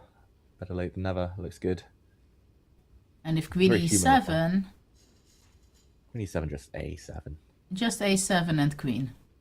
Yeah. No need queen g2. I mean, there was already a great defense with the queen on c6, but now there's a double defense with two of the queens. That's your second documentary, The Queens of Chess, plural. Okay, this is good enough. Has to be queen a7, but rook a2 looks efficient. Yeah. There we go, queen a7 on the board.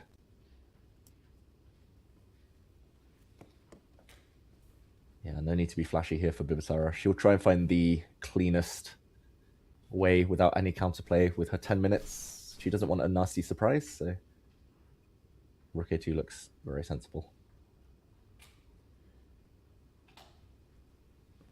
Don't see anything against that. Bishop d4? No. Maybe bishop d4? On rook a2? The b6 square. Everything's lost, so I'm just punting some hopeful stuff. If knight takes d4?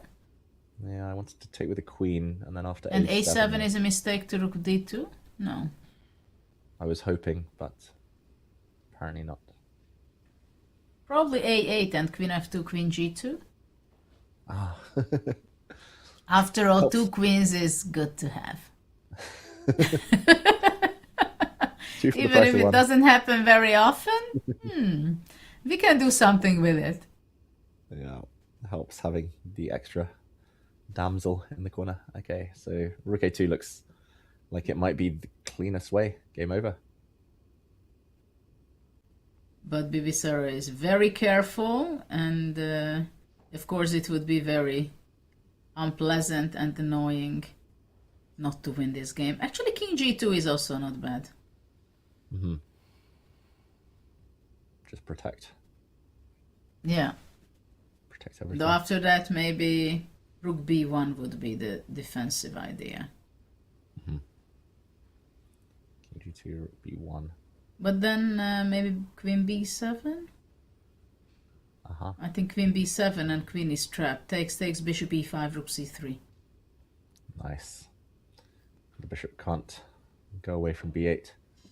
Yeah, I was wondering about queen b7 in the live position. Maybe that will tempt her, but it's a little bit more calculation to be done. But maybe actually it's not. Wait, rook d8, rook a2. She plays rook a2. Still winning this, but yeah, I was wondering about something like this, but rook b8, and it's not so easy to make progress. Or knight a5, rook b8, and okay, maybe here white can just do anything. Take the slow way around. Okay, she's played rook a2. And I think she's... Plan is b6. She's got it. Always helps having a nice, easy plan when low on Actually, time. black should be going f4, you know? It's about time. Yeah. It was time to play like G5, H4 like 20 moves ago. Yeah. Late now. Well, G5 I wouldn't play because of Queen F3. But F4 I take on G3. Mm-hmm. And let's go Queen F7. Queen F7. Let's say I ignore every Watch threat. it. A7 I take on B3. And then Rook D2. Mm-hmm. Queen. Rook D2. Okay, I think I have this. Helps having 2 queens. But what do you mean? D1. Ah, checkmate. No, checkmate. Right. Queen G8, Queen G5. We have to show that. Ah, Yeah. you win also the queen, but it's checkmate also. Yeah, I don't think I can take the queen because of perpetual check, right? So, like, if I take this queen, Wow. it's a draw. It's a draw by perpetual check, so it has to be this checkmate. 4 for the price of 1 this time. Not bad finish, I must say. Yeah. I don't think she should let it get this far, like where it's kind of a narrow path and has to be triple checking all her calculations, but okay, that was if she allows everything. But what can you do to avoid it with white? Yeah, good question. So F4. Okay, I want to play B7. You know, like takes, A7, Queen B3, A8, Rook D2 takes, B7, D1, B8. Whoa. Whoa. Okay, that's even... I forget checkmate. Who wants checkmate? This is way cooler. White's queen defends 5 everything. queens on the board, we managed, David. I've seen 4 queens, Judith, like several times, like No, 2 on with 2, me, but- you see 5 queens. And I can't then- say it will be easy to get 6 in the next 4 rounds. Wow. I don't even know what emojis I can put on the board for this. Like, crown. And there is no chess set where you can have really 5 queens. That's true. That's true. DGT Everyone gets always a- have 1 extra queen for both. Mhm. Beautiful. And White's still winning. Yeah. This is crazy. It's just Doesn't nice. happen Like, it's, very often. it's just beautiful how like one queen like defends the other queen kind of saves herself, and Yeah.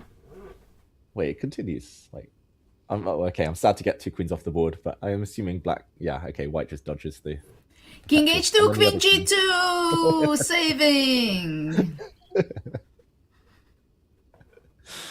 Beautiful.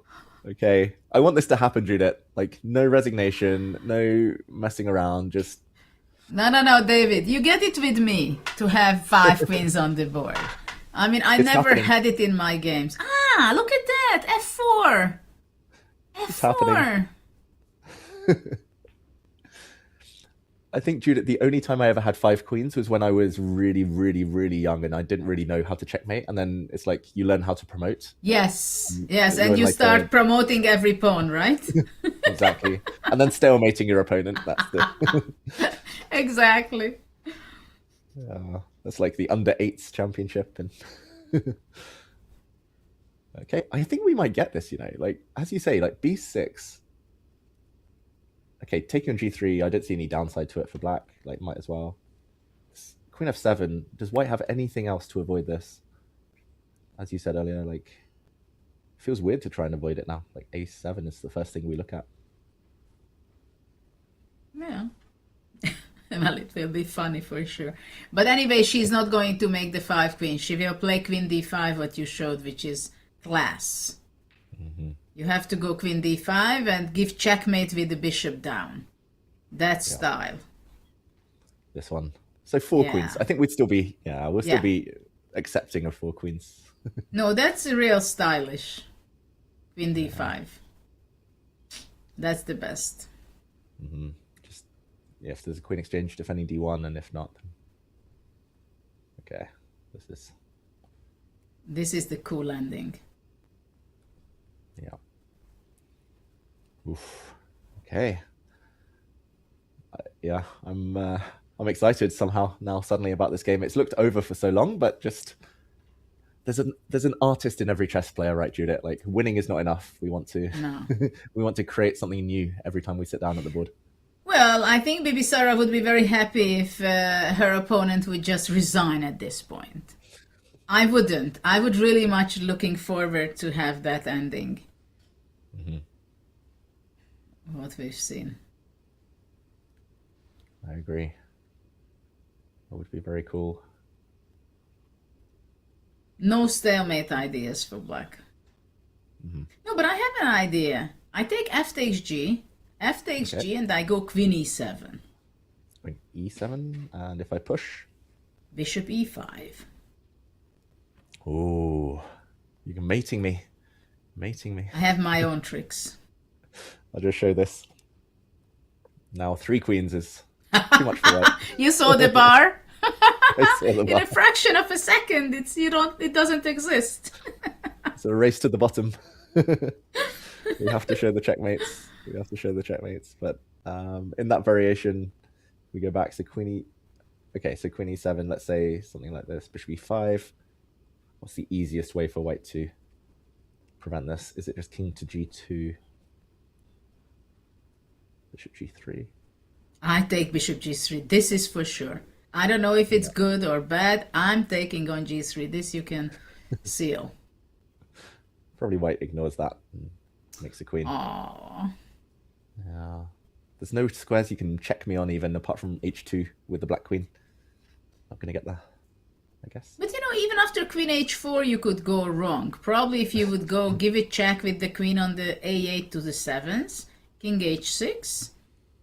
Yeah. For some Now reason, it's also completely winning, but why? Maybe queen g. Oh wait, that's not clear. No, you're right, I think. I think queen g6, no? But king g6? Queen c6? And then the rook d6. Ah, oops. Yeah, Oh, I forgot. I thought you have to move your king to the 5th or 7th. Yeah, but okay, the game goes on. Check and maybe it's perpetual check. The black king. King h6, yeah. Hides here. Okay, but that's not... So how it's winning after king h6? Yeah. Oof. No idea. Maybe black isn't giving mate. Maybe you can like... Oh... Queen c3? Yeah. I don't know if black has a Oh, threat. you must be joking. Just run. Run. Forest run. Rook f1, king e3. Oh. Then Yes, king queen king h1, I take your queen. That's true. King e3. For some reason I thought my queen was still on a8. Defended. Okay. This won't happen, Judith. No. I'm pretty sure this won't No. happen. In that position... So b6 and This Su would is be good enough. thinking. This would be the check to give. And then, yeah, something like this. And mate incoming. Okay. 8 minutes should be more than enough for Bibisara. What about queen f7, a7?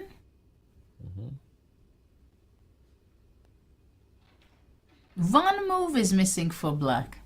You know, if black could play f3 and queen f5. Ooh, that would be nice. If I go b7, queen f5. Yeah. Maybe I still have rook a1. But True. yeah, just to show. Against rook h1. We'll keep showing it if white walks willingly. Oops. I like the resourcefulness, Judith. Still looking for the... But can we go to Divia's game? Because Divia is doing something very strange. Whoa. Wait, what? She's kind of maybe losing her pawn.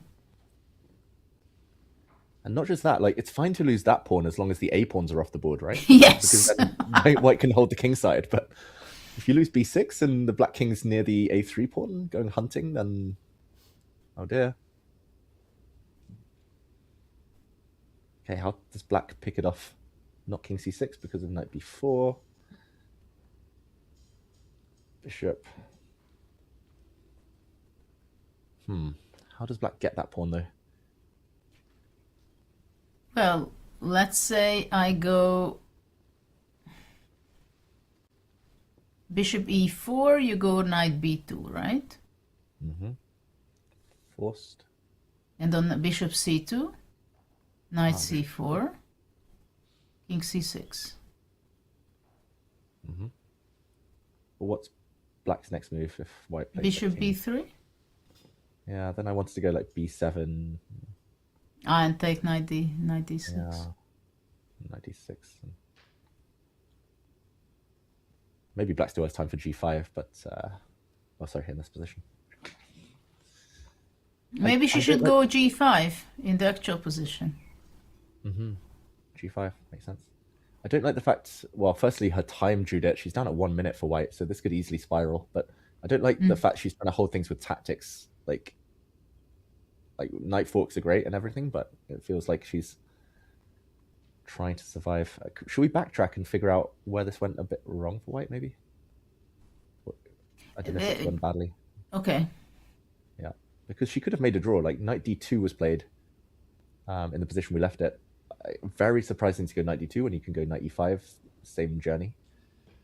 Just keeping the king on h7, knight d2. Okay, I think you're right. Just a3, b4 is the right idea, but it looks like she, after a4, didn't find a good plan here. She pushed b5. This really comes to mind. Yeah, then bishop goes to b3 and king comes to e5. Yeah, maybe it's just too slow. This was the game or no? It's similar. She, in this position, before improving her knight, she first went b5, king f6, b6, raced forward, and knight c4, king d7. This is how we got here. Knight back to d3, and we have a move. It's g5, like you said.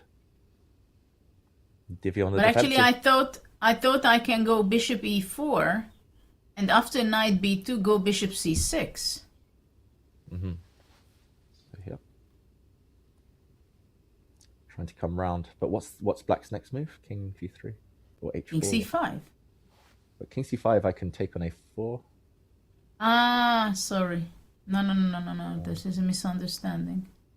Yeah, I quite like g5. Like, it asks a question at least. King g3.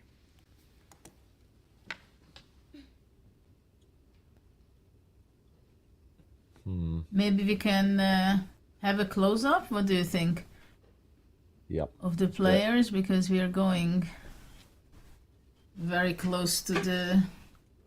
Well, Divya has no moves, yeah, no time. No time, but getting close to that draw. It's been a bit of a strange game. Both players unclear whether they're playing for the win, unclear whether they're playing for the draw. Keep turning, but always roughly in the balance.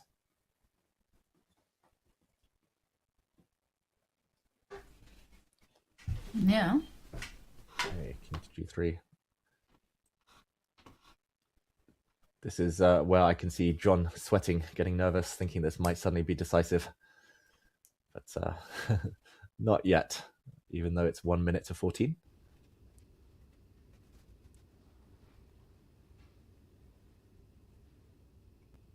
Okay.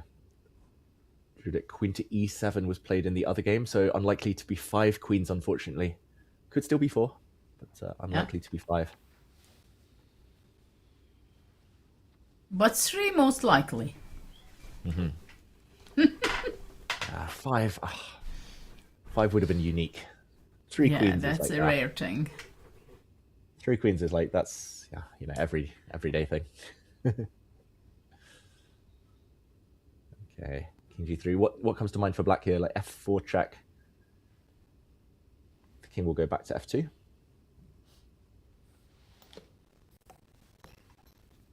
Knight b2. Okay, where will the black bishop go?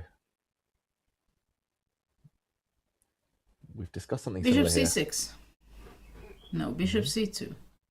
Bishop Bishop c2.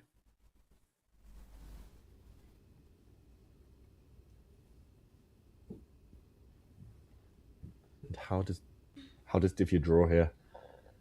Is it just a case of waiting because black might not be able to take the pawn without allowing some forks?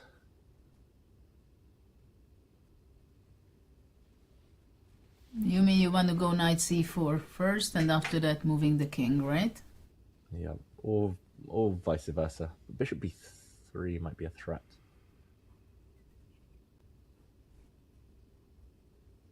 Yeah, I was thinking about starting with the white king, but then bishop b3 cuts the knight out. So, okay, knight c4 check first. Good move from Divya, still at 1 minute plus. Maybe we do allow this to continue. King c6 played. Judith, let's go to the other board because that variation you predicted has unfolded with the black bishop on e5, and apparently there's just one move to keep the advantage. Blue arrow. Bibisara has time. This is a very findable blue arrow move, Judith. But after king g2, what about playing queen f7? Mm-hmm. Queen f7. And rook f2. Yeah, rook f2 is the first instinct. I was just wondering if you are mating me. You are mating me if I go a8. So rook f2 would be the way to go. King g2 is on the board. Great move. Great call from Bibisara. Yeah, queen f7, rook f2 is the solution. Let's just show this. King g2. What not to do would be to queen, because then it is checkmate. Queen takes g3.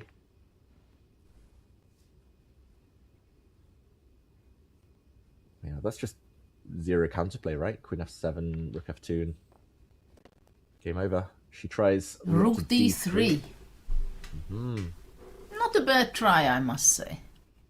Very good try. I would have a heart attack for a second if I wouldn't see this move coming. Yeah, we should have spotted that actually. We were a bit remiss. I was just so obsessed with getting the queen in that I forgot the rook could still move. She's going to make a queen. That's 3. 3 queens on the board. Check.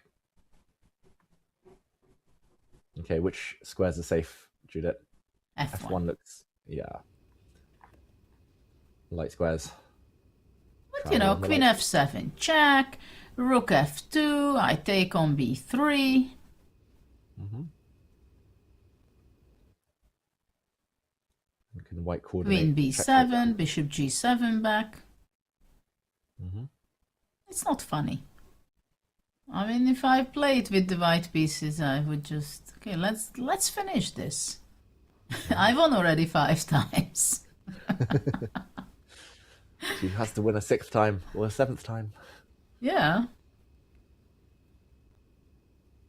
Rook f2 looks like the way. Block. And queen takes b3 now. So what is the winning move? Yeah.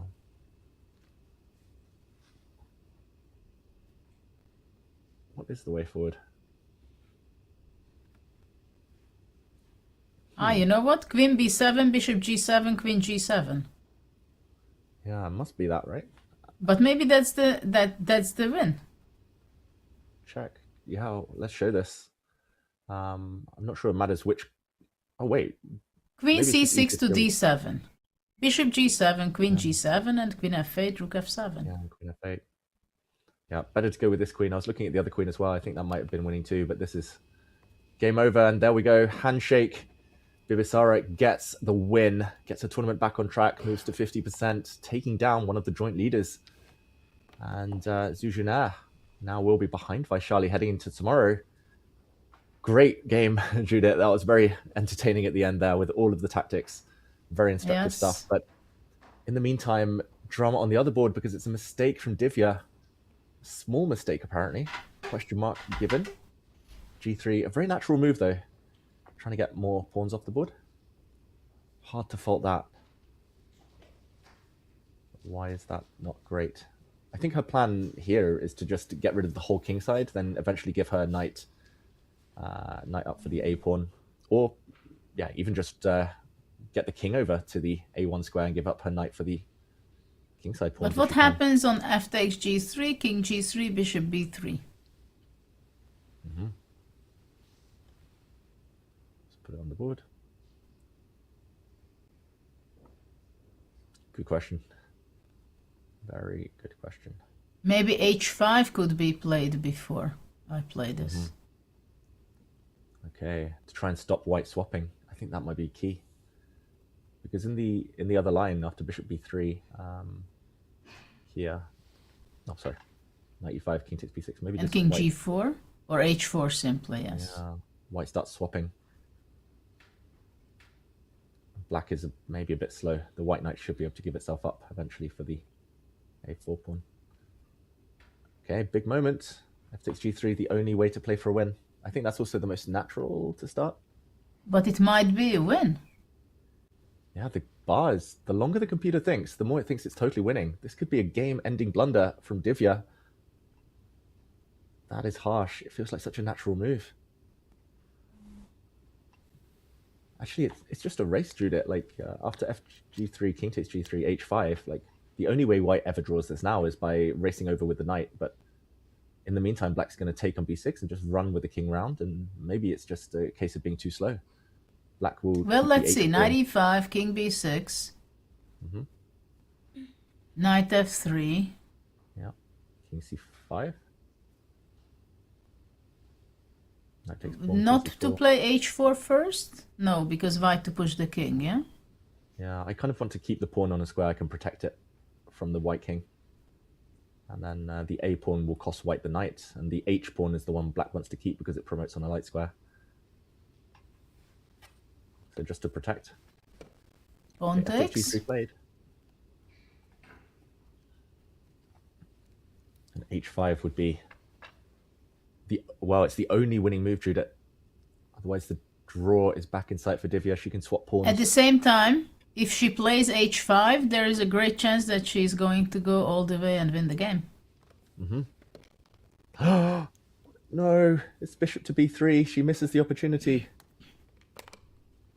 Hard to blame her, but she had time. She had 10 minutes, Judith. Wow. You know how hard it is to fill the crucial moment? Yeah, the tension. Yeah, we can't blame her. Like, she didn't expect this opportunity either, but now Divya's closer. Still some work to be done for Divya. Knight e5 and h4 to swap.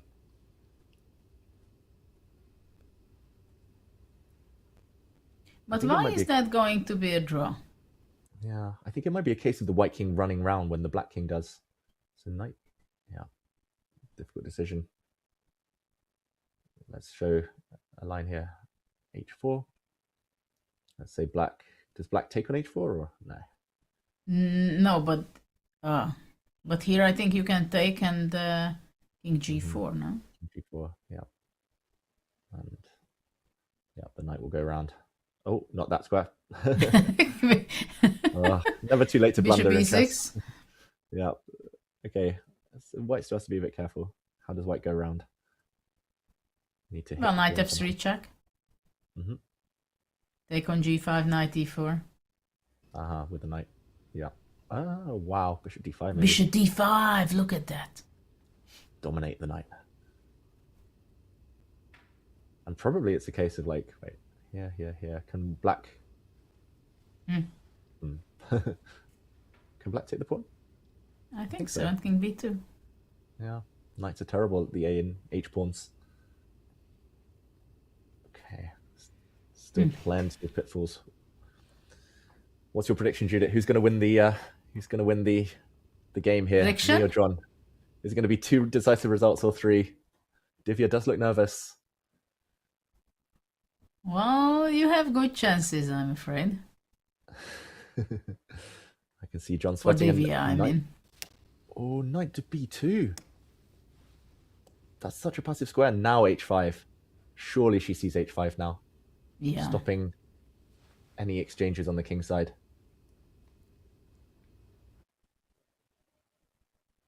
This one, it's like, unless she plays king takes b6 immediately, if she stops and slows down, and then she'll see h5.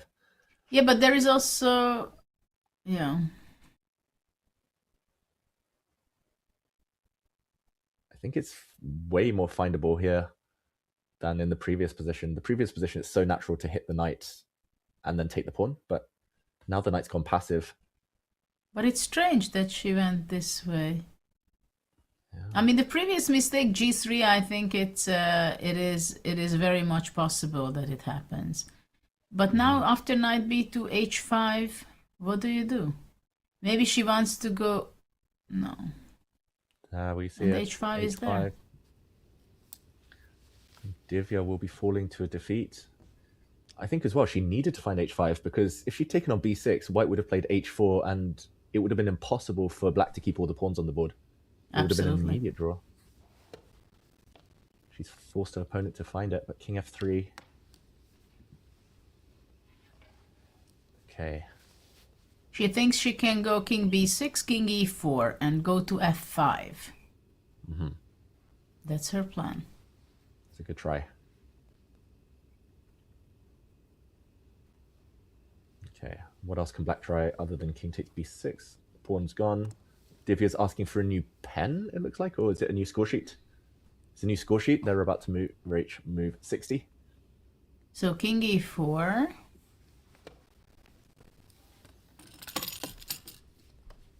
Mm-hmm. Maybe just bishop c2 check. Oh, there we go. The blue arrow appears. The white king can't approach the pawns. And the knight is actually trapped. Hmm. Wow. Well, bishop c2, white has to go king d4, but maybe h4 then. h4, yeah. Bishop comes to f5. Oh, I think she feels it. I think she knows she's winning now. Well, 1 minute on her clock. Divya is not having great chances. Mm-hmm.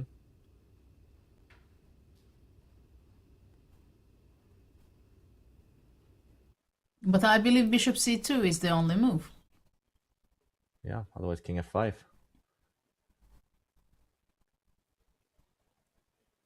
Yeah, and if bishop c2, king e5, king b5, and the knight is completely trapped. Mm-hmm.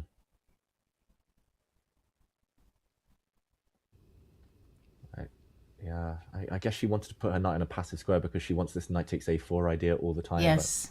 But the knight should be giving itself up for the other pawn, if anything, and the white king needs to run over to the queen side. Okay, she'll find bishop c2. Nearly definitely, but it's just about what happens next. Can white fight any longer? Well, then king d4 has to be the move in reaction to bishop c2. Mm-hmm. h4. Let's show this. So bishop c2 check. If the white king goes forward, it can never go round. King b5, king c5. Yeah, and this is just a passed pawn that will run. So it has to be king to d4. Now we're saying h4. Yeah, threatening this, but apparently that would blow the win. So still not easy. Yeah. I guess the white knight is able to somehow go around and attack the pawns, maybe. King b5. Maybe there's just no good squares. But do you think that the win is bishop f5 instead, immediately capturing the pawn? No, it cannot be. No, the white king's too near, surely.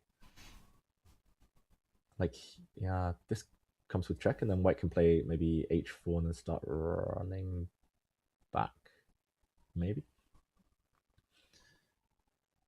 No, but here Yeah. probably just knight c2. Mm-hmm.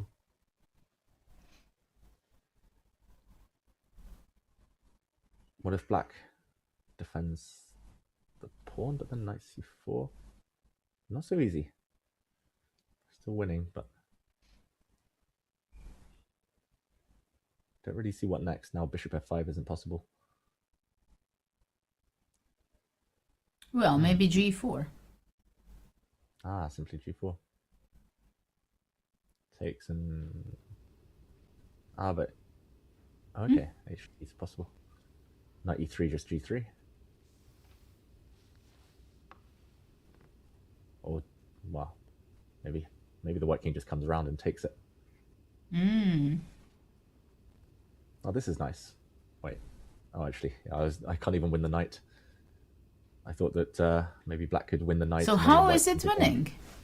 That's the big question, yeah? Bishop c2, king d4. On king d4, h4, then knight c4 and knight e3? Check. Where's the king go? King b5, knight e3, right? Maybe, or knight d6? Knight f7. And you think, yeah, king c6, knight f7? Yeah. So how is it winning after king d4? d4. What if black just waits? Like, what's white's next move? Knight c4, right? She plays bishop c2, king d4 on the board. Maybe king c6. Yeah, I was going to say king c6 or king d5. King c6 is good. White will likely play knight c4.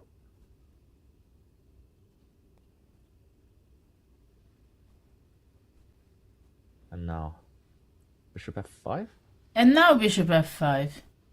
Yeah, now that the knight no longer attacks a4 with a check. Now bishop f5. Okay, this is understandable. Can white do anything else? King c3.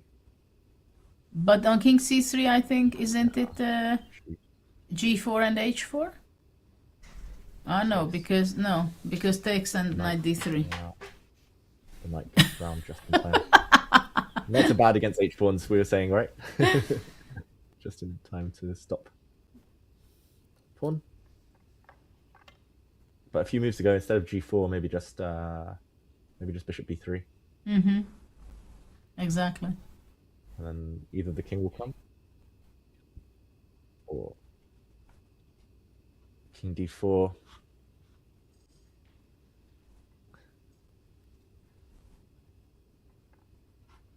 Yeah, still some work to be done, Judith. Maybe just king d6. And as soon as the white knight moves, bishop b6 will win.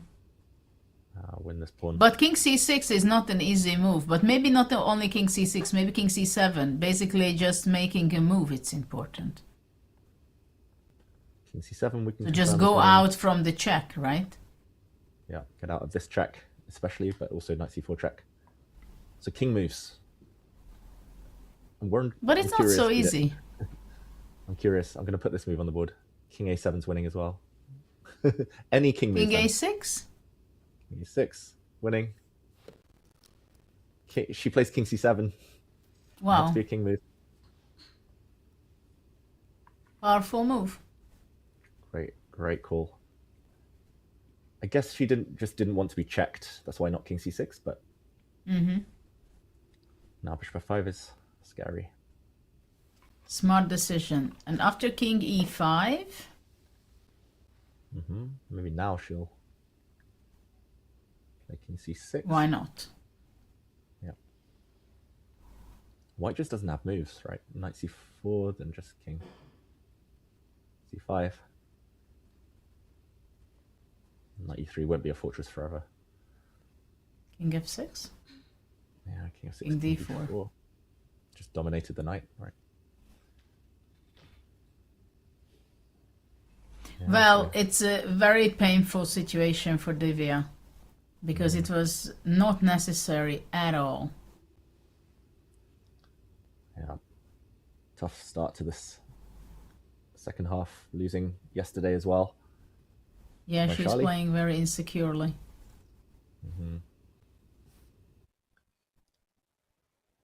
Yeah, this game she could have just wrapped it up with a draw. Like it could have been over probably in multiple ways, but I'm not sure whether she was look how many playing to win or seconds lost she has. 15 seconds. Oh, There we see the graph of the game as well. It's all gone wrong just in the last few moves, but it's too late. Or is it? She needs to move. She needs to move king. Wow, she changed her mind. She couldn't decide king e5, king d5. Instinct taking over king to d5. And now the question is whether black can start pushing pawns. Can black just play g4, h4? That's what I'm checking also. g4 takes, h4, and knight c4, bishop b3. This is winning. The king's outside the square. Can't get back in. Oh, she's excited now, Goryachkina. She's going to get her first win of the tournament. She'll be leapfrogging Divya. She'll be up on 50%. At this point, I mean, she might fancy her chances 4 rounds to go if she can pick up some, get on a streak, pick up some wins. G4, H4. It's over.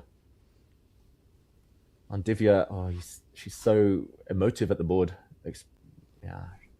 Expressive. She kind of gave it away there. The poker face disappeared, Judith, just for a second. Can probably start with H4 as well. Yeah, H4, true. then G4. That's probably an even simpler way.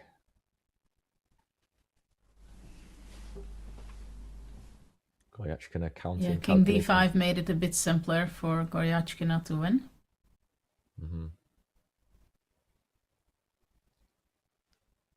I think now she... Yes. This is what I just wanted to say also, like, she watched the clock, but she's just double, triple checking.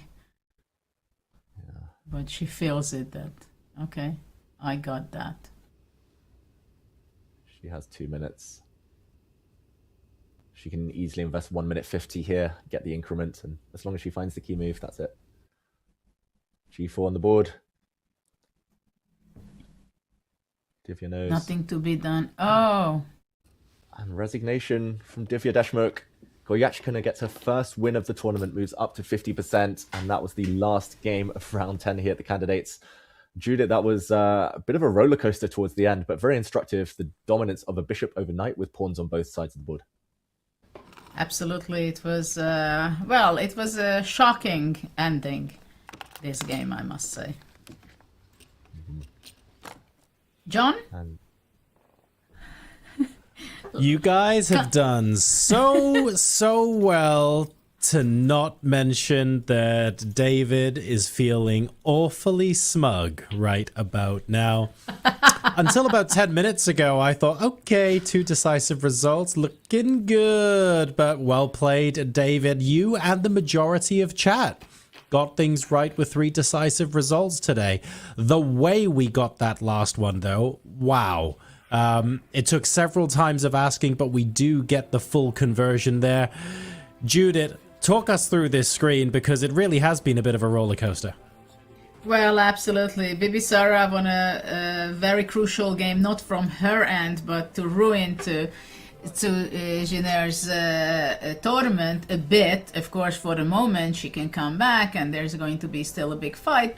But Anna Muzichuk could not win against Vachier-Lagrave, so that was an important draw. And, well, the tournament is still going to be very exciting because Vachier-Lagrave has only half a point ahead, even though it's a very, very big treasure for her because she played well in the last several rounds. She won some very important games, but she still has 4 rounds to go. The question is she able to keep that lead and win the tournament?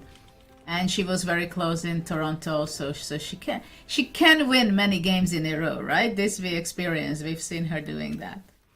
Yeah, she definitely can. And now having a sole leader of the tournament as well, suddenly there's a little bit more shape, a little bit more pressure on the scoreboard as well. We're looking forward to seeing how that changes things up. In the Open as well, David, just the 1 decisive result today, although plenty of fighting throughout. I'm thinking Anish Hikaru in particular, even though that's all square at halves on the board, was actually quite fun to follow. Yeah, fun games to follow, lots of fighting spirit, but ultimately a great day for Sindarov. He's the one who's emerging with a smile. He's the one who's getting closer to the finishing line now. One round closer, but also a win is going to feel like gold dust at this point. And 2 points. It feels like an almost insurmountable lead. Tomorrow is going to be a huge day for him. If he can hold on now, just draw a couple of games, he's almost there. So getting to a point now where we are running out of time to catch, and realistically, anyone trying to catch Sindarov at this point also has to hope that he gets bad results too. Now, there are some levers we can pull. Judith, I want to mention, all hope is not lost. Sindarov has to play Fabi again, for example. Sindarov has to... there are these big swings that mean this is not completely over. Anish Giri still needs to play Sindarov again. And if Sindarov loses both of those, suddenly it's all wide open. It just doesn't look very likely because of how amazingly he's been playing.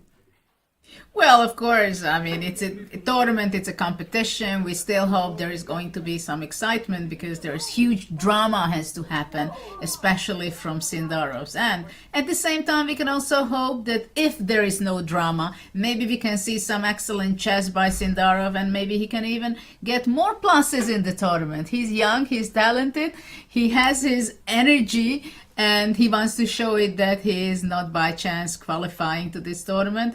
He showed incredible performance, and today's victory, that was, I think, something very special, which he's very proud of, and he has all the reasons to do so. And David, before we close out, is it really just all over? What are you looking forward to in the last couple of days of the candidates after the last rest day?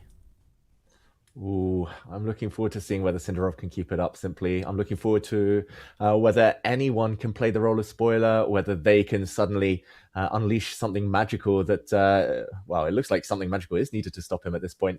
I think tomorrow is huge. If Sindarov emerges unscathed, if he doesn't fall to defeat, after the rest day, then yeah, he's... Yeah, tomorrow it's paddle. Tomorrow he might not fall tomorrow, or he might, but that'll be paddle rather than over the chessboard. I need to correct myself as well. There are 2 more rest days coming up, actually. So tomorrow is a rest day. We're then playing chess on Saturday and Sunday, and Monday is also a rest day. So if you're planning a potential long weekend around chess and the candidates in particular, make sure to mark those down in your calendars. But it's been a great day of games here from the FIDE Candidates 2026, folks. Thank you so much for joining us. We hope you've enjoyed watching the games just as much as we have enjoyed bringing them to you from this side of the camera. We look forward to welcoming you back to the broadcast, same time, same place, not tomorrow, but the day after, because it is a rest day tomorrow. But on the weekend, we've got plenty more exciting action from both the Open and women's candidates. Take care, everyone. Stay safe wherever you are, and we look forward to seeing you on Saturday. Good night.